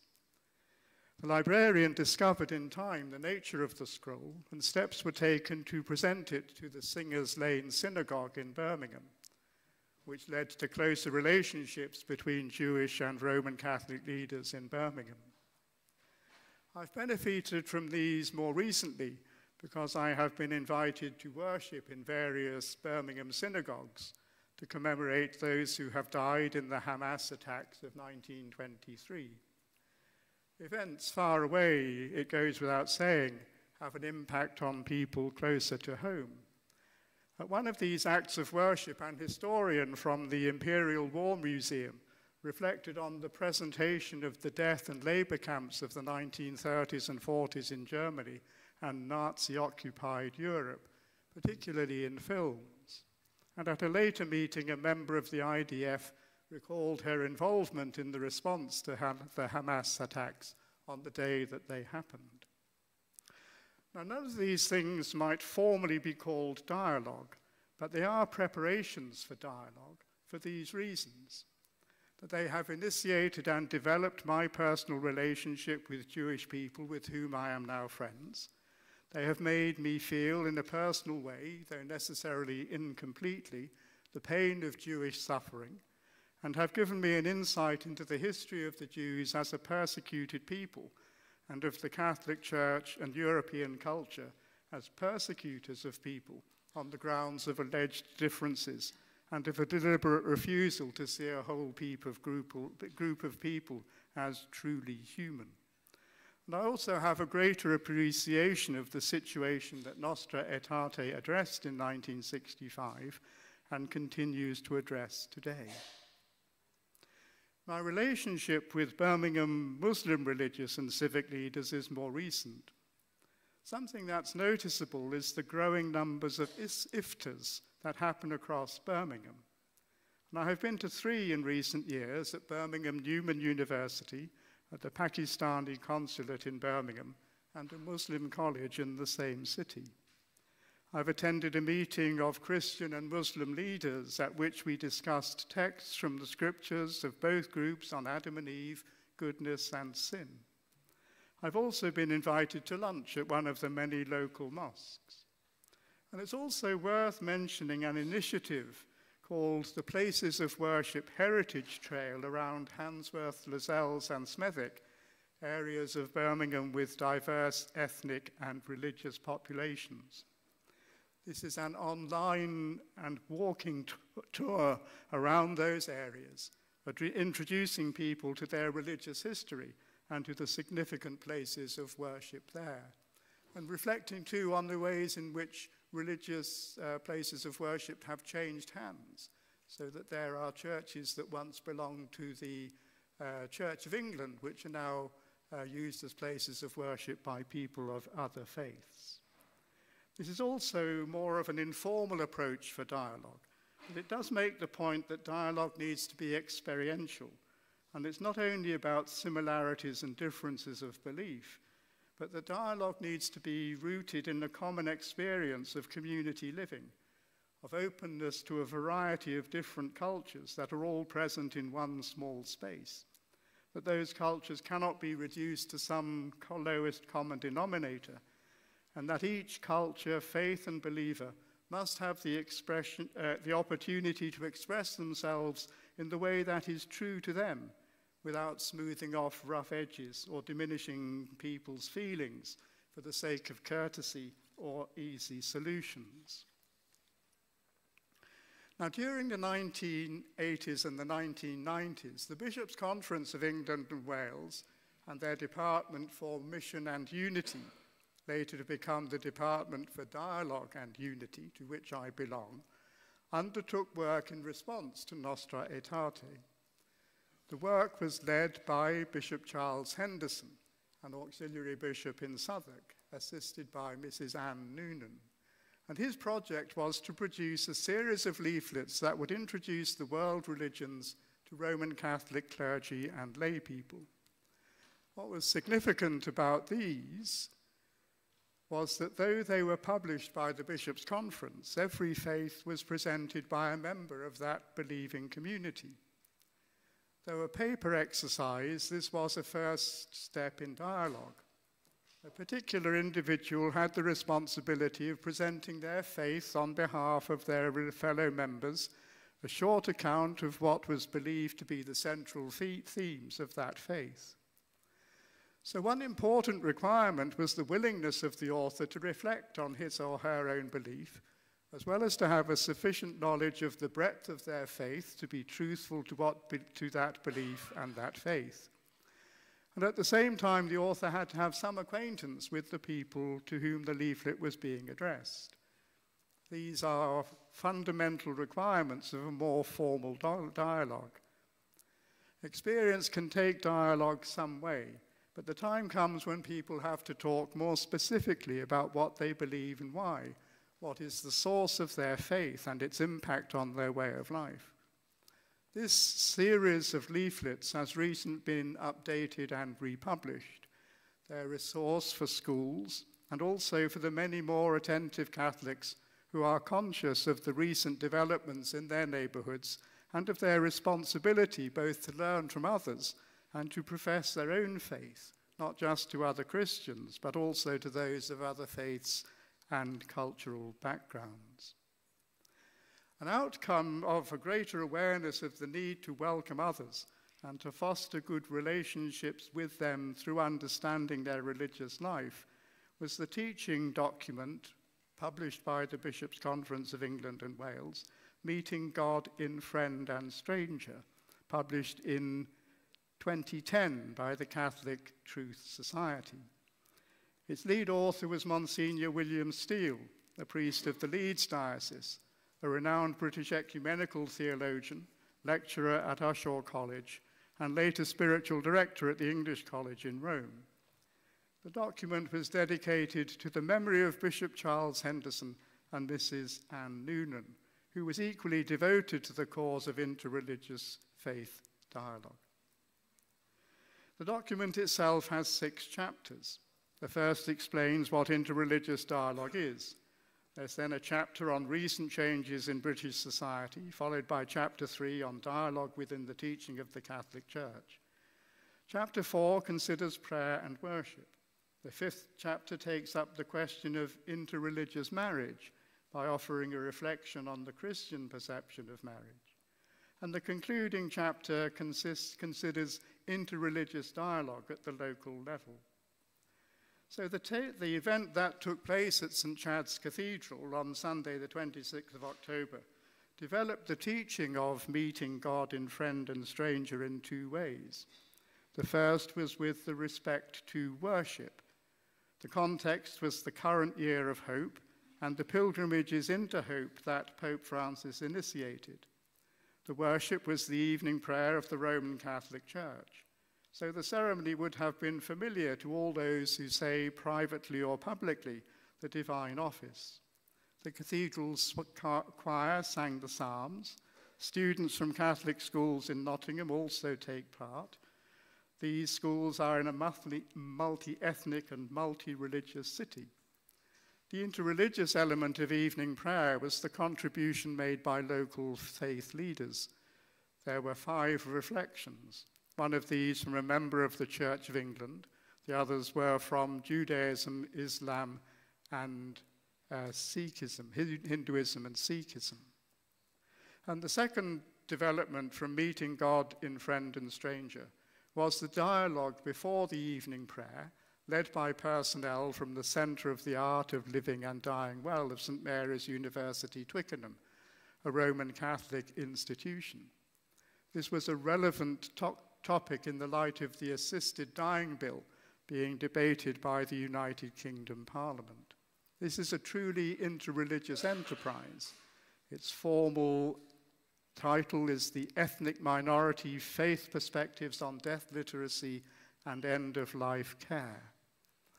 And the account of this research, included in the 26th of October booklet, states that participants from Muslim, Hindu, Buddhist, Jewish, and Sikh backgrounds detail the religious and cultural practices which communities and individuals hold dear as they near the end of life. This pilot study also highlights the challenges faced by ethnic minority faith communities in hospital healthcare settings. I'd summarize quickly what I wanted to say in part 3, to say that the practice of dialogue has been shown in 2 particular instances in the Roman Catholic Church recently. The first is the reflection on the Council of Nicaea, which thinks about the dialogue which took place then, and more recently to the attempts to bring about a synodal church, which are to do with recognizing that the Holy Spirit is also a partner in the dialogue, not only within Christianity, but with other religions too.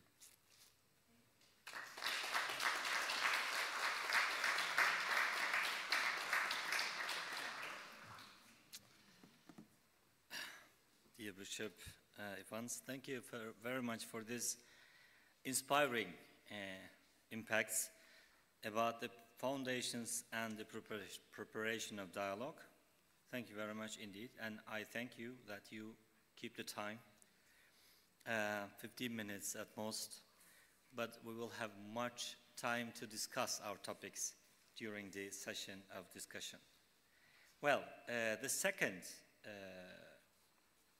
speaker today is a very distinguished guest coming from Indonesia, Hajja Yohana Irma Betaubun.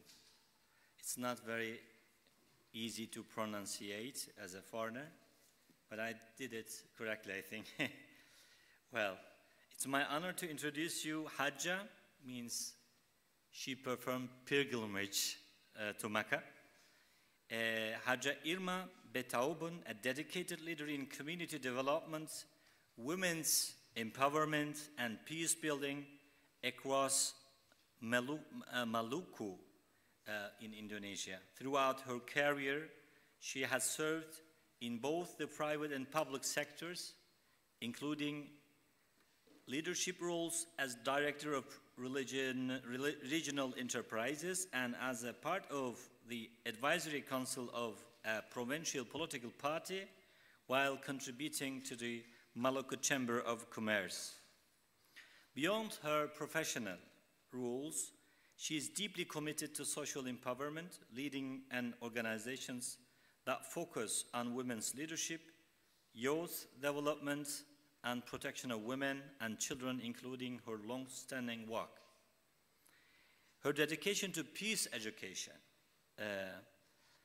and trauma recovery and community capacity building has touched many lives and strengthened the social fabric of Maluku. Hajja Betaubun is also the head of Muslim Women Organization in Maluku, in Indonesia. She is also a Nostra Aetate scholarship awardee to study in University of Georgiana, Italy. She is the special staff of Maluku Governor and the special staff of Commission 6th Representative Council of the Republic of Indonesia. Please join me in welcoming Hajja Irma Betaubun.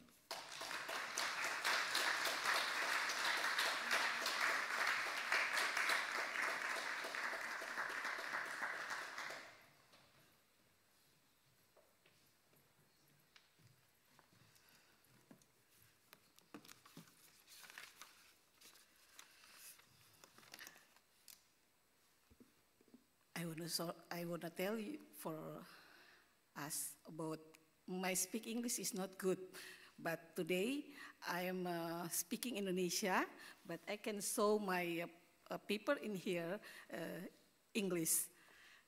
Okay, Assalamualaikum warahmatullahi wabarakatuh. Shalom, salve. Sebagai the Chief Muslim Women Association in my province, Maluku, tentu penting untuk menyampaikan jawaban yang berdasarkan konflik Kristen pasca tahun 1999 yang transformasinya pandangan umat Islam terhadap Kristen di Maluku. Perjalanan hubungan Muslim dan Kristen di Maluku mengalami transformasi besar yang dapat dilihat dalam 3 fase. 3 fase utama itu adalah yang pertama, warisan hidup berdampingan. Sebelum konflik, hubungan Muslim dan Kristen di Maluku dilandasi oleh konsep salam dan sarani, Islam dan Kristen. Selalu bersama-sama, berpegangan tangan dan bersuka cita. Agama dilihat sebagai 2 jalan yang berbeda tetapi setara untuk mencapai tujuan yang sama. Sebuah keyakinan yang kemudian dikenal sebagai agama Nunu Saku. Kekerabatan adat Pelagandong menjadi perekat sosial yang sangat kuat, menenggelamkan perbedaan dogma dalam kesamaan budaya. Yang kedua adalah retaknya hubungan akibat konflik. Konflik 1999 memaksa pandangan ini berubah secara pahit. Agama tiba-tiba menjadi alat mobilisasi dan identitas kelompok yang paling nyata sebagai pihak yang memiliki program sistematis untuk meminggirkan umat Islam. Yang sebagai pihak yang memiliki program sistematis untuk meminggirkan umat Islam yang memanfaatkan keunggulan sumber daya manusia dan posisi dalam birokrasi yang telah terbangun sejak era kolonial. Konflik ini menunjukkan bagaimana sentimen keagamaan dapat dengan mudah dipolitisasi dalam situasi ketidakpastian atau ketidakstabilan politik dan ekonomi. Rekonsiliasi yang ketiga, fase ketiga adalah rekonsiliasi dan pandangan yang lebih konflik. Pasca konflik terjadi proses introspeksi mendalam. Umat Islam di Maluku kini memandang Kristen dengan kacamata yang lebih realistis dan kompleks. Meski luka sejarah sebagai kekuatan rekonsiliasi, pandangan terhadap Kristen kini bukan lagi hitam putih. Mereka dilihat sekaligus sebagai mantan lawan dalam konflik, mitra dalam pembangunan, perdamaian, dan juga saudara sebangsa yang terikat dalam budaya yang sama. Relevansi untuk konferensi dan masa depan sebagai Ketua Wanita Islam Maluku terbesar dari Maluku adalah konflik tidak mendefinisikan masa depan. Kemauan untuk berdamai dan mengedepankan kemanusiaan bersama terbukti lebih kuat. Peran perempuan, masyarakat akar rumput dalam mempelopori dialog dan aksi kemanusiaan bersama adalah kunci kesuksesan rekonsiliasi. Pandangan terhadap Kristen telah berevolusi dari saudara menjadi lawan dan akhirnya menjadi mitra yang diperlukan untuk menciptakan Ambon sebagai City of the Peace. Hubungan ini sekarang dibangun di atas kejujuran untuk mengakui luka masa lalu sekaligus komitmen bersama untuk tidak mengulanginya. Pengalaman konflik 1999 memang mengubah dinamika hubungan secara mendalam. Konflik yang dipicu oleh insiden kecil dengan cepat menyulut ketegangan horizontal yang diwarnai identitas agama. Namun, justru dalam kegelapan ini lahir kesadaran kolektif bahwa tetangga yang berbeda keyakinan bukanlah musuh. Musuh sebenarnya adalah politik adu domba, kesenjangan ekonomi, dan narasi kebencian yang dimanfaatkan oleh pihak-pihak tertentu, termasuk diduga oleh oknum militer untuk mengacaukan proses transisi demokrasi pasca kepemimpinan Soeharto. Pasca konflik, upaya untuk mengacaukan rekonsiliasi yang digerakkan dari akar rumput sepertinya inisiatif para ibu-ibu dari kedua belah pihak, Islam dan Kristen, untuk membersihkan puing-puing dan berbagai makanan, menunjukkan bahwa pandangan terhadap satu sama lain dapat memulihkan aksi kemanusiaan yang tulus. Apa ada momen terpenting pasca sejarah Nostra Aetate hingga saat ini. Salah satu momen terpenting pasca Nostra Aetate adalah bagaimana semangat dihidupkan dalam konteks lokal di berbagai belahan dunia. Di kota Ambon kami memiliki pelagandong, sebuah tradisi ikatan kekerabatan adat yang melampaui agama. Tradisi inilah yang menjadi fondasi bagi gerakan perdamaian dari masyarakat sipil. Momen penting lainnya adalah berdiri lembaga-lembaga perdamaian yang digerakkan oleh komunitas agama sendiri, seperti Krisis Center, Protestan, Katolik Center, dan juga Posko Masjid Al-Fatah Islam yang menjadi saluran dialog dan bantuan kemanusiaan di tengah konflik. Ini adalah fakta yang menjadi saluran dialog yang membantu kemanusiaan di tengah konflik. Ini juga adalah Nostra Aetate, ada dalam tindakan nyata yang membuktikan bahwa dokumen tersebut bukan hanya teks, melainkan sebuah semangat yang dapat diwujudkan sesuai kearifan lokal. Apa yang dapat dipelajari dari pertemuan dengan Gereja Katolik? Pelajaran terpenting yang dapat kami pelajari yang juga tercermin dalam semangat Nostra Aetate adalah kekuatan, kerendahan hati, dan komitmen untuk melupakan masa lalu. Forget the past. Sebagaimana disebut dalam dokumen tersebut mengenai hubungan dengan Muslim dalam proses perdamaian di Maluku. Para pemimpin dan umat Katolik bersama dengan gereja-gereja Kristen lainnya turun tangan tanpa prasangka. Mereka membuka ruang aman untuk dialog. Kami belajar bahwa rekonsiliasi sejati tidak menuntut pengakuan kesalahan terlebih dahulu, tetapi dimulai dengan kesediaan bersama untuk mendengar penderitaan pihak lain. Ini adalah cerminan nyata dari nilai-nilai Islam dengan rekonsiliasi dan memaafkan. Sejauh mana Nostra Aetate dengan situasi saat ini? Nostra Aetate juga sangat relevan bahwa lebih dari era 1960-an, dunia saat ini dipenuhi dengan polarisasi ujaran kebencian dan politisasi identitas yang mirip dengan bibit-bibit konflik di Maluku dulu. Dokumen ini mengingatkan kita bahwa sikap saling menghormati, mutual respect, dan pencarian kebenaran dalam agama lain bukanlah pilihan, melainkan kebutuhan untuk kelangsungan hidup umat manusia. Di Ambon, Maluku, semangat ini kami terjemahkan ke dalam forum kerukunan umat beragama yang secara proaktif memantau dan meredam ketegangan sebelum meledak.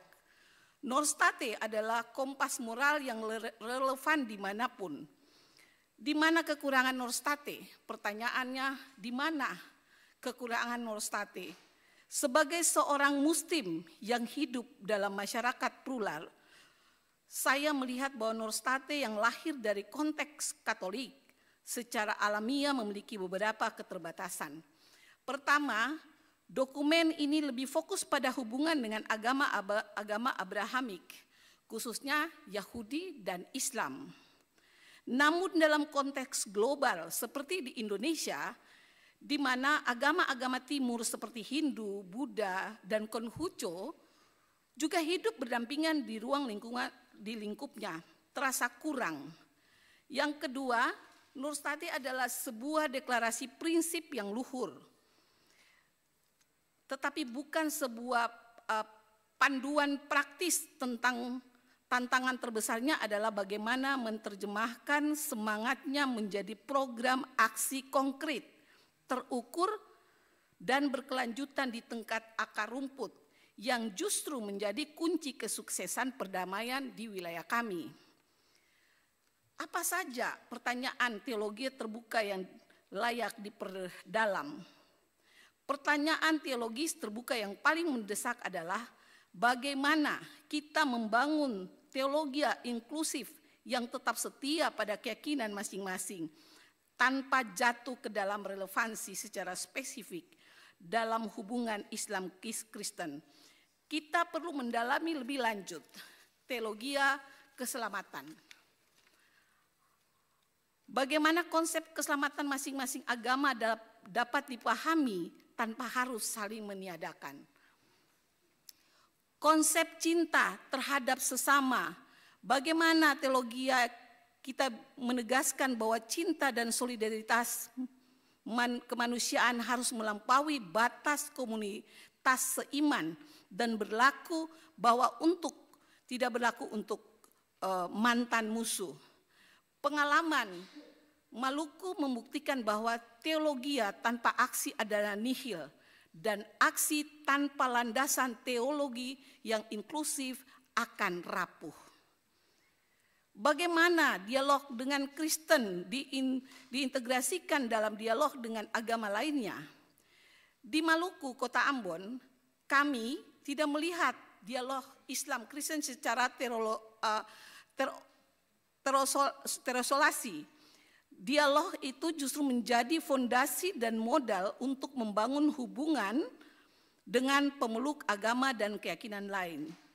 Ketika trans dan mekanisme dialog berhasil dibangun antara Muslim dan Kristen, dua kelompok yang pernah berkonflik langsung, maka membangun hubungan dengan kelompok lain menjadi lebih mungkin.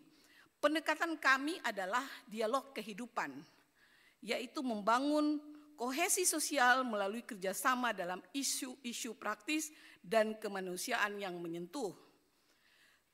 Terlepas dari agama, seperti pengentasan kemiskinan, pendidikan, dan pelestarian lingkungan, dengan demikian dialog antar agama menjadi lebih kontekstual dan relevan dengan kebutuhan semua masyarakat.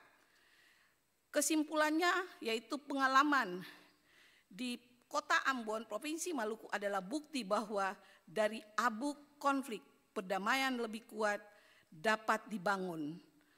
Kota Ambon telah bertransformasi dari epicentrum konflik menjadi laboratorium hidup untuk perdamaian dunia. Perjalanan ini membuktikan bahwa semangat Nostra Aetate tidak berhenti pada deklarasi, tetapi dapat diwujudkan melalui komitmen, aksi nyata dan kearifan lokal. Dengan membagikan kisah ini, saya tidak akan hanya mewakili Provinsi Maluku dan Indonesia, tetapi juga menawarkan sebuah blueprint untuk resolusi konflik dan pembangunan perdamaian yang dapat menginspirasi komunitas global. Demikian yang perlu saya sampaikan. Terima kasih. Thank you so much. Wassalamualaikum warahmatullahi wabarakatuh.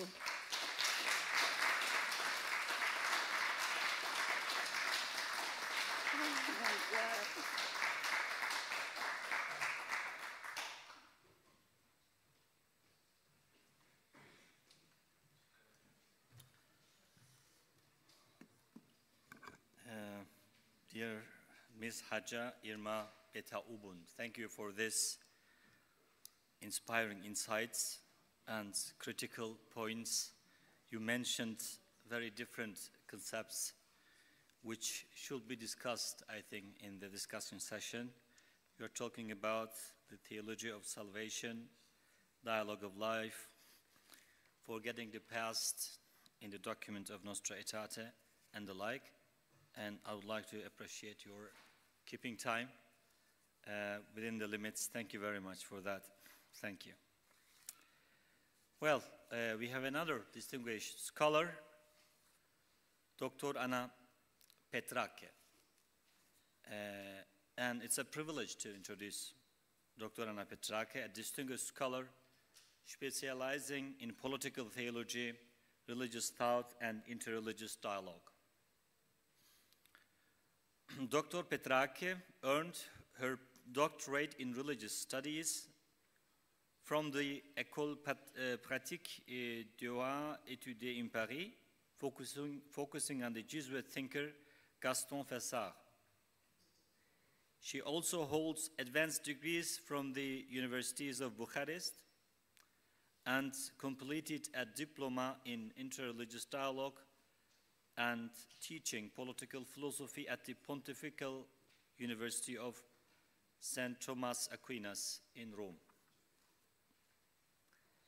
Her influential research conducted at institutions across Europe explores critical themes like authority in Christian traditions, the political meaning of eschatology, and how religious narratives shape public life. Furthermore, Dr. Petrake has actively contributed to interreligious initiatives in the Mediterranean region. Please join me in welcoming Dr. Petrake, a scholar whose work invites us to think deeply.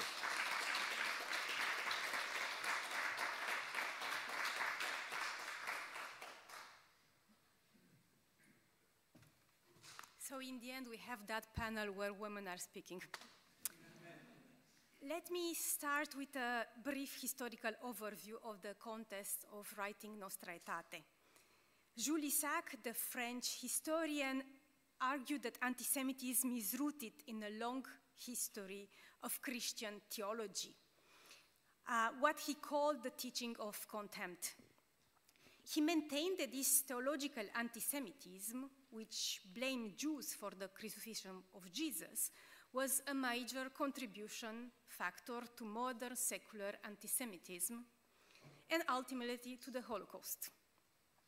Following the meeting between Pope John XXIII and Jules Isaac, the Pope entrusted Cardinal Augustin Bea, president of the Secretariat for Promoted Christian Unity, with the task of drafting a declaration concerning the Jewish people, a possible appendix de Judais. This attempt failed for political reasons. Later on, the project resurfaced in September 1965, when Cardinal Bea report on the Jews was distributed to the Council Fathers. After discussion, the Father considered it appropriate to add a paragraph concerning non-Christian religion, emphasizing the shared belief in one God, the Creator and Father of all. Several Eastern bishops, particularly the Greek Catholic Patriarch Maximus IV, drew attention to the risk that a declaration focusing solely on Judaism might remain silent about Islam. Such an omission could be interpreted, especially in the Middle Eastern context, as indicating that the Catholic Church has taken a strategic stance in favor of Israel. At this crucial point, another key figure interfered. This is the Egyptian Dominican theologian Father Georges Anawati, a renowned scholar of Islam and Oriental studies. Father Anawati undertook a genuine campaign for advocacy, the highlight of which was a lecture delivered on 29 of November 1963 at the Angelicum, the Dominican University in Rome, my university, and besides this, the university where the Pope Leo studied canon law. And this conference was entitled Islam at the Time of the Council, Precursor of an Islamic-Christian Dialogue. Present at the conference were several cardinals and council advisors, who, impressed by his intervention, entrusted Anawati with the task of drafting the paragraph of Islam that would eventually be included in Nostra Aetate, a council document that was initially intended to address the relationship between Christianity and Judaism, especially in the post-Holocaust context, transformed into a document that broadly addresses the relationship with other non-Christian religions. Since the promulgation of Nostra Aetate, interreligious dialogue has developed into an organized effort, both as an academic field as a form of cultural diplomacy.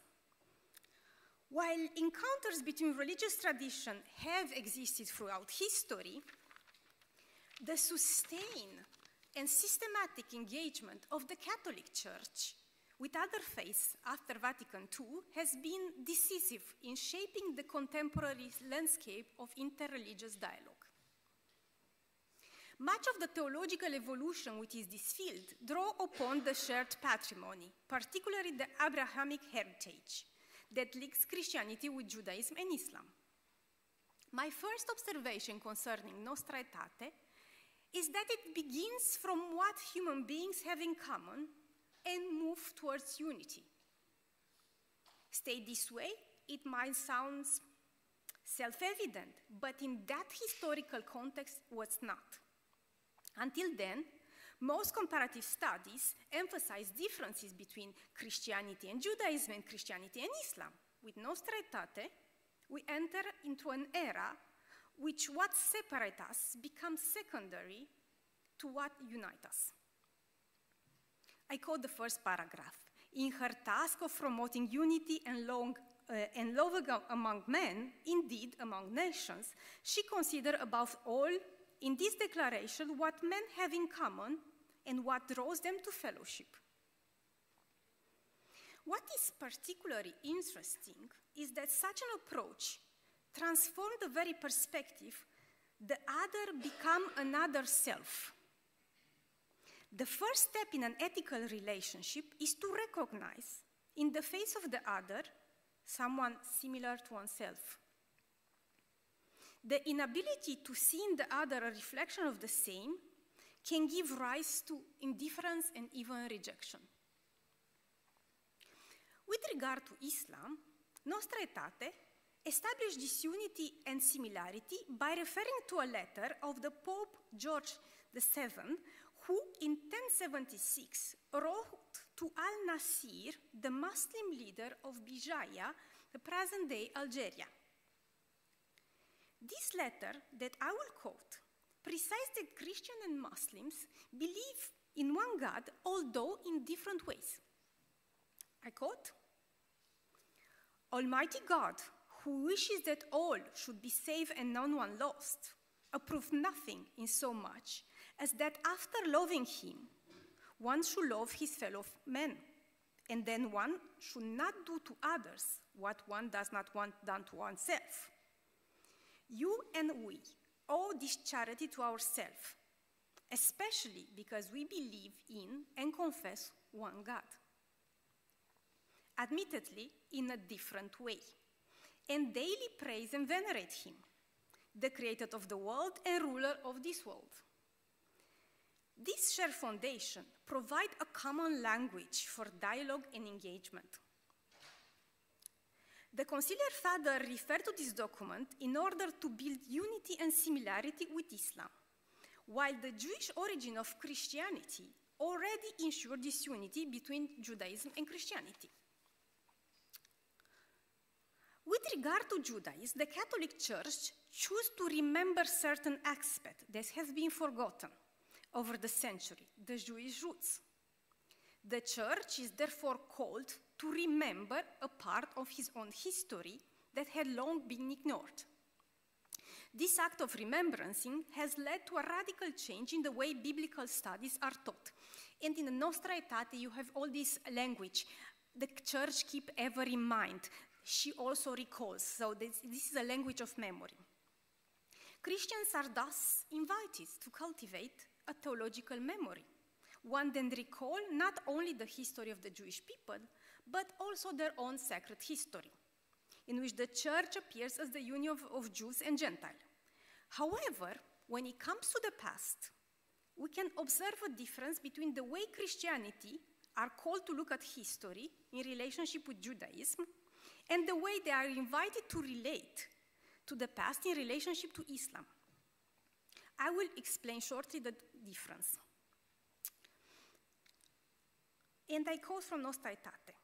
"Since in the course of centuries, not a few quarrels and hostilities have arisen between Christians and Muslims, this Sacred Synod urged all to forget the past and to work sincerely for mutual understanding and to preserve as well as to promote together for the benefit of all mankind, social justice and moral welfare, as well as peace and freedom." In order to start anew with the Jews, Christians are called to remember. And in order to start anew with Islam, Christians are called to forget. It is striking, this difference. I will try to understand it. And I will say that what Christians are not allowed to forget is this bond that linked them to Israel. While in the case of Islam, we are called to forget historical contingent conflicts. To worry overmuch about past conflicts is detrimental to the future of the relationship.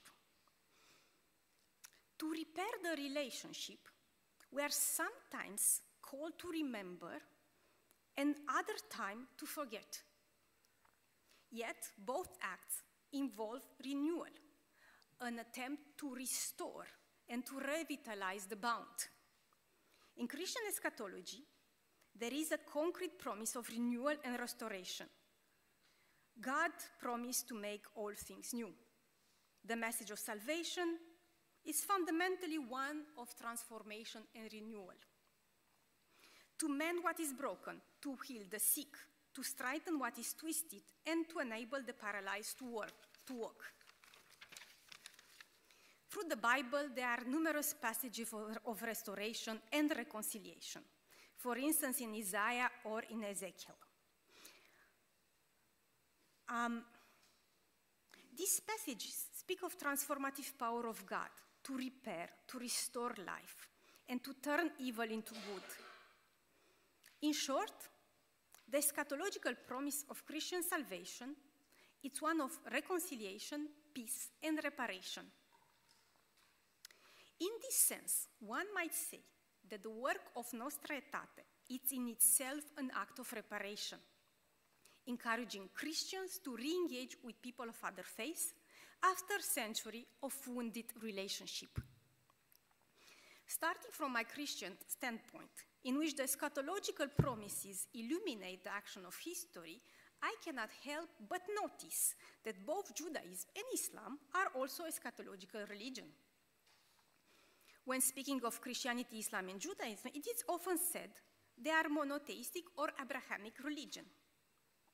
Abraham is mentioned 3 times in Nostra Aetate. In speaking of Abraham, we refer not only to a shared heritage, but also to a shared promise. According to the Hebrew Bible, God promised, I will make you a great nation and I will bless you. Similar in the Quran, God promised to make Abraham a great leader. These promises can be interpreted in eschatological way. And even though the details of eschatology differ in between the 3 religions. A long time, religious studies use this category of Abrahamic religion to speak about Judaism, Christianity, and Islam. Around 2010, books, conference, and academic programs have increasingly used this expression of Abrahamic religion.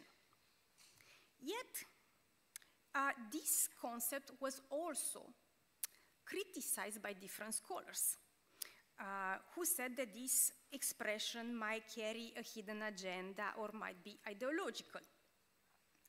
Also, they insist that the image of Abraham promoted by the 3 religions is different,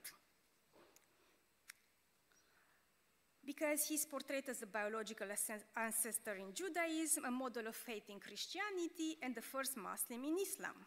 So these historical references to Abraham has been used more to assert differences than unity.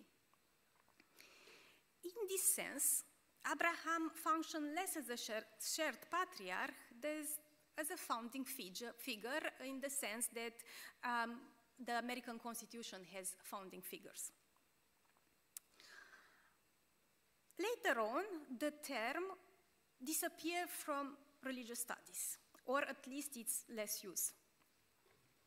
The interest of this concept is that it emphasizes a common genesis. Yet I believe that a better framework can be proposed, one that named Judaism, Christianity, and Islam as eschatological religion. It is more a matter of promise and expectation concerning the afterlife, hope for resurrection and eternal life, and the question of fear of judgment. This religion has all of them promoted a mode of thought oriented toward the fulfillment of prophecies. And they share the assumption that this world and this historical time, sooner or later, come to an end. Such a conception implies three key characteristics that deserve mention. First, human beings are eschatologically oriented, looking towards what is yet to come, toward becoming. Second, this orientation allows us a phenomenology of hope, one that originates in this world but is directed towards another world. Finally, this characteristic explains why believers live in a state of anticipatory readiness for the end, trying to lead a moral, upright life. Nostra Aetate hints toward an eschatological dimension, but doesn't fully develop it. For example, it says, one is the community of all people on their origin, for God made the whole human race to live over the face of the earth. One also is their final goal, God. This sentence sketches a kind of redemption history, from Genesis to the eschaton, and encourage us to think of Judaism, Christianity, and Islam as eschatological religion. In doing so, it shifts the interreligious dialogue away from purely theological debates about the nature of God or some philosophical debates about religious experience, or even historical discussion about the past of the shared heritage. Instead, it opens the way for a more practical conversation, one about what can we reasonably hope for. Describing Judaism, Christianity, and Islam as eschatological religion shifts the perspective of interreligious dialogue from an ontotheological approach concerned with the nature of God and God's relationship with human beings to an approach focused on how we can live together. An eschatological orientation invests history with meaning, interprets events with a historical framework, and encourages human beings to act responsibly, leading ethical lives that promote justice, peace, and reconciliation. I still have a lot, but I can just close here by saying that if we think about this eschatological orientation, we might also think about our common responsibility towards the creation and trying to move together in this direction. Thank you.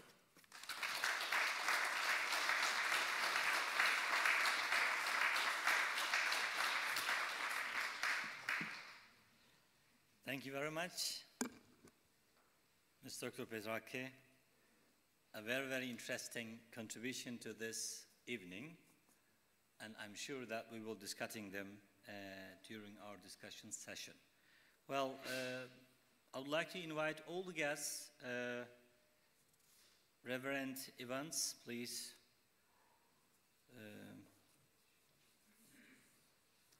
Dr. Petrake and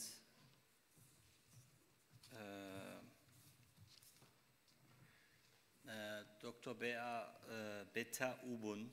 I do always make a mistake about this. Before we are moving on to evening, to dinner, we are supposed to make a photo with all the contributors of this wonderful conference. So please don't let me forget this monumental event. Well, I think we have some time. At least we have 20 minutes, even though we began a bit late, 10 minutes later. And I will be sitting also on the pult if it doesn't make it. I just have to open the translation for. Okay. Yes. Let me say this again. Well, during the discussion, Miss Beta Ubun, she will be talking in Indonesian, Bahai, and some colleagues are translating it online, so it can take a bit time.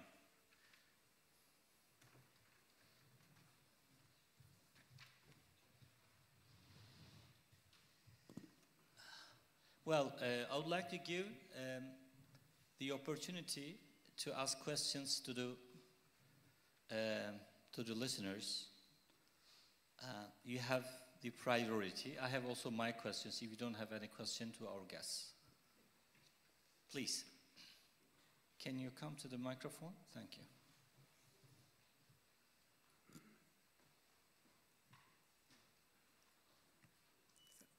Good afternoon, Your Eminence, and distinguished ladies and gentlemen. I'll stand on the existing protocol. My question particularly goes to Beta Umba. Yeah, okay. As a politician, and of course with your background, I'd like to know how you want to promote this interreligious dialogue practically. Because I know Dr. Scott talked about us going beyond the declaration of Nostra Aetate and becoming more practical. I would like to see a situation where your children and my children, despite their religions, can become friends, can play in the same school, and not have divisions or have only very formal occasions where we talk about interreligious dialogue. I feel, I'm of the opinion, that if we do this in more informal settings, for instance, we don't have to wait until Ramadan before the Muslim and the Christian can sit together and break bread.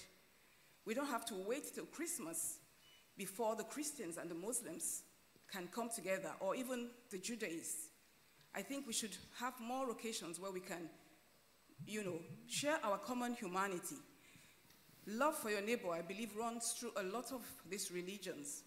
And I think that as a politician, we should not allow, like you said, politicians divide us, because we have the same problem in Nigeria, where the politicians thrive on dividing the Christians and the Muslims. I think if we have more personal, family-to-family relationships, then it will be more difficult for the politicians to divide us. That's my contribution. Thank you. Thank you. Thank you for your contribution.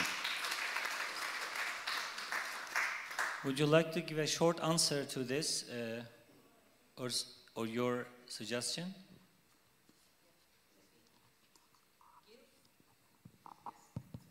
Gilbert? Well, thank you. Is my voice clear to be heard? Okay. Thank you, distinguished ladies and gentlemen. My name is Gilbert Mark Balyanan. Well, I am the private secretary of Mrs. Johanna Irma Betalben, and I guess we don't have really much time here. So I'm just straight to the point of what the question is. So we do believe that, talking about become a politician, as Mrs. Johanna Irma Betalben is often did for become a politician, is she always promoting for interreligious dialogue. In any city, in any province that in Indonesia, what she did is she brings a lot of religion down there. She not only Christians, not only Protestants or Catholic, Lutherans, not only Islam, but also with Buddhism and also with the Confucius. So that's why talking about her participation for becoming a politician in this role, she's having a big role for making this kind of interreligious dialogue every year in Maluku.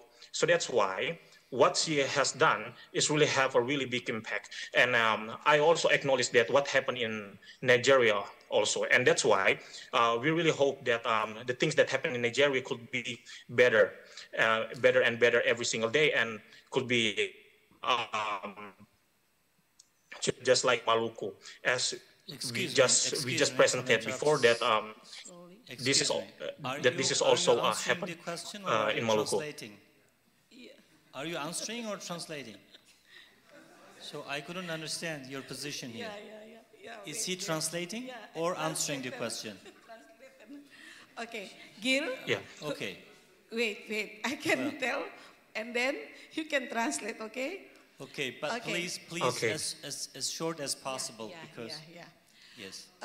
Di Maluku, di Maluku, khususnya Indonesia, in Maluku, especially Indonesia, untuk memisahkan antara politik dan agama itu harus tidak boleh dicampur adukan.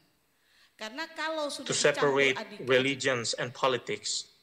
Kalau dicampur adukan antara politik dengan agama, maka itu akan hancur. Ketika saya berdiri sebagai ketua wilayah wanita Islam, maka yang saya bicara adalah it will persoalan cross. keagamaan. When I was ruled for 15 years as the head of women Islam organization. Tetapi jika saya sebagai seorang politisi, saya berbicara tentang kerakyatan dan tidak boleh dicampur adukan antara agama dan politik. Kalau dicampur adukan, maka konflik di Maluku itu adalah krisis kepercayaan kepada tokoh-tokoh umat. Karena apa? Karena sudah dicampur adukan antara politik dan agama. Bun boleh per kalimat saja. So just like she said before that you cannot mix between the politics and the religion, because if you stand on politics, then mix the politics with the religion, then it could be. I see. Anyhow, so I understood your answer. Thank you very much. So you mean please don't mix politics with religion. They are two different issues, and if you don't make a conflict between two of them, if you separate them, you're able to make a peace. Yes, thank you. I think this translation issue is not very easy. I have my questions. If you have questions, please do it. There you go, please, young lady. And the answers as short as possible, please, because I have many questions to ask, actually. Yes. Thank you very much for your wonderful presentation. My name is Louis-Marie Agaba from Nigeria, but I'm a doctoral student here in Germany at the University of Würzburg. So my question is directed to three of you. Anybody who is disposed can answer. Now, for me, I see one of the challenges of interreligious dialogue as doctrinal. In most cases, no matter how successful dialogue is, as soon as it comes into the discussion on doctrines or core values of a particular religion, you see each religion setting up their antenna for defense. So now my question is, how can we engage in a very fruitful dialogue without being so defensive? Because this religious or doctrinal defense divide us rather than building these bridges. So how can we come to a blend in order to achieve fruitful dialogue between Christians, between Muslims and Jews? Thank you. Thank you for the question. Dr. Reverend Bishop Evans, would you like to answer this question? Thank you for that question. I think it's an important one. And perhaps it's one which has been raised only now in the conference that we've been engaged in.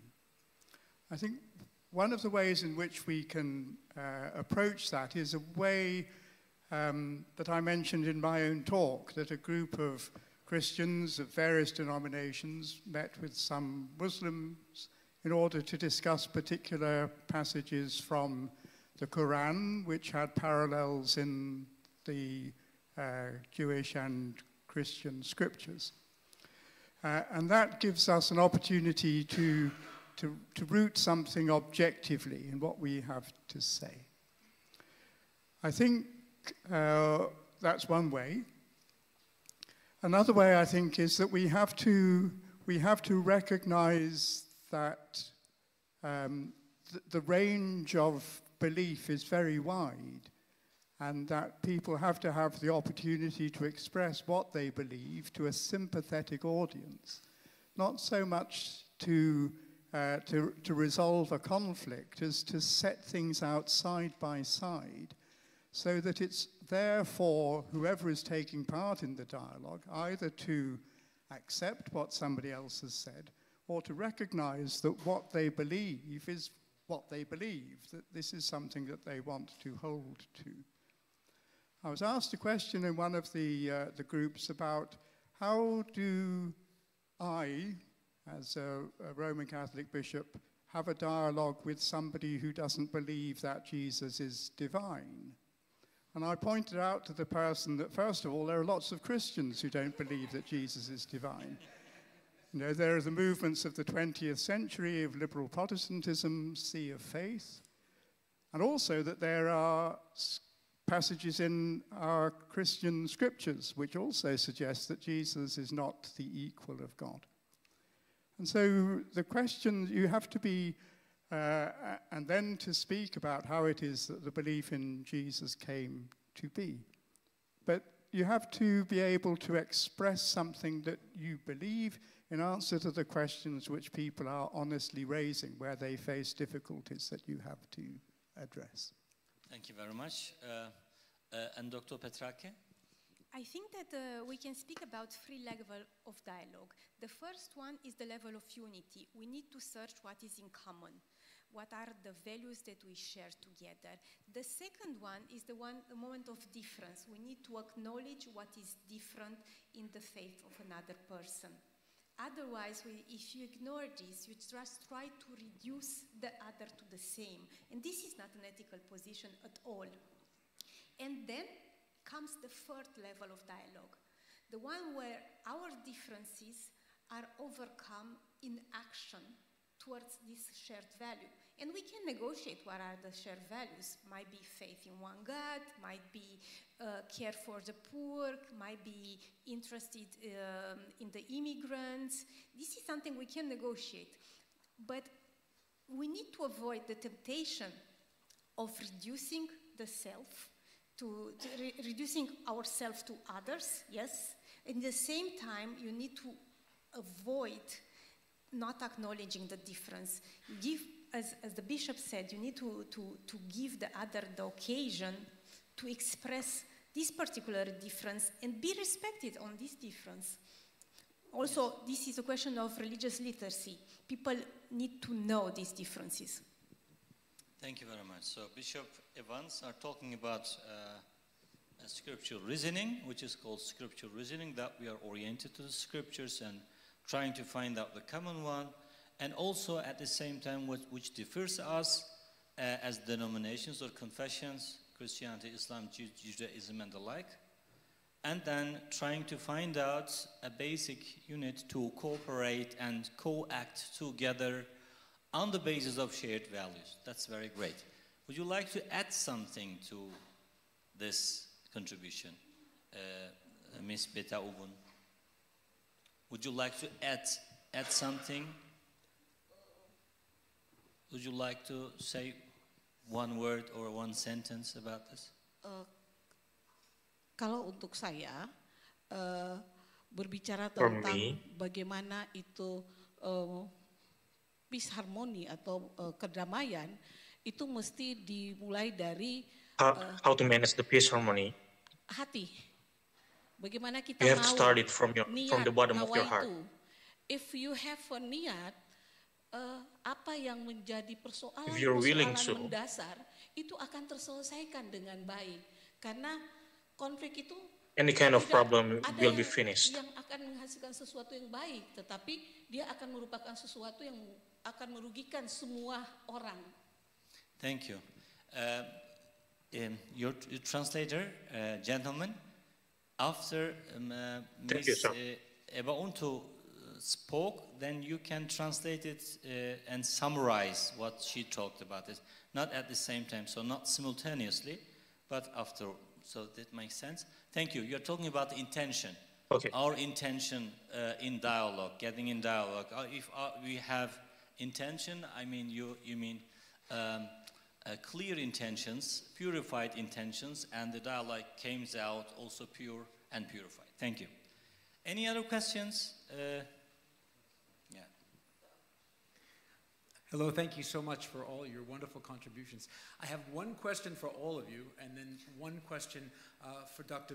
Betauben. So let me start with a question for Dr. Betauben. I am convinced that when we see violent conflict between people of different faiths, such as we saw in the Morocco conflicts, right, that it's not really about religion per se, but it's about power, it's about economics, it's about injustices in society. So I was wondering, if you could share with us your analysis of the cause, the root causes of the Maluku conflict. That's the question specifically for you. And then for everybody, I was debating with myself whether in my remarks this morning I wanted to talk about Christoph Stendhal's notion of holy envy. Maybe you're familiar with it. He was a great New Testament scholar and Bishop of Stockholm. When he was Bishop of Stockholm after retiring from Harvard Divinity School, the Church of Latter-day Saints, Jesus Christ of Latter-day Saints, the Mormons wanted to build a big church in Stockholm, and many people were opposed. But Bishop Stendhal was a stalwart supporter of the Mormons. And he was asked in an interview what he thought the three pillars of interreligious encounter are. And he said, oh, the first is always let the other define herself. The second is never compare my best with your worst. And the third is always leave room for holy envy. Obviously, sounds like an oxymoron. When the interviewer asked him what he meant, he said, when you see something in the faith of the other that you want for yourself. The reason I raise this is because we haven't talked a lot about love. We haven't talked a lot about the self-emptying quality of love. And how sometimes it's enriching to stand in the face of the mystery of the other and the demands, to quote Levinas, right, that the face of the other places on us, so that we can simply open ourselves to be transformed by the difference that we encounter. So I wanted to see if the three of you could react to that. Thank you. Thank you. We can also get the other question from this lady. Yeah, there we go. Yes, I heard a lot from Indonesia and Britain about the dialogue between Muslims and Christians, which is very important, and we all hope that this will help us to survive as mankind. But I didn't hear anything about the dialogue between Jews and those two guys there. So are there not enough Jews in Indonesia or Britain, or are they not so important in this case? Because we have this triangle here today, and in the last panel I didn't hear a lot about the dialogue between the three. Well, could you please answer in 2 sentences? Because we don't have much time. In 2 sentences, please. Bishop Evans. Yes. Thank you for those questions. I think in response to the first one, I should say, I hope I would have made a similar decision about building a church or a place of worship for somebody of another church. There was a time when there were difficulties in France with the Church of Scientology, and we were contacted by them to ask whether the Bishops' Conference of England and Wales would support them. And I pointed out to the group that if we didn't support them, then we might find ourselves on the end of a similar prejudice, and so that there is a sort of religious solidarity which needs to be maintained, even though people might feel that the teaching of the other group is something that they wouldn't countenance or even be able to accept themselves. I like that idea of religious, was it religious? Holy envy, yes. That seeing in other people something that you'd like for yourself. I think that's a really good idea. I'll have to think about it. The dialogue with Judaism in Britain is well established, but it's not one that I can speak of directly, except in the terms in which I spoke about it in the talk that I gave. That my relationship with Jewish people has been in Birmingham, involved in worship in their synagogues and reflection on the situation in the Middle East today. Thank you. Also in 2 sentences, please. You listen and summarize. Gilbert, tunggu sampai selesai Bunda bicara, baru kamu bicara ya. Oke. Akar persoalan konflik di Maluku, dunia sudah mengenal dan mengetahui hal itu. Yang pertama, Maluku itu sangat rentan dengan yang namanya agama. Sehingga konflik itu digiring yang tadinya bukan persoalan agama, digiring untuk ke agama. Karena kalau berbicara tentang agama, maka sangat sensitif untuk Maluku. Translate. I have one Bunan. sentence. Wait. Translate. He is translating, and this is your turn. Bun, nanti di akhir baru samurai semua, Bun. Sudah, Jadi langsung. semua yang Bunda bicara. Oh, langsung bicara udah. Okay, so talking about the root grass of the conflict in Maluku is we're talking about the religion for Maluku people is really sensitive. Because talking about religion, people could kill each other just talking about religion. So that's why talking about the sensitivity of the religion, you cannot, it's purely happened because of the religion itself. Because there's used to be a case on 1999 that is happening right there on Idul Fitri. So 8 al-Fitri that happened in 1999, and that's the root case, the first case that happened that became the detonator for the case itself on 1999. Oke. Hal yang paling terpenting adalah kepentingan politik secara besar Indonesia, dan yang menjadi korban itu adalah Maluku.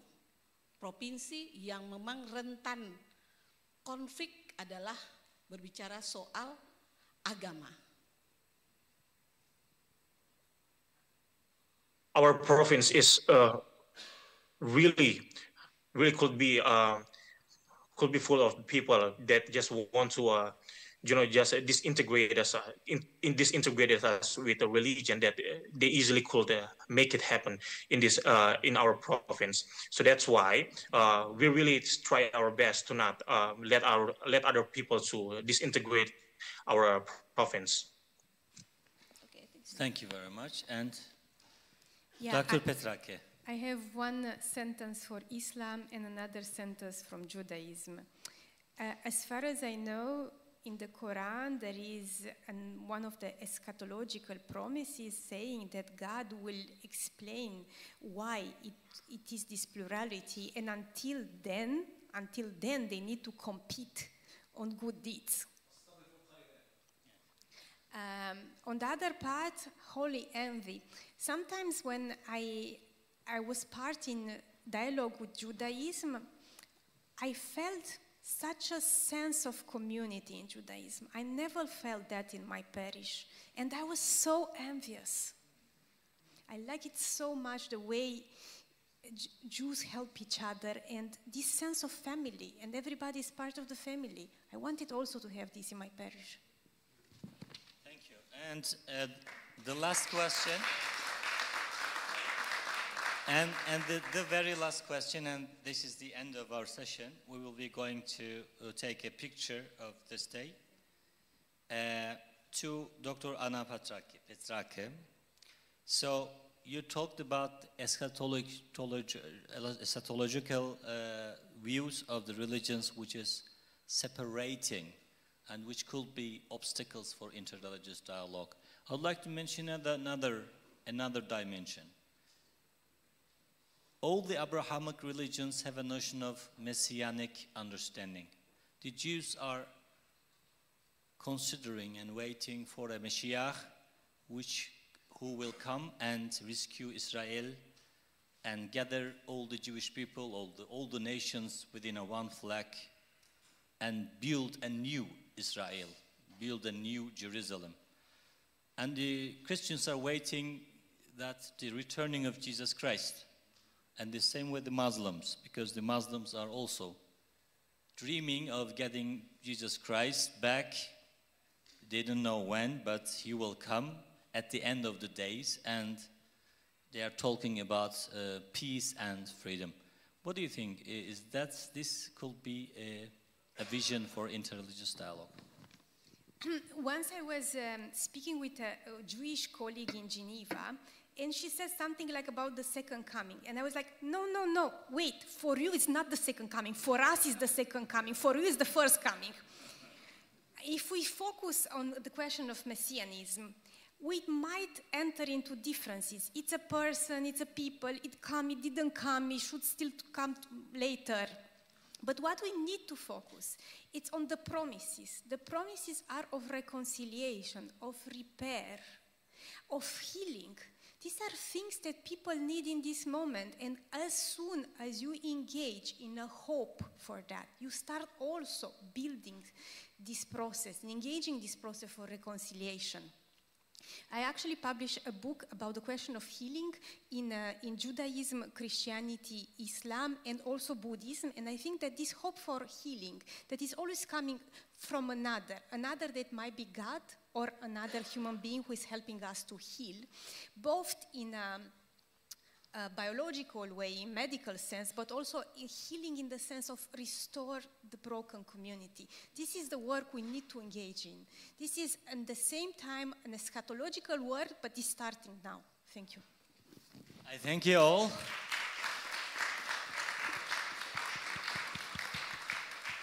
And now we are supposed to take a photo for all the contributors of this today. And afterwards, we are moving on to our dinner, and we have a break. Till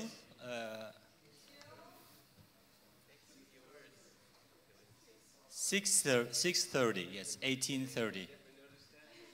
Okay, thank you very much. Thank you.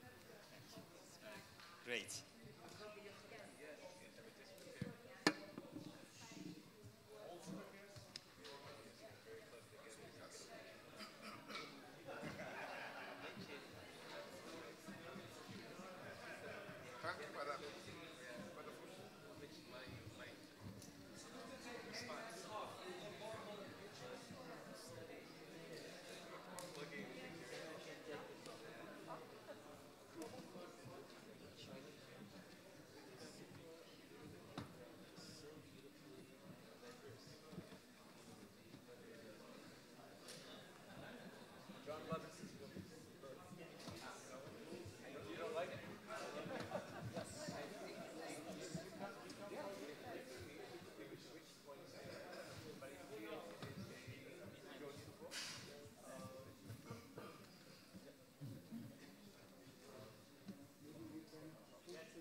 We decided last minute, so you can just sit here and they will announce you, then you can go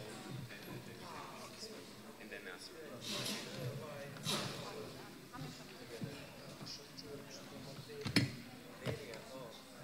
It's lovely seeing that presentation about your beautiful country. Yes.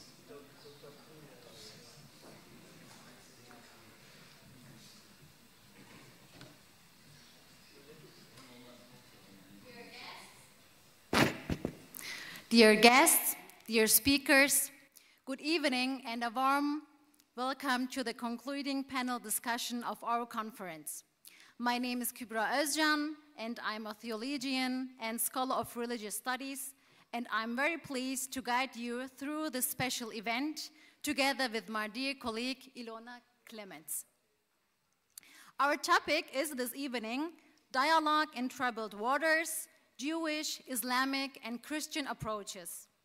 Today has been devoted to exploring how Nostra Aetate, that groundbreaking document of the Second Vatican Council, continues even 60 years after its publication to build bridges between religions. We have heard how a document that once consisted of only a few pages has become a movement of dialogue carried forward by Jewish, Christian, and Muslim voices from around the world. The presentation throughout the day have shown that Nostra Aetate is more than a church degree. It is a call for a change of heart, for a new way of seeing the other, and for the conviction that the true faith grows not through separation, but through encounter. Yet we also know that this dialogue doesn't take place in a vacuum. It often unfolds in troubled waters, amid mistrust, pain, and political tension. That is precisely why we come together this evening, to reflect on how Judaism, Christianity, and Islam experience these challenges and what resources they bring to keep the conversation alive.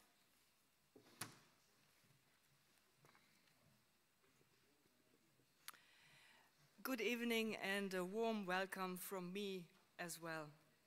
My name is Ilona Clemens. I'm a Protestant minister. I feel very honored to be here today as a Protestant minister and have been involved in interfaith initiatives for more than 2 decades. Currently, I serve as a university chaplain at Frankfurt's Goethe University. It's my honor to guide you through the next 2 hours together with my colleague Kübra Özcan. We thought we want to be an interfaith team together as we moderate this panel.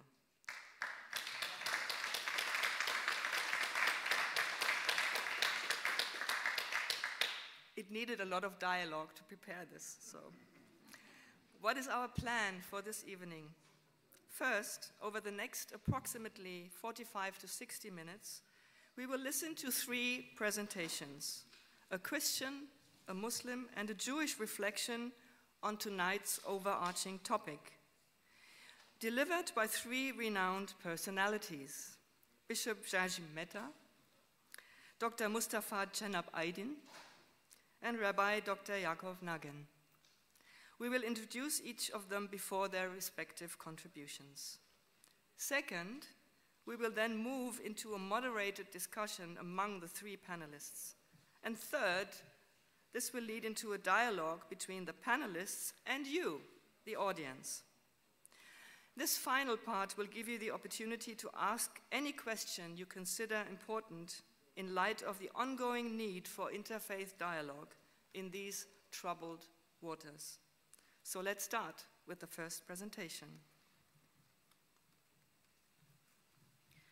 It is my great pleasure to introduce Bishop Jerzy Metta, who impresses both through his theological depth and pastoral dedication. Bishop Metta serves as president of the Albanian Bishops' Conference and was appointed Bishop of the Diocese of Resen by Pope Francis in 2017. Since his ordination to the priesthood in 2001, he has been guided by the principle that faith works through love. Today, he will share with us his reflections on Nostra Aetate. Welcome, Your Excellency. The floor is yours.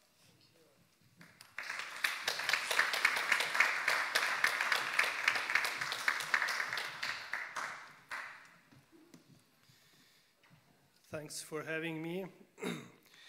I will take only 45 minutes in my speech.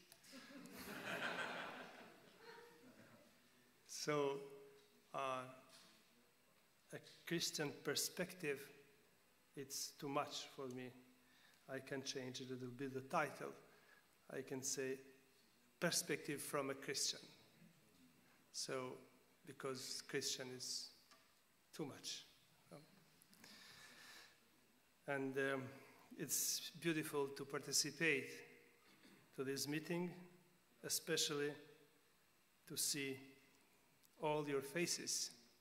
And I think this is the beautiful of the dialogue, when you see the face of the other.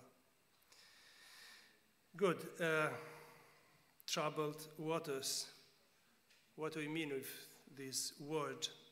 War, conflicts, violence, poverty, environment, social and ethical questions, gender theory, crisis of democracy, autocracy, dictatorship, what we call troubled water, terrorism, fundamentalism, lack of dialogue between us.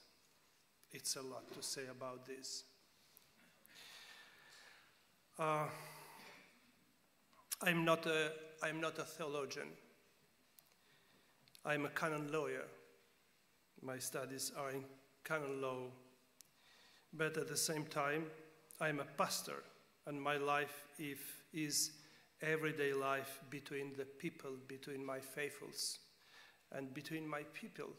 Among them, I live every day. I'm so a pastor, not a thinker, not a theologian. So I will share with you just a perspective of experience of my reflection. The document Nostra Aetate, according to me, have to be read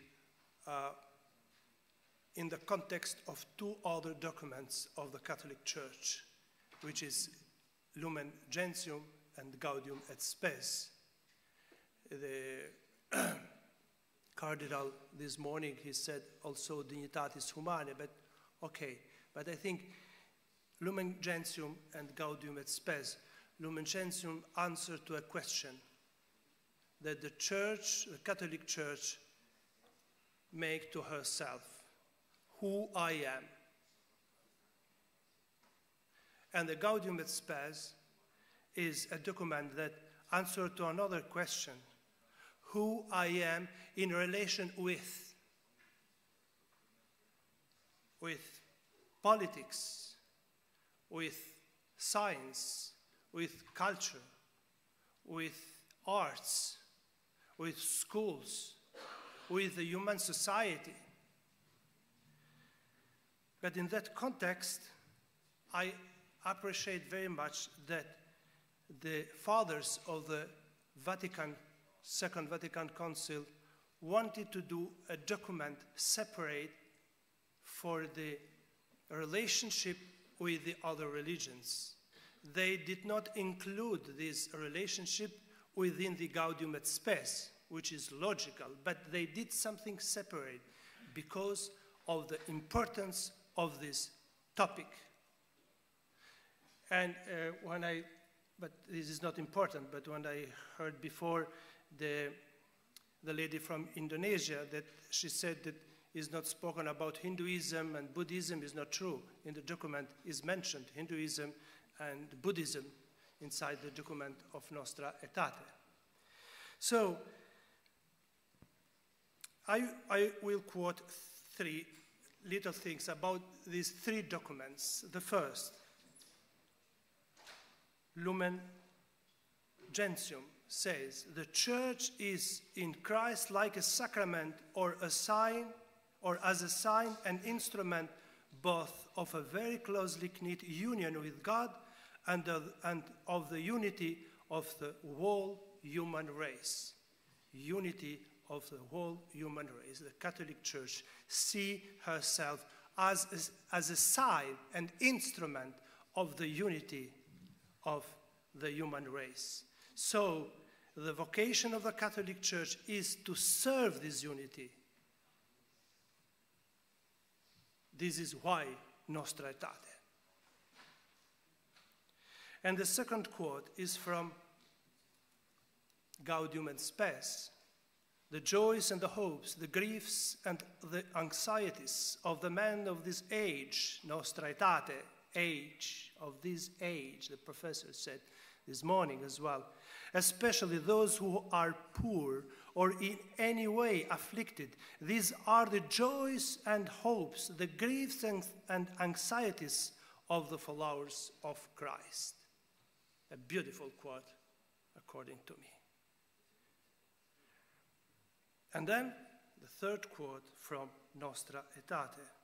The Church examines more closely her relationship to non-Christian religions in her task of promoting unity and love among men, unity and love among men.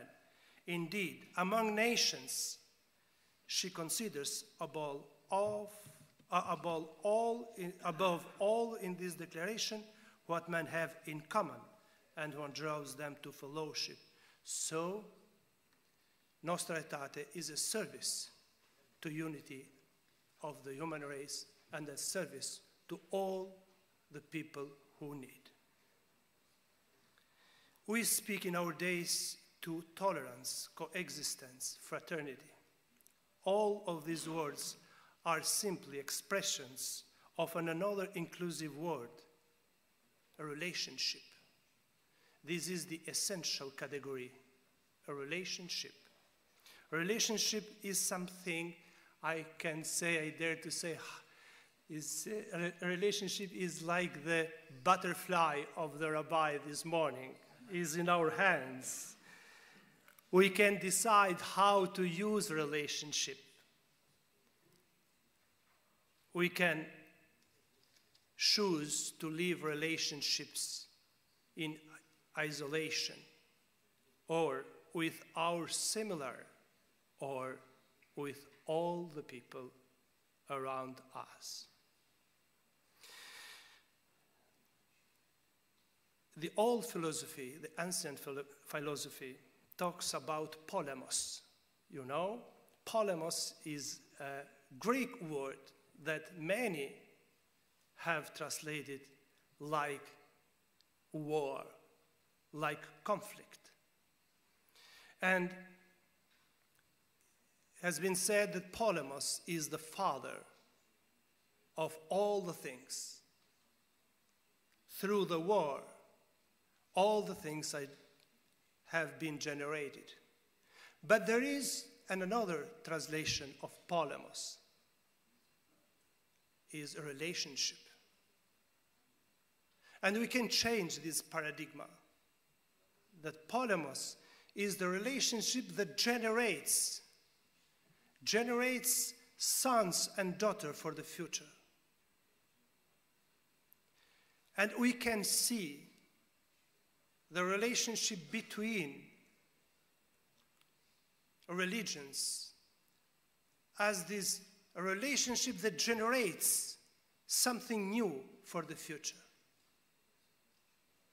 Polemos is not war. Polemos is a relationship. Through good relationships, we can challenge the polemos as a war, converting it in a good relationship, in a fruitful relationship, in a peaceful relationship. In my experience as a young man, as a Catholic, as a priest, as a bishop, I can say that the experience of good relationships between different religions in Albania has grown my awareness in terms of coexistence and fraternity. I will not add nothing what Dr. Kruja have said this afternoon. And some of you I know that have been in Albania and have touched this experience there. And I'm very happy to represent Albania and my nation in this conference. But I can say that through good relationships, that is coexistence, tolerance, dialogue, fraternity, if you want it, yes, we can do beautiful things. I will conclude, and I will maintain faith to what I have said before, that I will be 10 to 12, probably I'm in time.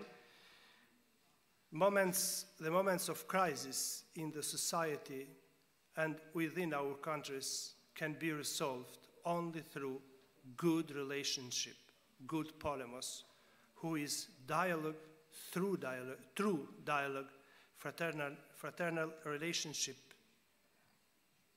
and peaceful coexistence. Thank you.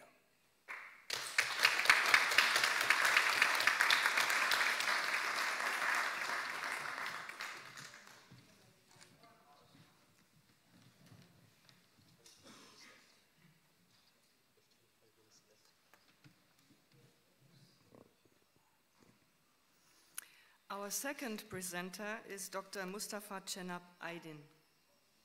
Trained in Istanbul, the Vatican, and in Italy, he describes himself as a scholar activist in the fields of sociology of religion, interreligious relations, and diversity and inclusion.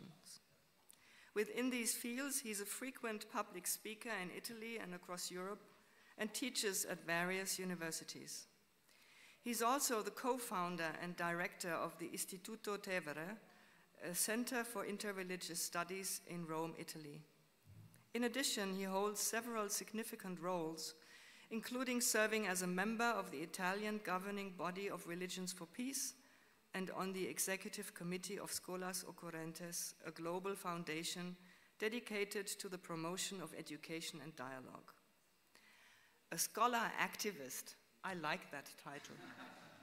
To me, it sounds like someone who engages with both heart and mind, and with his knowledge. And in a lot of those troubles that we have, there's neither knowledge nor heart. So we need this. And so you bring in all that you are. And we're looking forward to your presentation.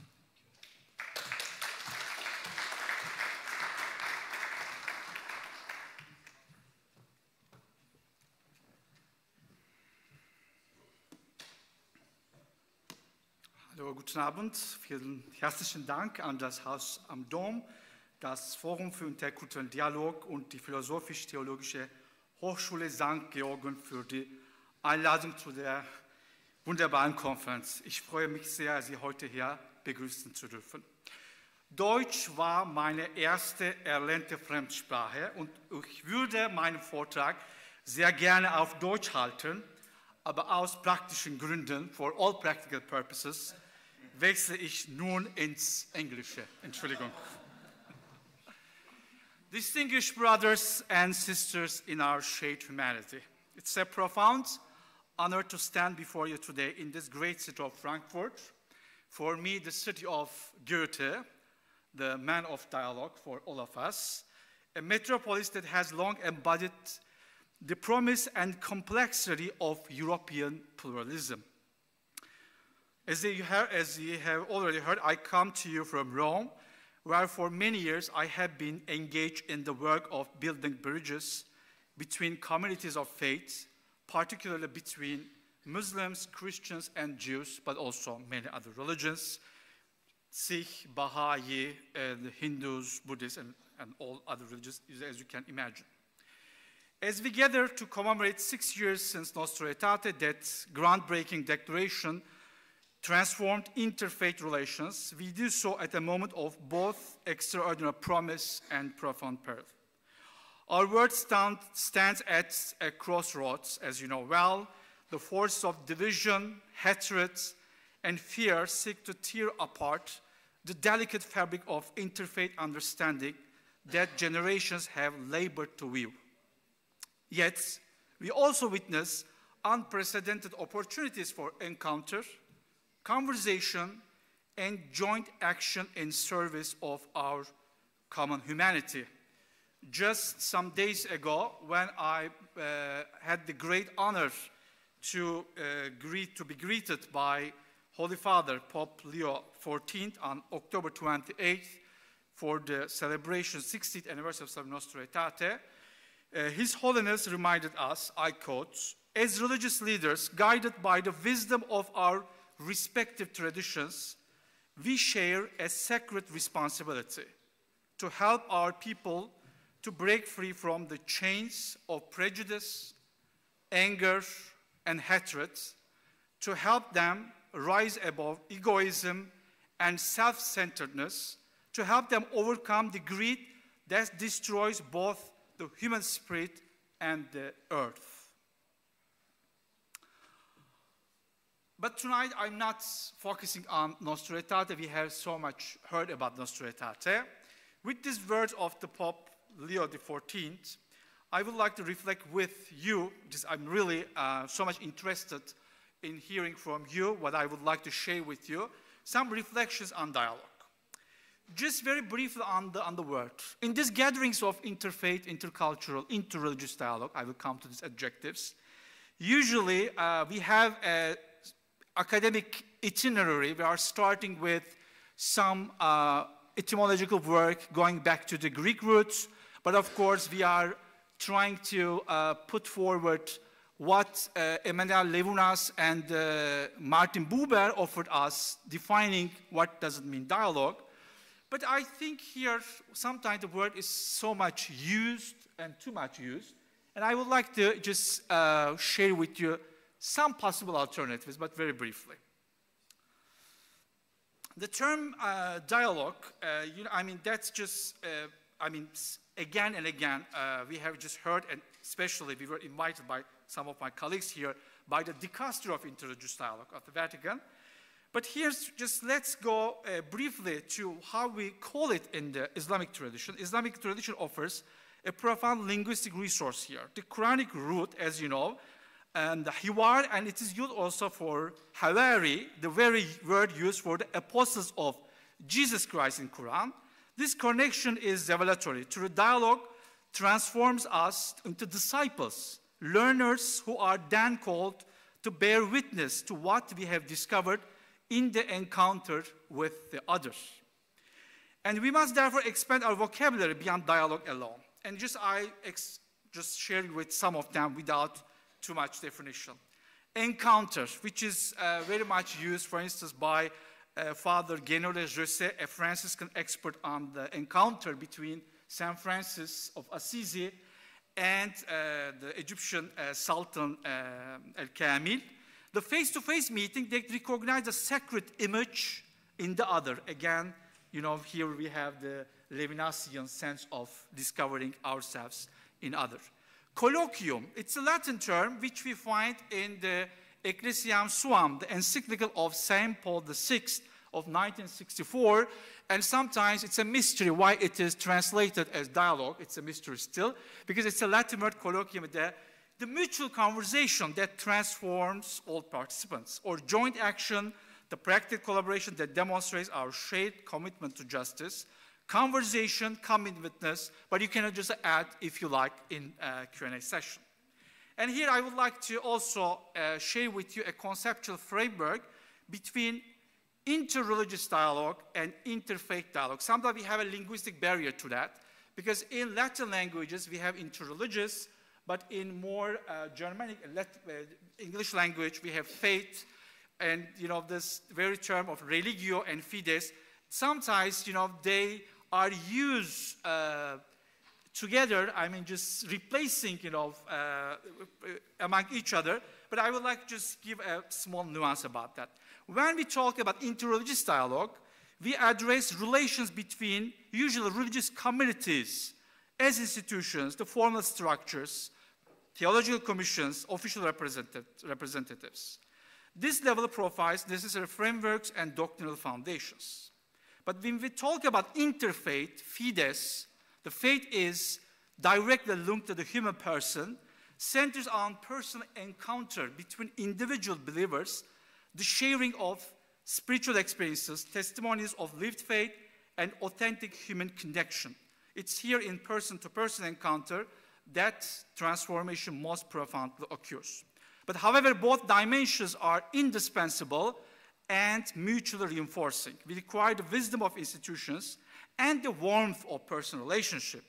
We need theological clarity and human vulnerability. We must honor both the structure that gives stability and the spirit that brings life. This is a personal account, what I see from these two adjectives. Now I listed for you, I will just make it quite fast because I have 10 minutes to do that, some contemporary challenges of interfaith, intercultural, interreligious dialogue today. The first challenge is religious illiteracy, the crisis of knowledge. Religious illiteracy represents perhaps our most fundamental obstacle in interfaith relations. Paradoxically, as our societies become more religiously diverse, basic literacy about faith traditions, including starting with our own, has dramatically declined. The remedy requires more than superficial awareness programs. We must cultivate what I call deep literacy, understanding not merely doctrines, but how believers actually live their faith in all its beautiful complexity. This demands immersive experiences, visiting one another's sacred spaces, sharing in celebrations, engaging primary sources together with open hearts and minds. Second challenge, the internal dialogue challenge. That was already so much mentioned today, but I just already put it here, but I would like to also share with you. One of our most underappreciated challenges is what occurs within our own communities. The Prophet Muhammad, peace be upon him, taught us the differences within my community are a mercy. Yes, but this hadith expresses a vital truth. Internal diversity is not weakness, but richness. Yet many communities today struggle with internal pluralism and mutual respect. Sectarian divisions, methodological disputes, cultural conflicts, this create barriers to presenting coherent voices in interfaith settings. And personally, I witnessed Catholic Protestant tensions, conservative progressive disagreements, debates over legitimate representation of Muslim communities among all the diversities that we have in the Islamic tradition. Effective external dialogue requires internal coherence, not uniformity, but shared commitment to authentic engagements.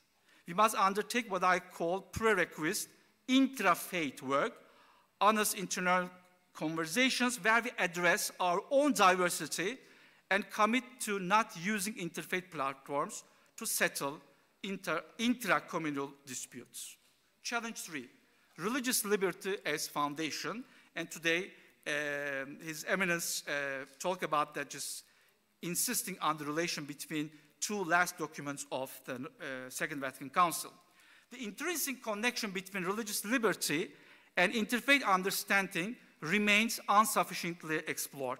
The Second Vatican Council's wisdom in promulgating Nostra Aetate and Dignitas Humanae together was no coincidence, and one cannot genuinely respect what is true and holy in other tradition while denying adherents freedom to practice it.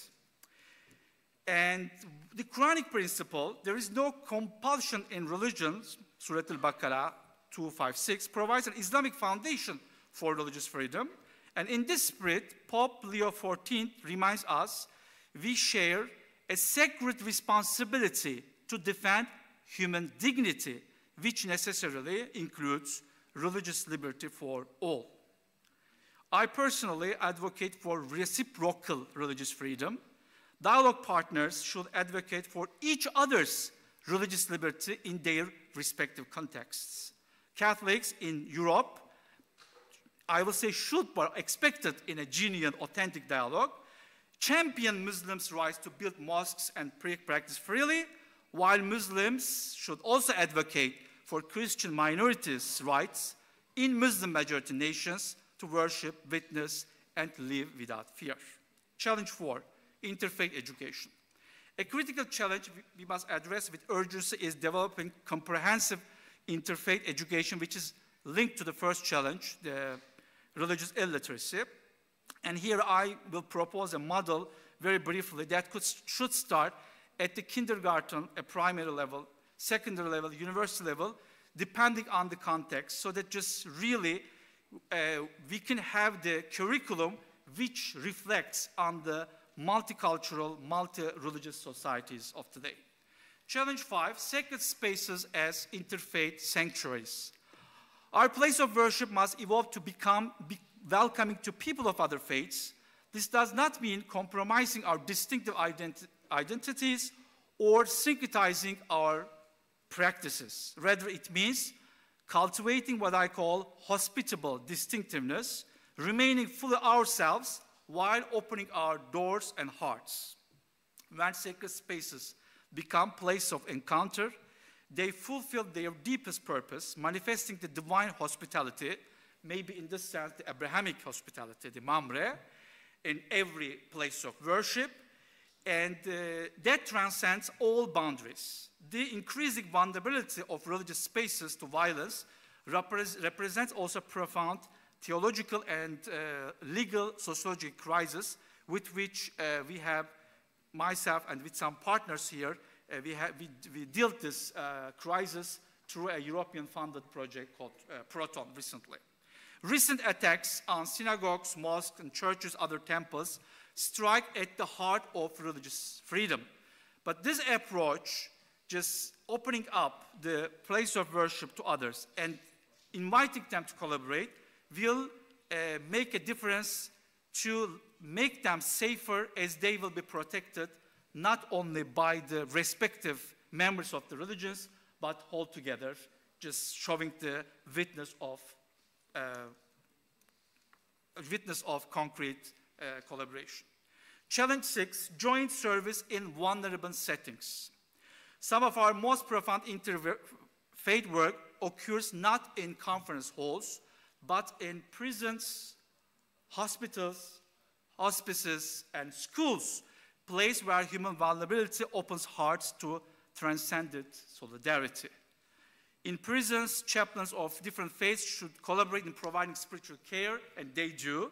I'm witness of that. Recognizing that isolation and suffering create unique openness to religious freedom, to religious wisdom, from any authentic source. Just one sentence, a friend of mine who has been working in a Roman prison on behalf of Caritas was the one, after 30 years of service, he was seeing the Muslim suffering, the absence of spirituality. He would like to introduce me to the prison, so I spent the whole Ramadan with these people, trying to be with them, with the help of my Catholic friend who opened up the doors of the prison also for me.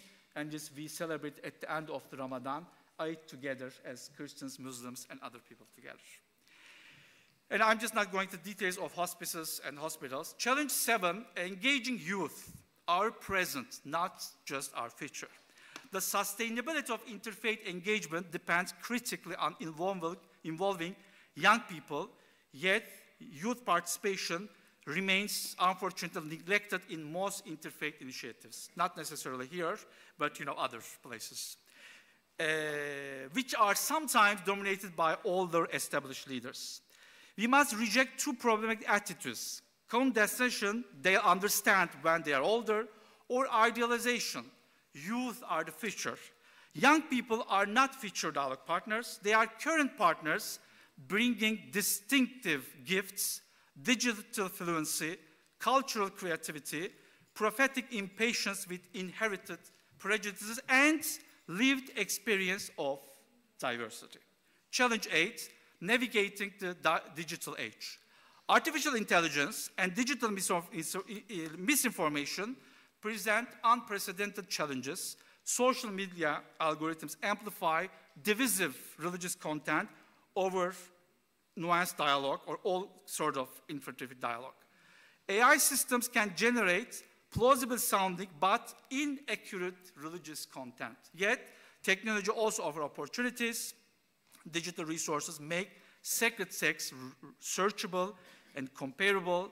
Translation tools breach linguistic barriers, and fact-checking system can counter misinformation.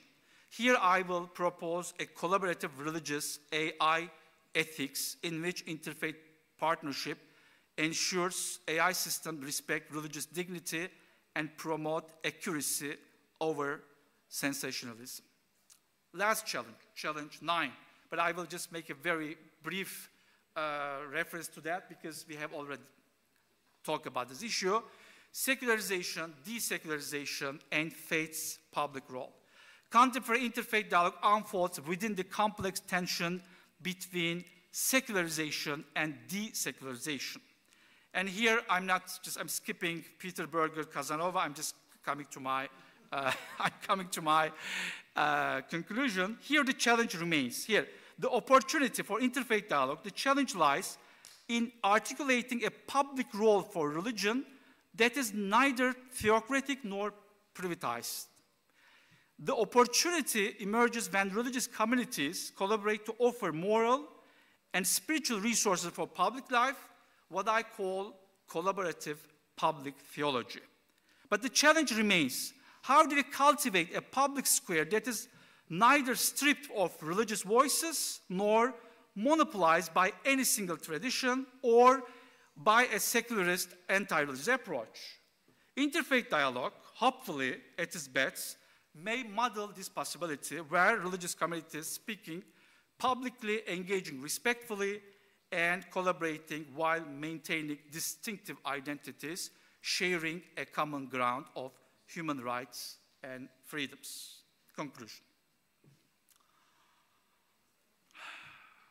Dear brothers and sisters, as we stand at a threshold moment, as I said at the beginning, in our time, Professor Alexander translated Nostra Aetate for all of us, the challenges are in front of us: ignorance, division, violence, technological disruption, youth disengagement. Yet Pope Leo XIV again reminds us that at this crucial moment in history, we are entrusted with a great mission: to reawaken in all men and women their sense of humanity and of the sacred. This is precisely why we have gathered here tonight, bearing the great responsibility as religious leaders and people who are the people of goodwill, who are interested and promoting in interfaith, interreligious dialogue, to bring hope to a humanity often tempted by despair. And here, to finish, I just mentioned Goethe at the beginning. I was so fortunate to live to his Roman house. Maybe you know, he has a house here, but he has also Rome, Goethe house in Rome. I lived only 50 meters from his place for many years. So every day I could just see where he lived, and I was a frequent visitor. And that's why I would like to just honor him with a very well-known quote from him. Wer sich selbst und andere kennt, wird auch hier erkennen. Orient und Okzident sind nicht mehr zu trennen. He who knows himself and others will recognize, Orient and Occident, West and East and West, can no longer be separated. Goethe, West, Östlicher, Divan. May the one God, Allah, Hashem, guide our efforts, purify our intentions, and grant us wisdom, courage, and perseverance to know ourselves, to know each other, to discover that we are inseparable parts of a human family. Salam, shalom, peace be upon you. Thank you.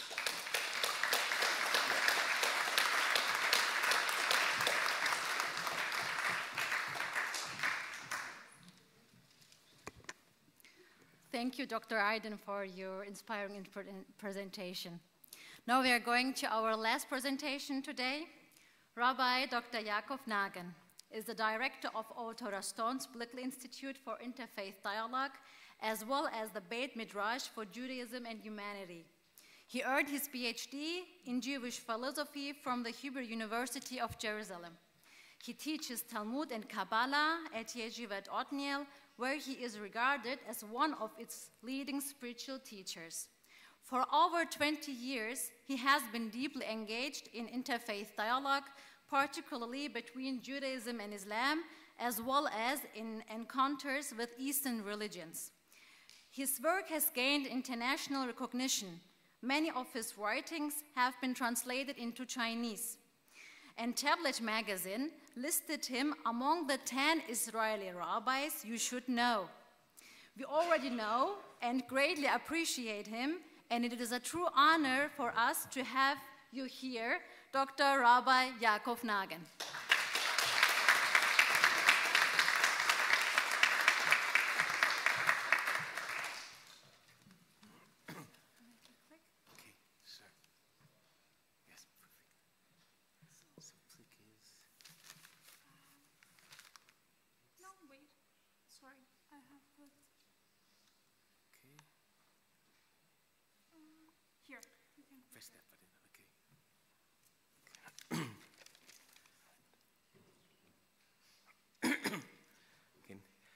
Erev Tov, Masal Khir, good evening, and now my new language, Guten Abend.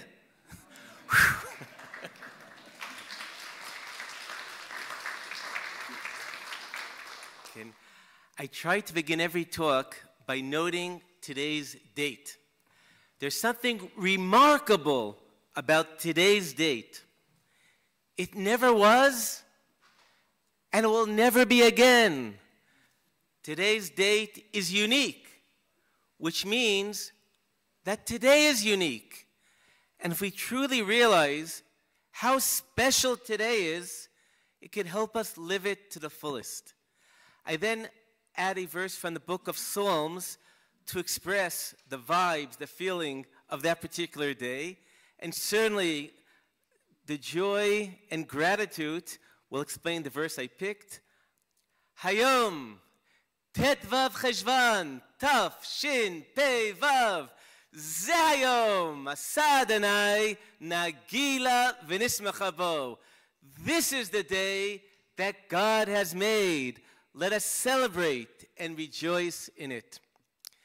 And from the warmth, joy in the room, we'll go a little bit moved to some of the painful realities of our broken world. There's the conflict, the human suffering. We're all desperately searching for what is the path for one and only world to change for the better, for there to be a place for all of us. Part of the tragedy is that religion, instead of being a source of compassion, of love, has often fueled division and conflict. Already the Talmud says that the Bible could be a potion of life, but also it could be a potion of death. And how could this possibly be?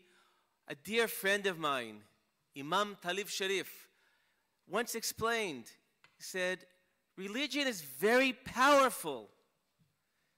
Power corrupts. Power has the ability to be corrupted and destroy the world, but power also has the ability to build the world. So this is the urgent challenge of our times. Can religion fulfill its sacred potential to be a source of blessing for humanity by realizing its core values? A historical step forward was Nostra Aetate, and the significance was not just the declaration itself, but the process initiated not only within the church, but awakened other religious traditions for their own reflection, reconciliation, and renewal. And the time that people feel often with despair and pessimism, I try to cheer them up by reminding how bad things used to be in certain relationships, certainly in Jewish-Christian relationships, to cheer them up and say, things have changed so much for the better. Believe change is possible. It can be.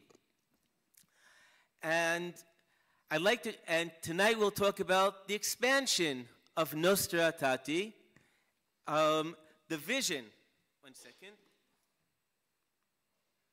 of the founder of my institution, the late Carl Herman Blickley of blessed memory, my organization proudly bears his name.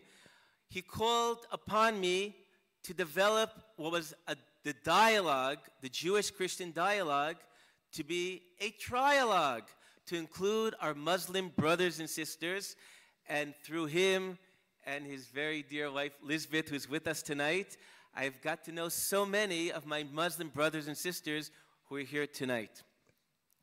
And indeed, my organization focuses much on Jewish-Muslim relations, not to exclude any other relationship, but also related to the painful realities in the Middle East. And believing that just like religion could be a source of our problems, it could be a part of our solutions. That identity, it could be a force to set people against each other, but identity has the power to create a shared story that we all have a part. I would like to begin by sharing some formative insights drawn from reflecting on Nostra Aetate. One, interfaith dialogue is a process. Process takes time. Initially, in 1965, the declaration, some experienced disappointment. From the Christian side, some were disappointed what was seen as a lukewarm response of many Jews who looked upon it with suspicion. On the Jewish side, many had disappointment, feeling that although it dealt against anti-Semitism and other issues, but on the positive note, to acknowledge an enduring covenant of the Jewish people with God, and other issues it did not at that time relate to. However, the perseverance and both communities continuing to stay in dialogue first led to other documents such as the gifts and calling of God are irrevocable that dealt with many of the issues that were not addressed in the original document. And eventually, there were Jewish responses to that overture by the church, Dabru Emet, to do the will of our Father in heaven, and between Jerusalem and Rome and others. A second insight, the interfaith, faith is about God, but inter is about people and about relationships. We heard earlier how significant the relationship, that encounter between Jules Isaac and Pope John the 23rd, how critical a human encounter based on real life experiences were critical, and not just ivory tower scholars and theologians sitting together. I could continue. I heard a rabbi tell about a personal meeting of him with Pope John Paul II. I don't know how public this story is, but the Pope said what brought him to take such a strong push for Jewish-Catholic relations. He said, what I heard from the rabbi, I don't know if I haven't heard from other sources, the Pope said, I was 16 years old when in Poland the Nazis came to my school. They gathered and executed the Jewish teachers. And I prayed to God, I said, if one day I have some influence, I will try to use it to help your people. And in fact, he had a very moving trip to Jerusalem. He put, in Jewish tradition, when they pray at the Wailing Wall, some add to the prayer notes to the mail service to God, perhaps, into the wall.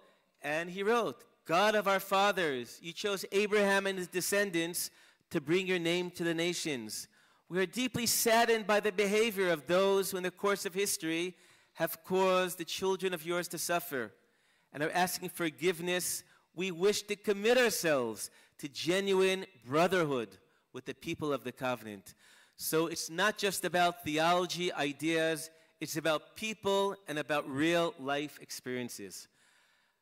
Number 3, another lesson from Nostra Aetate, it's not about rejecting what we believe to be our sacred sources, the Word of God, but reading them with new eyes, listening with new ears to the Word of God speaking to us, to realize that not only not rejecting our holy books, but we are returning to their original deep meaning. I'm always moved when I study Quran, the fact that of 114 surot, with one exception, all begin with Bismillah ar-Rahman ar-Rahim, which so much echoes the biblical Hebrew, B'Shem Ha'el Rachum V'Chanun, and I'm not sure how it shows up the King James Bible, but in the name of God, the compassionate and the merciful. Teaching that the true, authentic, original interpretation must be in line with the God of compassion and of mercy. And this is why, for example, Rabbi Jonathan Sachs would speak out against, so often the media refers to violent extremists of every faith as fundamentalists, which implies that the fundamentals of our religions are dangerous. Quite the contrary. Religions become dangerous when people deny their fundamentals. And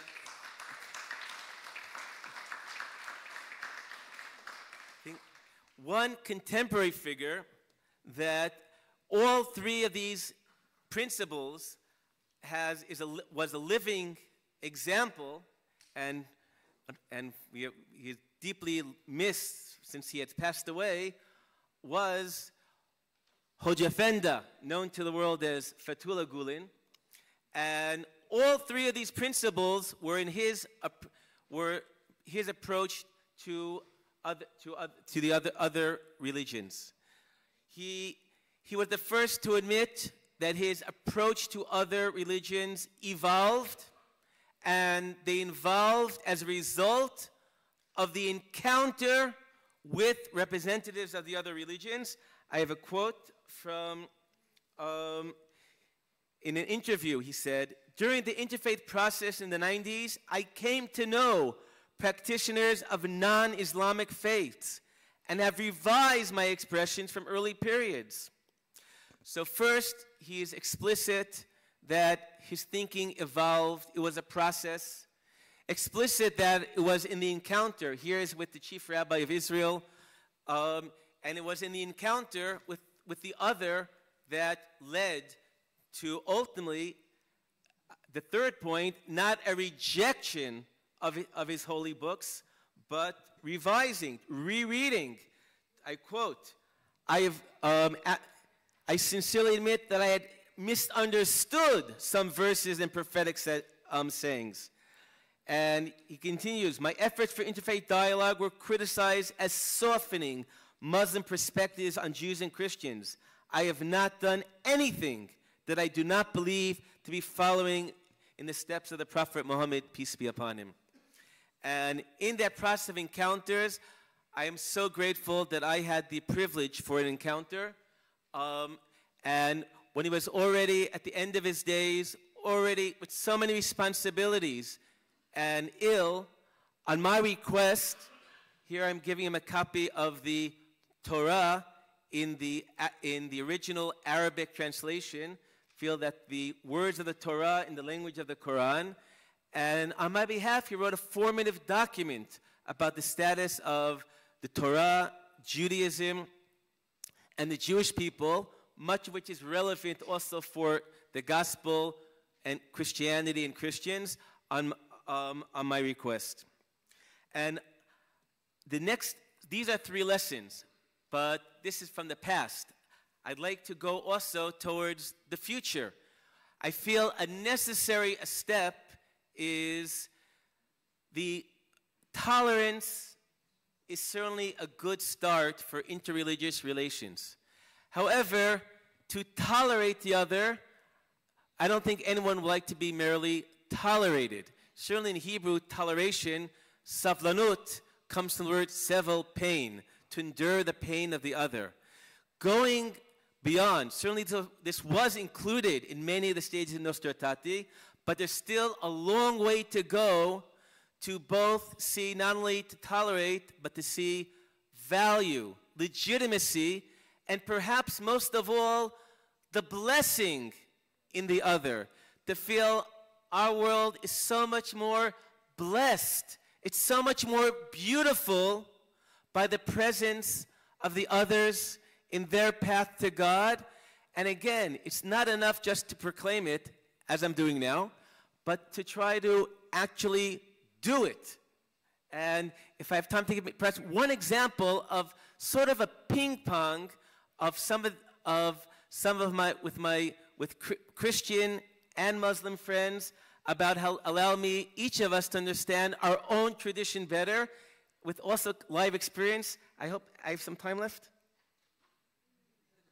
Okay, so a verse very close to my heart and the foundation of the closing prayer of each of the 3 Jewish prayers of the Aleinu is the vision of the prophet Tzfanya that calls upon, that sees the future of all of humanity, calling upon the name of God, and in the original Hebrew, serving God one shoulder. Now that first part, calling together in the name of God, I see that as interreligious cooperation. But what does it mean to serve God one shoulder? Many of the translations mistranslate it. So, actually, there's one quote. Sorry, this is one of a meeting of King Mohammed VI of Morocco with Pope Francis, and here's where the king said, spoke about tolerance not enough. We must find the blessings with each other. Sorry, that part was missed. But the second half of the verse about what does it mean to serve God one shoulder. So I once was hugging a dear, dear friend. This is Sheikh Ibrahim from the Mount of Olives. Family's been there for 800 years. And in the context of a hug, I realized when you hug each other, your shoulders come together. Your heart touches heart, face touches face. Your shoulders get closer together. And they said, wow, that's the verse. That's one shoulder. The verse is telling we should call together to the name of God. And also, serving God is also being shoulder to shoulder, meaning to hug each other, one heart, face to face. But this verse, I understood so much better by what I learned from my dear friend Lisbeth, who is here in the audience. She gave me this incredible insight about a spiritual meaning of the cross that Jews, Muslims, and all could accept. Liz told me that, the cross could be seen as linking the vertical line to God and the horizontal line to one another. So I was deeply moved by that and realizing, wait, this is the verse that's so close to my heart in Sfanya. I understand my source better because I realize it's that call to God shoulder to shoulder. But then, noticing that in the book of Mark, when Jesus is asked about the essential rule, he quotes two verses of, again, the vertical, love God with all your heart, and the horizontal, loving your neighbor as yourself. But my small contribution is knowing Hebrew. The word v'ahavta, you shall love, it's a unique grammar. It's only twice in the entire Bible it shows up. V'ahavta. Oh, thank you.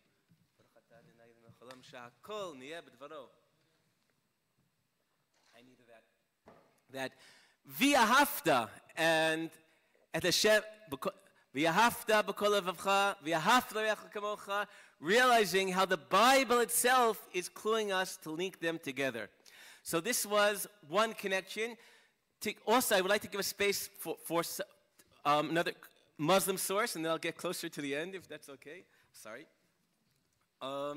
And one surah, which also close to my heart, that is also reflective of this truth, is Surah Al-Ma'un. Have you seen the one who denies religion? That is the one who drives away the orphan. Woe to those who pray, but are heedless of their prayer, those who make a show of piety, yet withhold small acts of kindness. Feeling that this connecting the line to God, the line to each other, this is what we need to heal the world.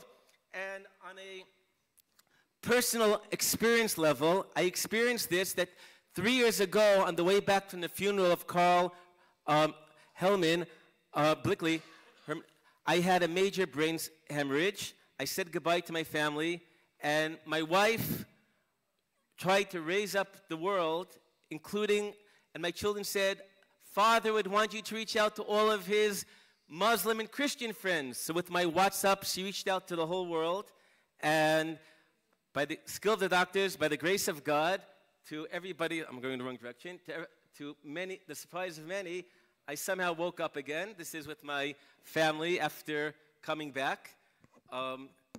And so for me, this was a fulfillment of calling to God, but also shoulder to shoulder, and end with my favorite ayah in the Quran.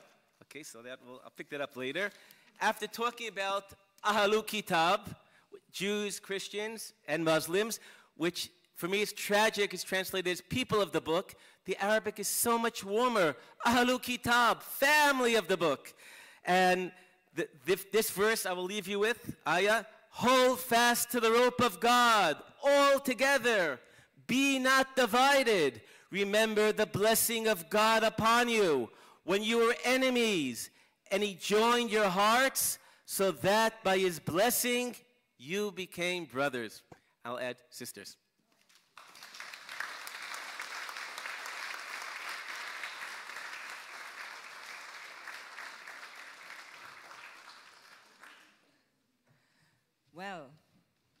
thank you very much for all three of you for your very insightful, personal, complex, and passionate presentations. Thank you very much.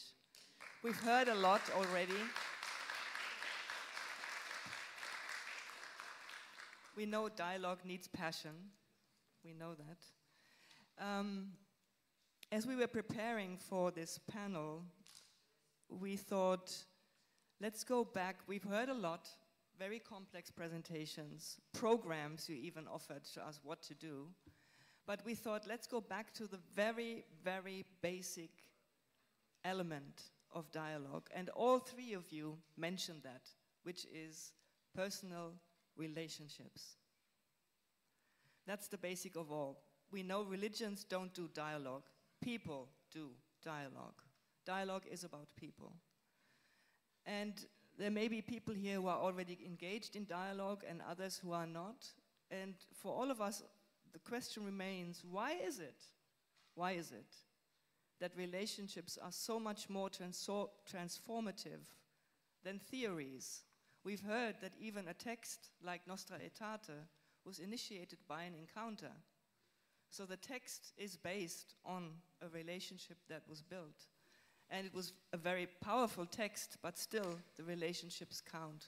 So can you, all three of you, from your very personal history, because all of you started at one point with dialogue, draw from that why is it that relationships are so much more transformative than theories? And secondly, how can we encourage people to get started, to do the very first step?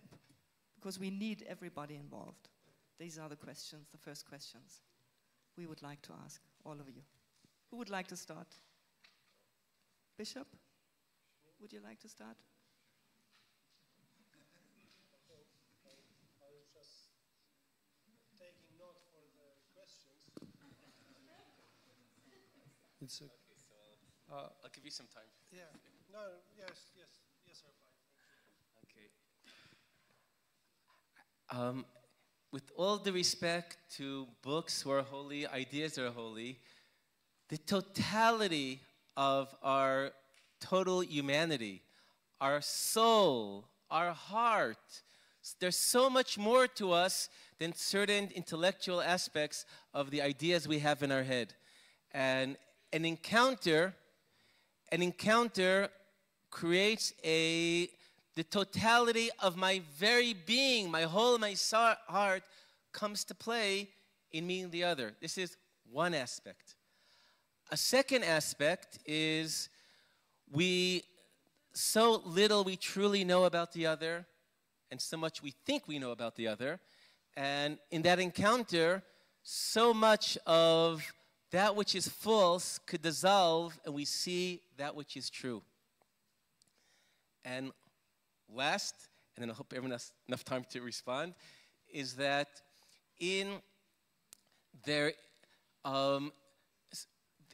within certainly Kabbalistic traditions, already in the Talmudic traditions, it talks about this place of the sacred is the place in the meeting between two people. This is the place of the sacred. In a verse from Psalms, very relevant here, how good and pleasant it is when siblings, brothers are together. But in the Hebrew, there's a redundant word that ruins the rhyme. Hine matov v'naim shevet achim gam yachad. Also. And Jewish mysticism says, why did David mess up that verse? I mean, that word gam, it would have flown so much better without it. So the Zohar says this is a mystical hint that when people sit together with love, with friendship, gam, also, God is saying, me, also me. This is where I am. So the place of the sacred is the place between people in their encounter. Okay. First question was about relationship. Good. I remember this morning the friend from South Africa quoted some something like that. I am because you are. Yes, good. Yes. The thing is that we cannot decide not to have relationships. So we cannot decide this.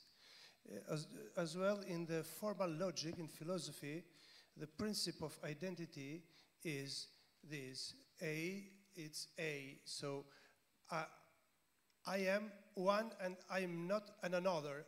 So I am me and I am not an another. But how you can say that are you if you have not the perception of an another people? So we cannot decide not to have relations. What we can decide is to have good relations. This we can decide, first thing. Second, how can we encourage people? So I think it's very simple. So you have, I remember an old priest with a young priest, and he said, they were starting a retreat. So the old priest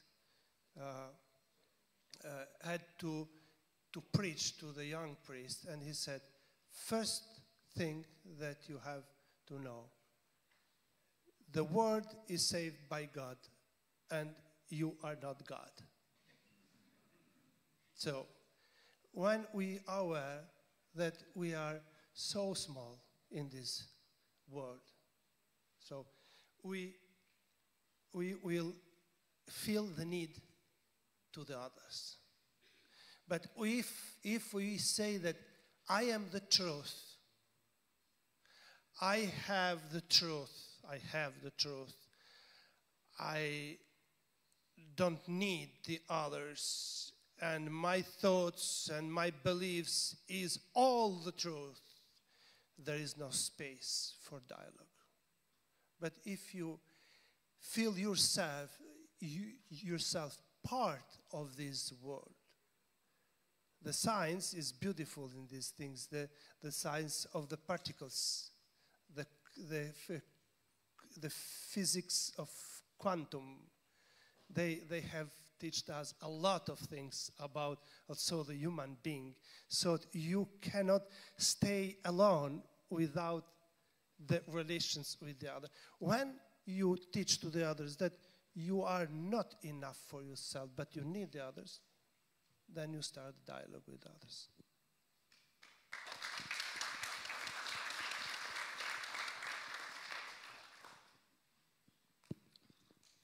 Yeah, I mean, just going back to who we are, actually, by definition, human person is relational. And it is, of course, a journey that we discover that, because this is a part of our nature, if I can say, our creation. By way, it's very fundamental, because it is not just, I mean, sort of, I just call being in dialogue as like a lifestyle. I mean, it is real an existential question, because it is not just you do sometimes. I like to give an example, especially for young people, to explain what the necessity of dialogue. Of course, in Rome, we talk about food all the time. We love food, and so. And I said, you know, dialogue is not the tiramisu, the dessert nachtisch at the end. It is the pasta, the most important, basic one. And because if you just don't engage in dialogue, but you can just pick up the word, I mean, conversation, encounter, just filling up this, how to engage with human persons around you. First of all, to understand your very existence. It's not something that you are sharing or teaching to anyone, but it is with their help. Just imagine that you are surrounded by mirrors around you, and then you are discovering yourself in each encounter, one part of you that you haven't discovered yet. And that person, from a believer, Muslim perspective, every encounter in our life, let it be in supermarket, let it be on the street, it's not a coincidence. It is in Hashem's plan, And in that encounter, we are called to discover what is the very message that we should receive to our hearts and mind. Just one thing how to start. Here you just called it hearts and minds. I called it hearts and minds. And showing at the first picture, Pope Francis. And in this Scholas Foundation, he's the founder of Scholas Foundation that I'm part of it. He founded it in Buenos Aires, then transferred it to Rome when he became Pope. He always talks about these three aspects, and it's also related to how to start with dialogue. He says, it's also a very Jewish tradition what he was using. And he always said, we need a harmony between our mind, heart, but the third is action, hands. So today also with the South African experience, also just having dirty hands, I think it is just only one thing. I mean, whenever, it's not just, there is no time to start, but just actually when we find ourselves in a setting that we really feel that necessity and we just convince ourselves that I should be in dialogue with these people, just, putting heart and mind together and pushing forward a single one moment. Could be just to listen a Christian mass if you are interested. Could be just watching the Muslims praying in a square since they don't have a proper mosque during the Eid. Or it could be just simply, it's the more interreligious, but it could be just simply to ask someone if you find them interesting with their dress or with their language. It happens to me all the time. It's a very minor language, Turkish in Rome. And if someone calls me from my home country, and I just happen, oh, what's this language?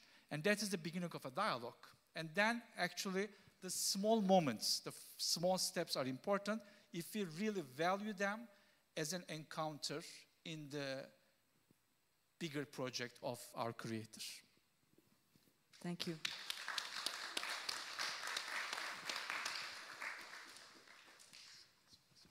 Today we have heard many times the word value.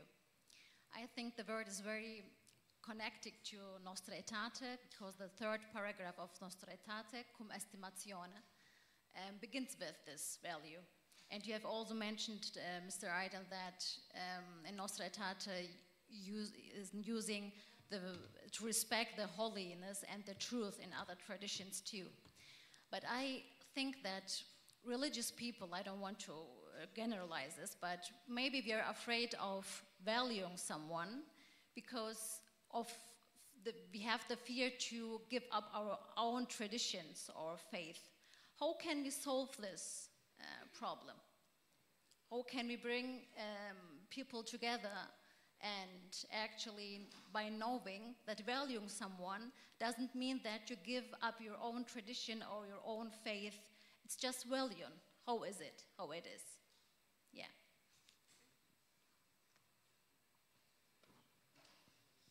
You all have microphones, each, and you don't have to exchange. Everyone has a microphone. Okay. But you can share, because that's what we do in dialogue. We share. I think one perspective, there's a verse in Psalms talks about looking at the world with the eyes of God. And if you look at from eyes of my tradition, then somehow there's some competition, which isn't always holy envy.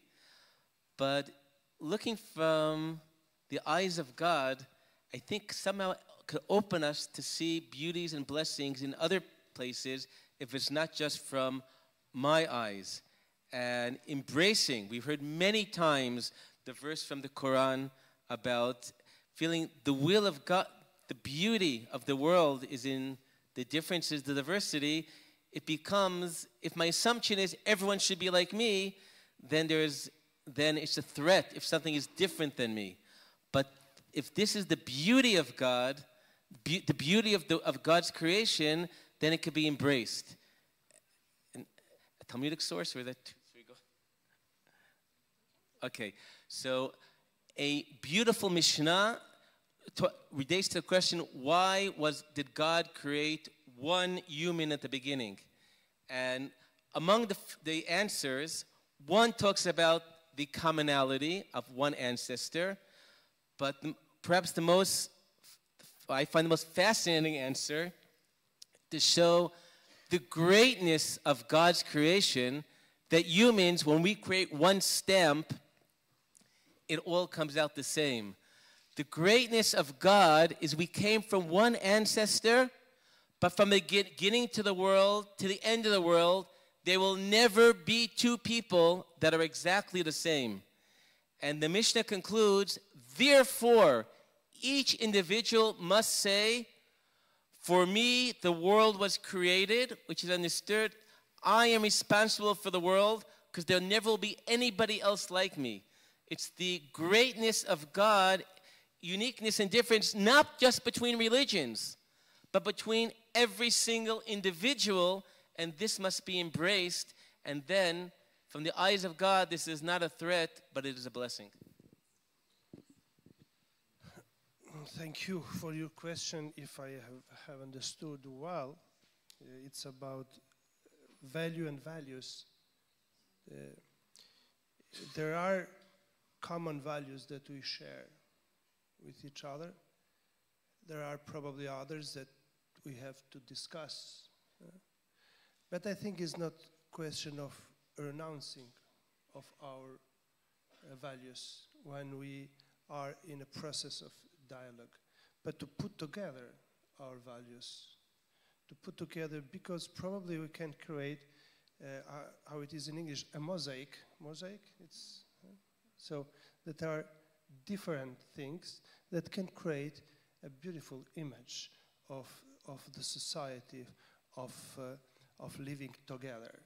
So probably I don't share some value, but that value, together with my values, with the other values, probably can create a beautiful image of the human society. But this is my perspective. There is a value that probably you can renounce of your values, is the human being. Because Lord, the God says in the Bible, I don't know in the Quran, that you are precious to my eyes, to the human being. I have painted you in my hands. He has painted us in his hands. And he looked every day us, because we are created in his image. And so this value is the supreme value. And when a person is poor, when he wants to eat, to be dressed, there are no other values. It's the first value there. So, and I conclude, a father of the church is called Saint John Chrysostomus. He said, when a poor people is, or when a poor is asking food from you, go to the church, take all the things there, sell them, and give food to these people. Take everything from the temple, from the church, but give food to that people there. This is the most important value. I hope I have answered to your question. Thank you. This is yours. Okay.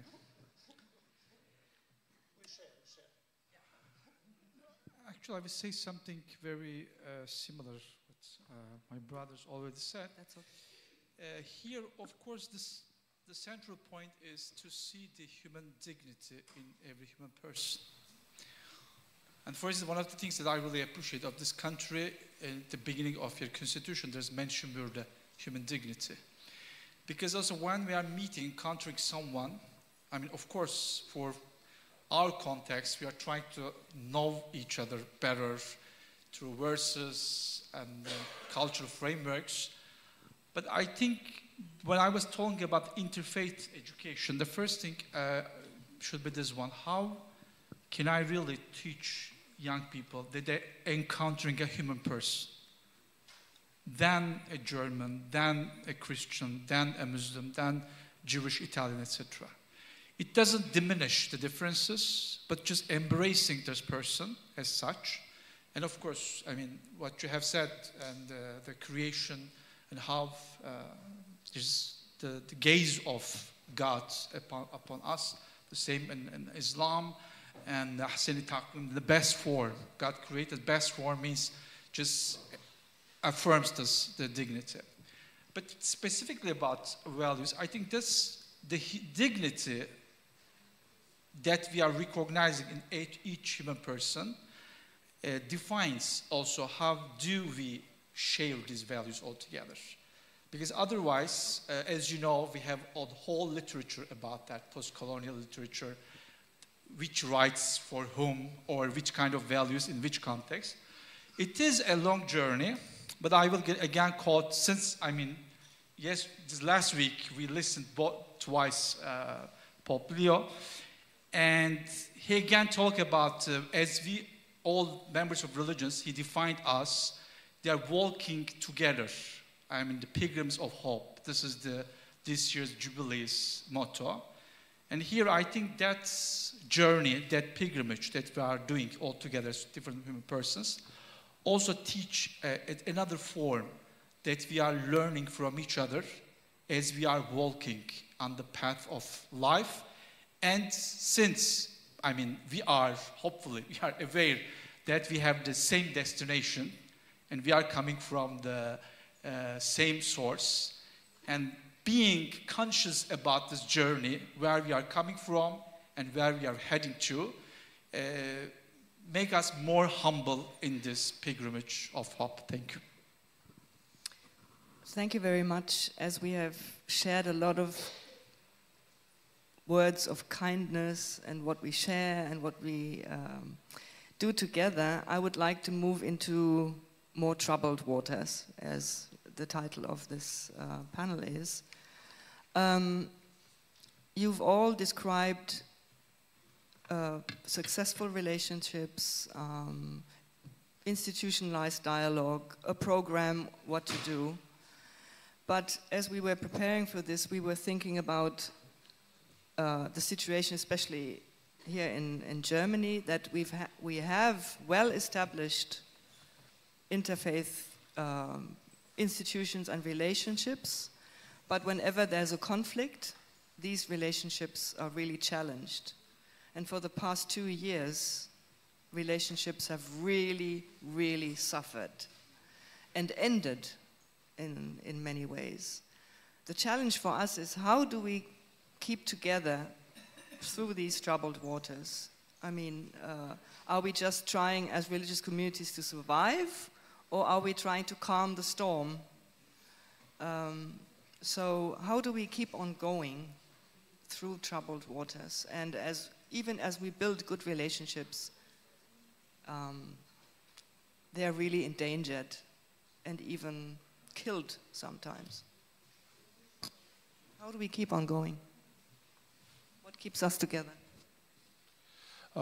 Thank you. I have no idea. So I think that it changes from country to country, from reality to reality. I don't know very well the reality here in Germany, but probably I think the true dialogue and the true peaceful relation here in the west side of Europe passes through the integration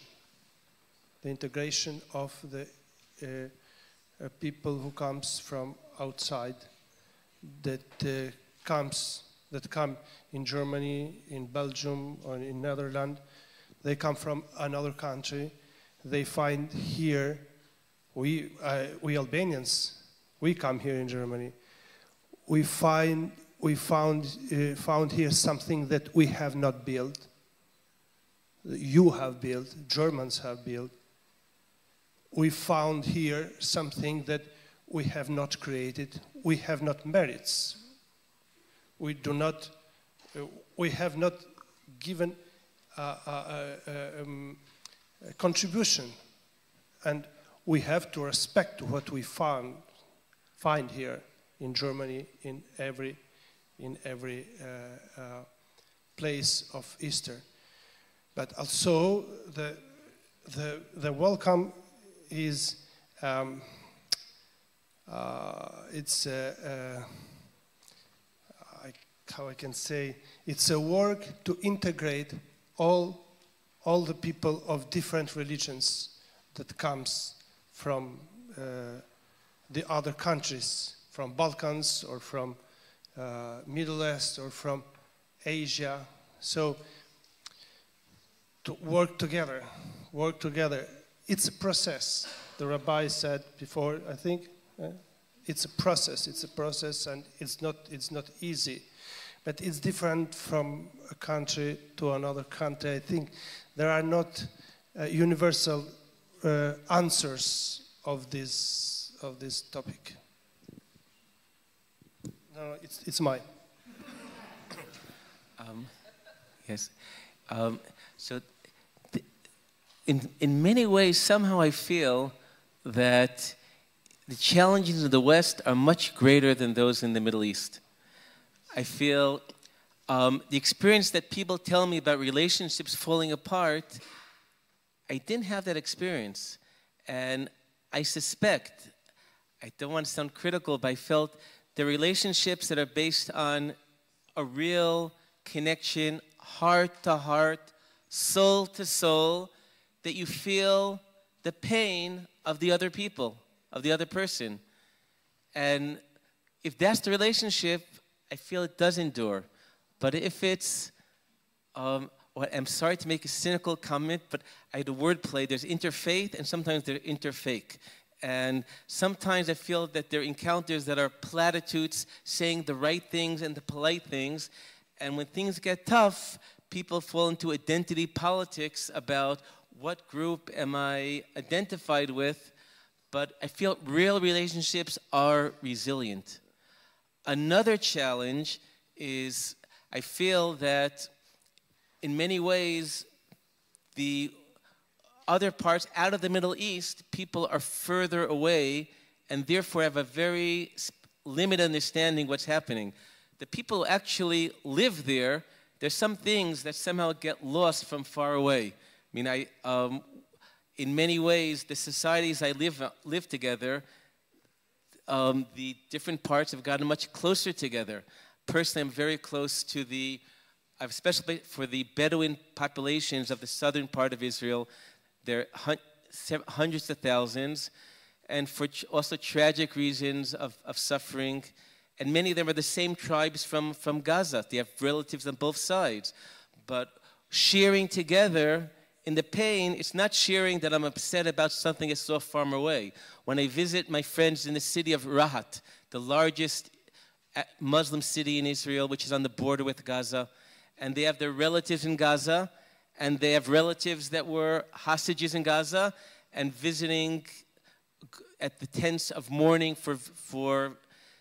it's a shared experience that people have different opinions, but there's something real. People, they're really living it, they're living the suffering, and it's not a virtual world of it and becomes identity politics. It's real people, and somehow that in many ways brought people closer together. So it's and here I'm only taking words, so words don't convey it, but sitting in the tents of mourning in Rahat, in so many of my Arab friends and their beloved ones, and them coming to me, it's something that cannot be conveyed in words itself. Thank you. Actually, I'm living in a city which has maybe less affected by this, I would say, the interfaith crisis, but I kind of involved in the problems, I would say. Last year, for instance, there was an end of another EU-funded project, and it was finishing in Amsterdam.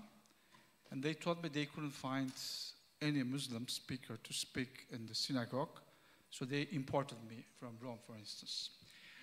That happened also. Many of our Jewish friends and rabbis could not attend some interfaith meetings in Brussels for some security problems. They were warned also by police.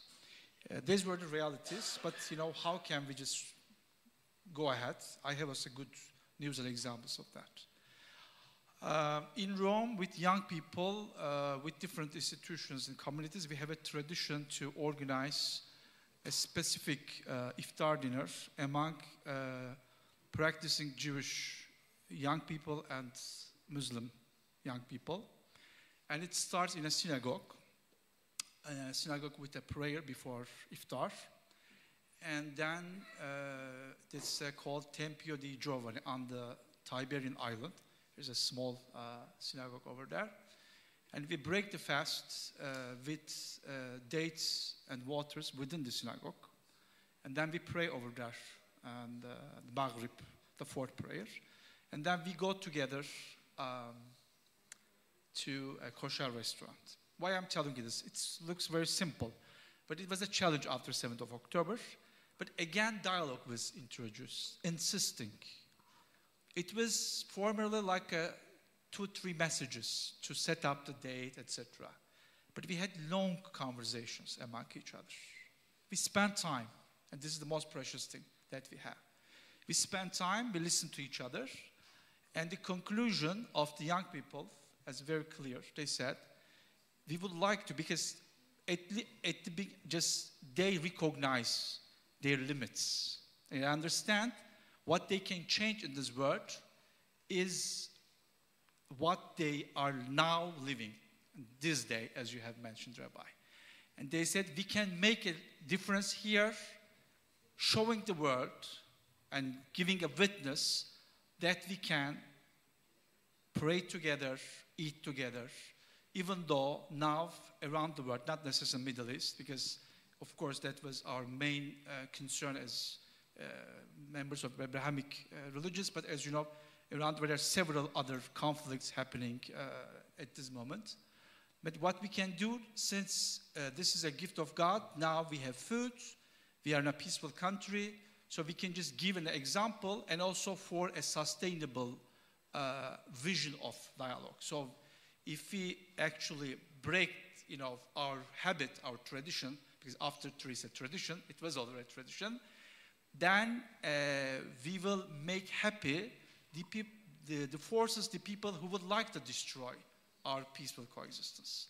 And last but not least, even also institutional level, in one of these iftar gatherings, also some ambassadors coming, and I would say, even after 7th October, the ambassador of Israel to the Vatican, the ambassador of Morocco to the Vatican, they have kept coming together and eating on the same table. And what I found really touching for me, that ambassador of Israel to the Holy See, to Vatican, he said, I'm not here an ambassador representing Jewish people, but I am representing all the Israeli citizens who have different faiths and no faiths, Jews, Muslims, Durzi, Christian, and people who are not interested in religion. And I think that's also another aspect importantly, because sometimes there is a confusion of, what kind of categories that we are giving people.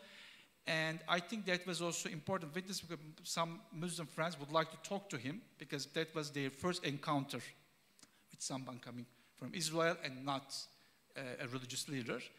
And not very easy questions, tough questions, challenging questions, but I think always the important thing is that we are really convinced with our hearts and minds that we are open to listen respectfully and to share respectfully, and again to see another person, a human person with their human dignity. Thank you very much for these very hopeful messages. Thank you very much again. And now, dear guests, you have the opportunity to ask your questions. We have microphone for the guests? Okay. Okay. Should we?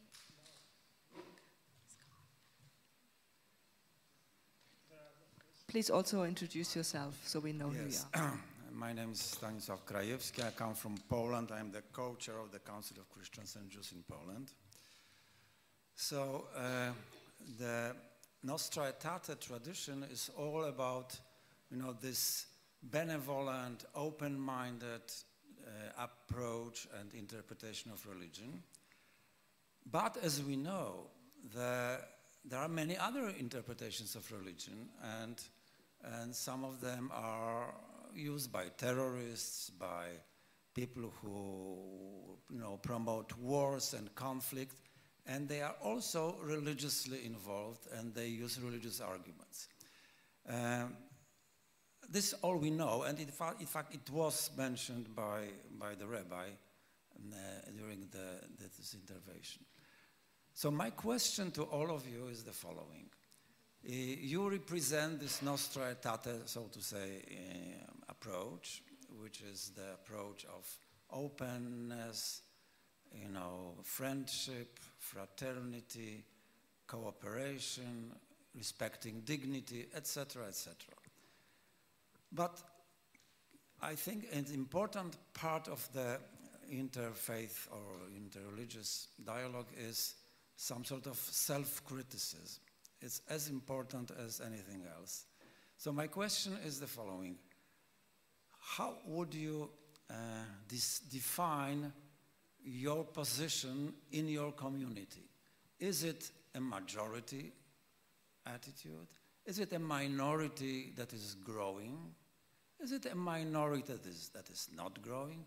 Or is it perhaps a marginal minority? And if in your own community, whatever the way you define it, I think it's important to realize, in a self-critical way, how much we are representative or not representative. Thank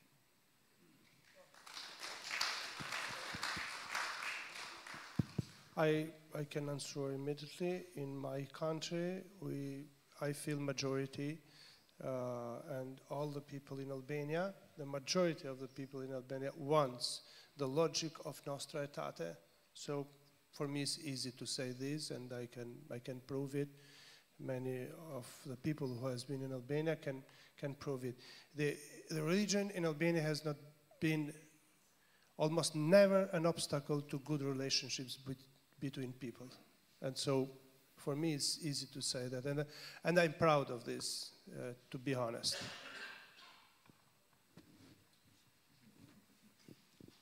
So there are a number of dimensions to that question. On the specific issue of value and legitimacy of other religions, so we've put out many books, literature, but it's a different challenge within Judaism, because mainstream Judaism does not see salvation as something which is exclusive within Judaism.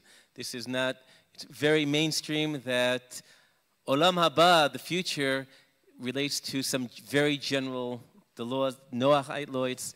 So that's not the issue.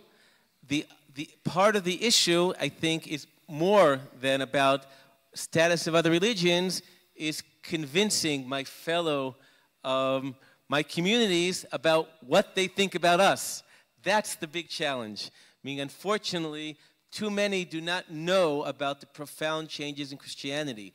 Too many believe that certain groups, such as Hamas, speak on behalf of much larger sections of Islam than I believe to be the case. So I feel the great challenge, each religion has its challenge. In my community, it's not about exclusivity.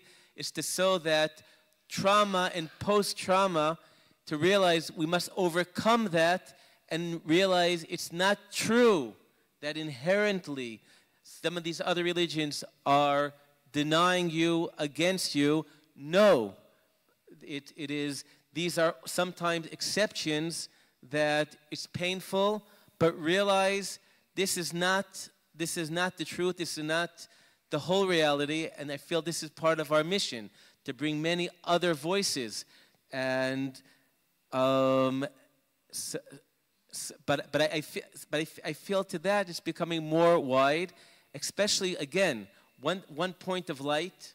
I feel it's been very recognized that during the course of this very painful war, the relations with countries such as Morocco, the Emirates, have stayed course, and more realize that it is false to assume that the actions of certain groups are reflective of the whole. So the message that we spread about Islam and Christianity is less of an issue.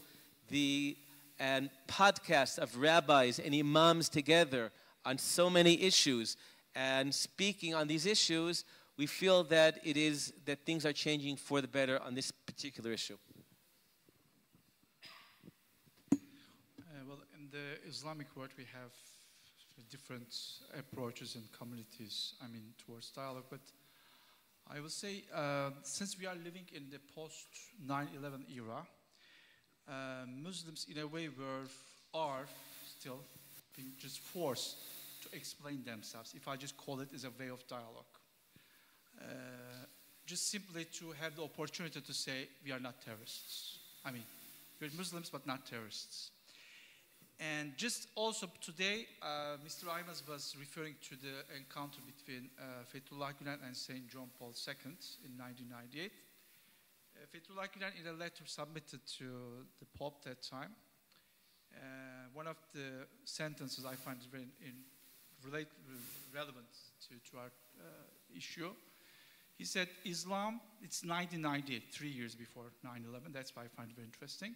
He said, Islam is a very misunderstood religion, and the main responsibility of misunderstanding is upon the shoulders of Muslims. Not, he was just pointing out colonial powers, Westerners, Orientalists hating each other. No, he said there's a misunderstanding about Islam, and this is our responsibility. I will say that's why, and his method was very much involved in interfaith there. But after 9/11, and just today you were mentioning Dobro Emet, or it was not the same thing like a response to Nostra Aetate, but all documents we have heard today, Common Word Initiative, Marrakesh Declaration, now we have Mecca Charter, we have another Bahrain Declaration, several others. They are all published in post-9/11 periods. That means there's also a huge desire of the Muslim world trying to explain, that they are not, as a religion, people of faith, they are not interested. And here, I will say, there's an important interfaith collaboration come from Pope Francis. In his apostolic exhortation, Evangelii Gaudium, Pope Francis says, an authentic believer of Islam, an appropriate interpretation of Quran could not allow any kind of violence. For if a Muslim will say that, that will be more self-defensive. And in that sense, I remember, I'm not just going to the political issues, just one sentence, when John Paul II was against the invasion of Iraq, for instance, and then politicians were saying that this like a crusades, and Muslims who do see in Christians the value of being believers in God, of course they said this is not Christianity, explained by politicians, but the Christianity is represented by non-violent position of Pope John Paul II. It's not just if someone uses crusades or someone uses, from an Islamic point of view, a verse to kill people. That is, of course, not the thing, but if there is an important part of the interfaith collaboration, how can we just help each other, saying that in my brother, who is believing in one God, God of Abraham, I don't see any kind of tendency to violence as a believer. But here I think we have a long way to help each other so that really we can show a witness the whole world that we are people of non-violence and peace. Thank you.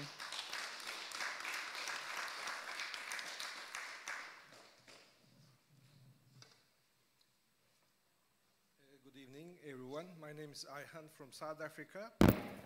So I want to ask a kind of personal question. And Nostra Aetate speaks about the ray of the truth in every religion. So in your experience, in your encountering with the faith of the others, so does it make you become closer to God more and increase your knowledge of God? And do you think dialogue is a pathway to increase our knowledge about God? Thank you.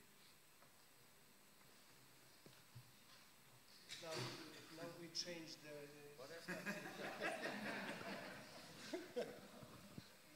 No, my answer would be really a heartfelt yes. I remember Cardinal Michael Fitzgerald's word, former president of the then Pontifical Council for Interreligious Dialogue, now Dicaster for Interreligious Dialogue.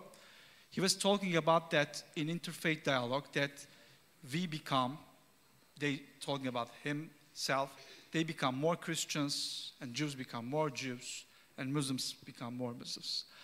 My personal experience, especially as a Muslim, I'm fortunate because in my sacred scripture, I have already so many references to Jews and Christians, Ahl al-Kitab, as you already said. But it is something theoretical you just read. But if you don't encounter with these people, how could you understand the meaning of these verses? Very basically, among the experiences that really, I would say, transformed me, in my first year in Rome, I was invited to a Benedictine monastery in the heart of Italy, where Saint Benedict of Nursia was born. I had no idea what does it mean, monastic life. Maybe some ambiguous information, what I learned from Umberto Eco's The Name of the Rose. That's it. I went to this place, and people over there, the monks, were praying 7 times a day. And their first prayer was 4 o'clock. So the first help they made to me, in order to catch up with their prayers, I never missed any night prayer, tahajjud, thanks to them. Because I had to get up at 3:30, so that was really helpful for me. And then they were doing everything in Latin. They were fasting.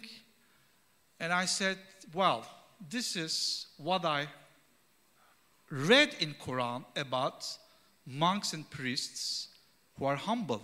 Because all their simple life, ora e labora, just praying and working for the people in that city. And they asked me whether I would like to be interested in part of this journey where they're helping to out people. And I baked with them cookies with elderly people of the city. Before Christmas, these elderly people didn't have any relatives. And maybe their children were not interested in coming and visiting them. And we were going to them and taking them cakes and cookies and sharing time with them. And I said, okay, these are the monks that I read in my book in Quran. And from that point onward, whenever I see a monastery around the world, I would like to visit them, or I would like to have a conversation with them, because they remind me what does it really mean to be dedicated to God.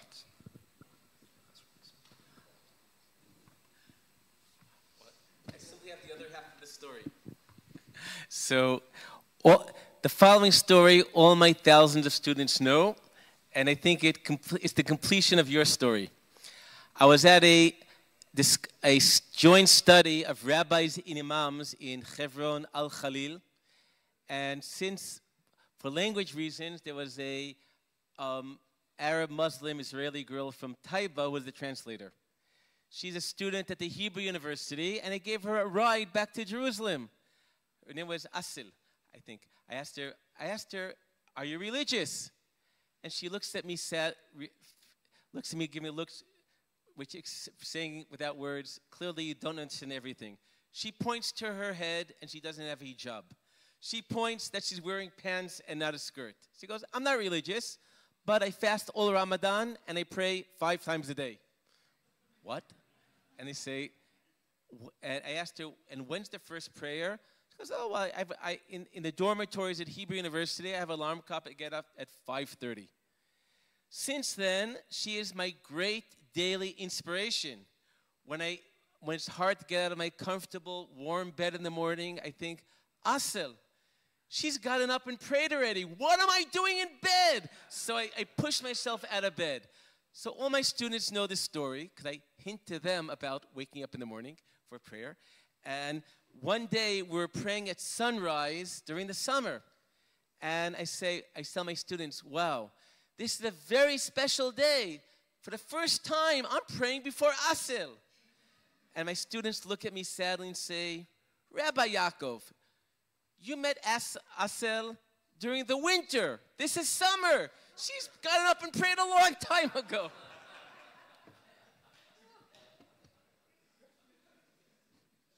Thank you for this question. It's an interesting question. There is a phrase in the Ezan of the morning, I think, that I like very much. I hope to pronounce it well. Salatu hayrun minan nevm. That namaz is better than to sleep. Okay, good. It's a beautiful experience because I have been always curious about the namaz, what they say, and with the help of a friend of mine, I have translated this, and this was beautiful. The morning, early morning, the prayer of the morning. Of course, the experience of the monks, Benedictine monks, they are a little bit earlier at 2 after midnight. So, but the interreligious experience to me has not grown only the acknowledge. The acknowledge is something of the head, but we do not work. We do not live only with the head. Also is an experience of heart and is an experience of the body as well, because we are human beings that we grow up in mind, in heart, in our body, and this experience of interreligious have helped a lot to enrich not only my mind, my knowledge, but as well my life, my heart, my experience. And so I believe that the interfaith or interreligious, we're not staying too precise now, but it's a good point. It's a good point. But the interfaith experience, it's a beautiful experience that can enrich you. I have not fear of the other experiences. Spirit. If I can have something from the Jewish, Muslim, or Hinduist, or other experiences that help me to be a better Christian, why not? Why not? So this is...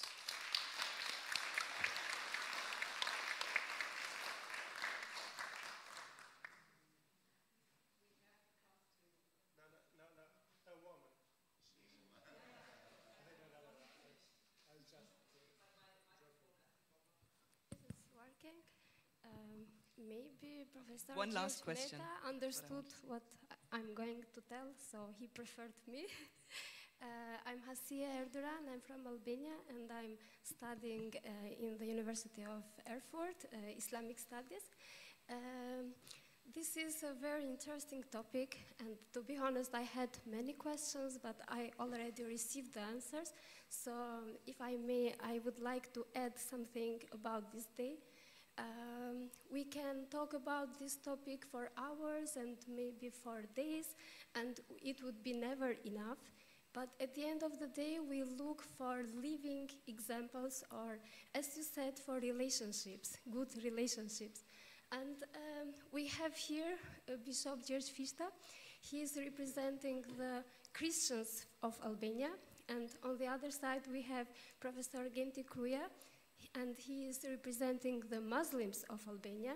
And I don't know if you have noticed, they were recording each other, taking pictures and videos of each other, and I think this is what we need.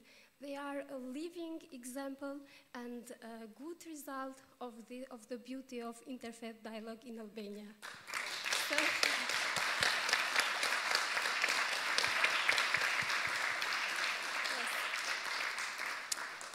Thank you very much. As moderators, we have to look at the time. And because this is not the end this evening. Something very special is coming after this panel discussion, but we need to come to a conclusion.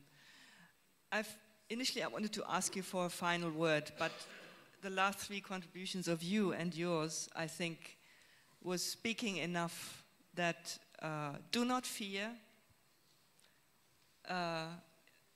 don't be afraid to meet people and to encounter people, and also laugh. Love and laugh. I mean, that's what we did in the last round, that I take with us. And thank you very much for your contribution, for your passion, for dialogue that we can take with us, and also for all the words of encouragement that all of you can do something every day in your daily life. We need that. Everybody can contribute. So this conversation has been a powerful testimony to the values we share across our different faith traditions, holding fast to the rope of God. I don't remember who used that. Embracing dialogue as a transformative encounter, and working together to build a better world. Thank you very much.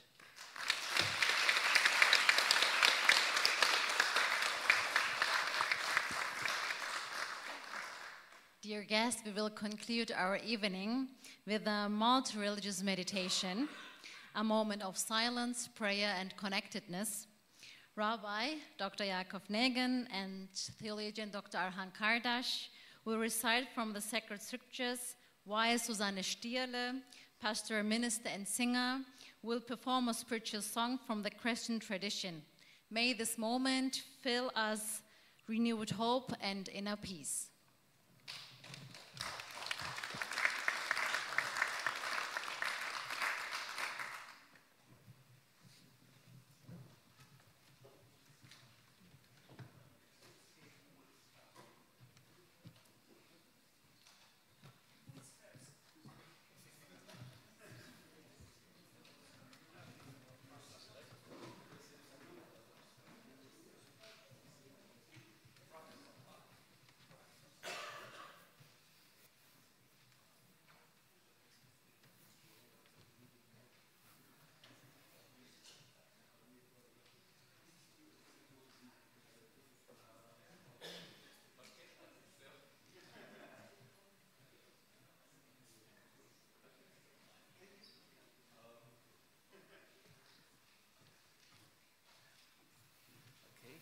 So this is there's a verse of Psalms I just feel is so appropriate. I'm very off-key, or as my grandmother once said, that your enthusiasm makes up for your voice. So there's the verse in Psalms that I quoted before. I'll try to sing it, and please join in, to save me from embarrassment. The verse in Psalms about how good and pleasant is it for siblings to be together. That I mentioned before, the also, that extra word that doesn't make sense means that God is saying, I'm with you guys and girls. So I'll try to sing it in the original Hebrew, very off-key, but I guess no one will know that I'm off-key because I don't know how. So join in, but please, sorry. Hinei ma tov u'manaim shevet achim gam yachad. Hinei ma tov u'manaim shevet achim gam yachad. Hine ma tov u'manaim shevet achim gam yachad.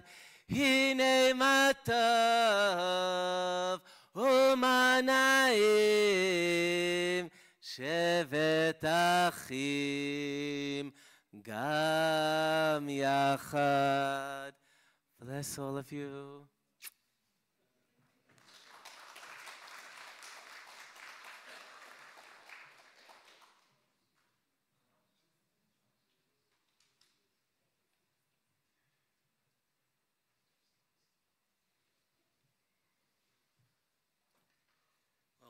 will be reciting from the Holy Quran, the Surah Al-Balad.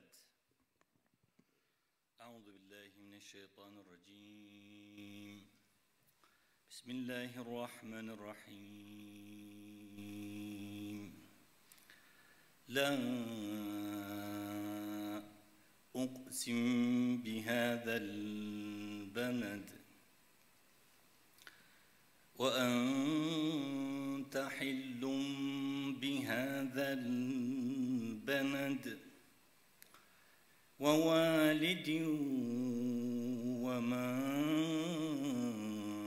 ولد لقد خلقنا الإنسان في كبد أيحسب أن لن يقدر عليه أحد يقول أهلكت مالا لبدا أيحسب أن لم يره أحد ألم نجعل له عينين ولسانا وشفتين وهديناه النجدين فلاقتحم العقبة وما أدراك ما العقبة فك رقبة أو أطعام في يوم ذي مسغبة يتيما ذا مقربة أو مسكينا ذا متربة ثم كان من الذين آمنوا وتواصوا بالصبر وتواصوا بالمرحمة أولئك أصحاب الميمنة صدق الله العظيم. In the name of God, the all-merciful, the most compassionate. Nay, I swear by this sacred city, and you will be given permission in this city. And the Father and the Son whom he begot, truly we have created human being in a state of affliction. Does he think that none has power over him? He boasts, I have squandered so much wealth. Does he think that none sees him? Did we not bestow upon him 2 eyes, and a tongue, and 2 lips, and guided him to the 2 ways of good and evil? But he has not attempted the steep ascent. And what will convey to you what the steep ascent is? It is to free one who in bondage, in slavery, and to give food on a day of hunger, to an orphan near of kin, or the needy human beings in desperate straits. And then he is one of those who believe and exhort one another to preserve and exhort one another to compassion. Their place will be on the right hand of their Lord. Amen.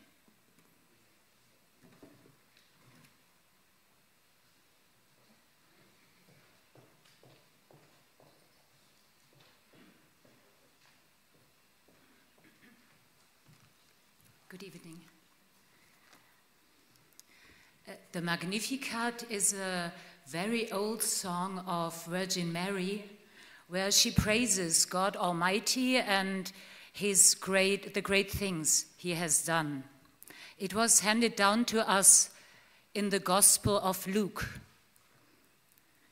and became part of, or let's say the peak of the evening prayer in the Western Church. Original, it's written in Greek, but I will sing it to you in Latin because this is our original liturgical language.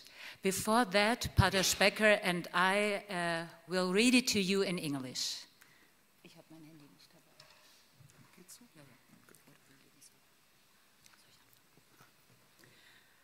My soul proclaims the greatness of the Lord. My spirit rejoices in God my Savior, for he has looked with favor on his lowly servant. From this day all generations will call me blessed. The Almighty has done great things for me, and holy is his name. He has mercy on those who fear him in every generation. He has shown strength with his arm and has scattered the proud in their conceit. He has cast down the mighty from their thrones and lifted up the lowly. He has filled the hungry with good things and sent the rich away empty. He has come to the help of his servant Israel, for he has remembered his promise of mercy. The promise made to our fathers, to Abraham and his children forever.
Dear guests, at the end of this wonderful day and evening, I just have to say thank you to you all, especially to our speakers and singers, but also to everyone who has been here with all his possibility to listen and to ask and to answer. Thank you for this day of dialogue. I wish you all a good night and a good journey home tomorrow.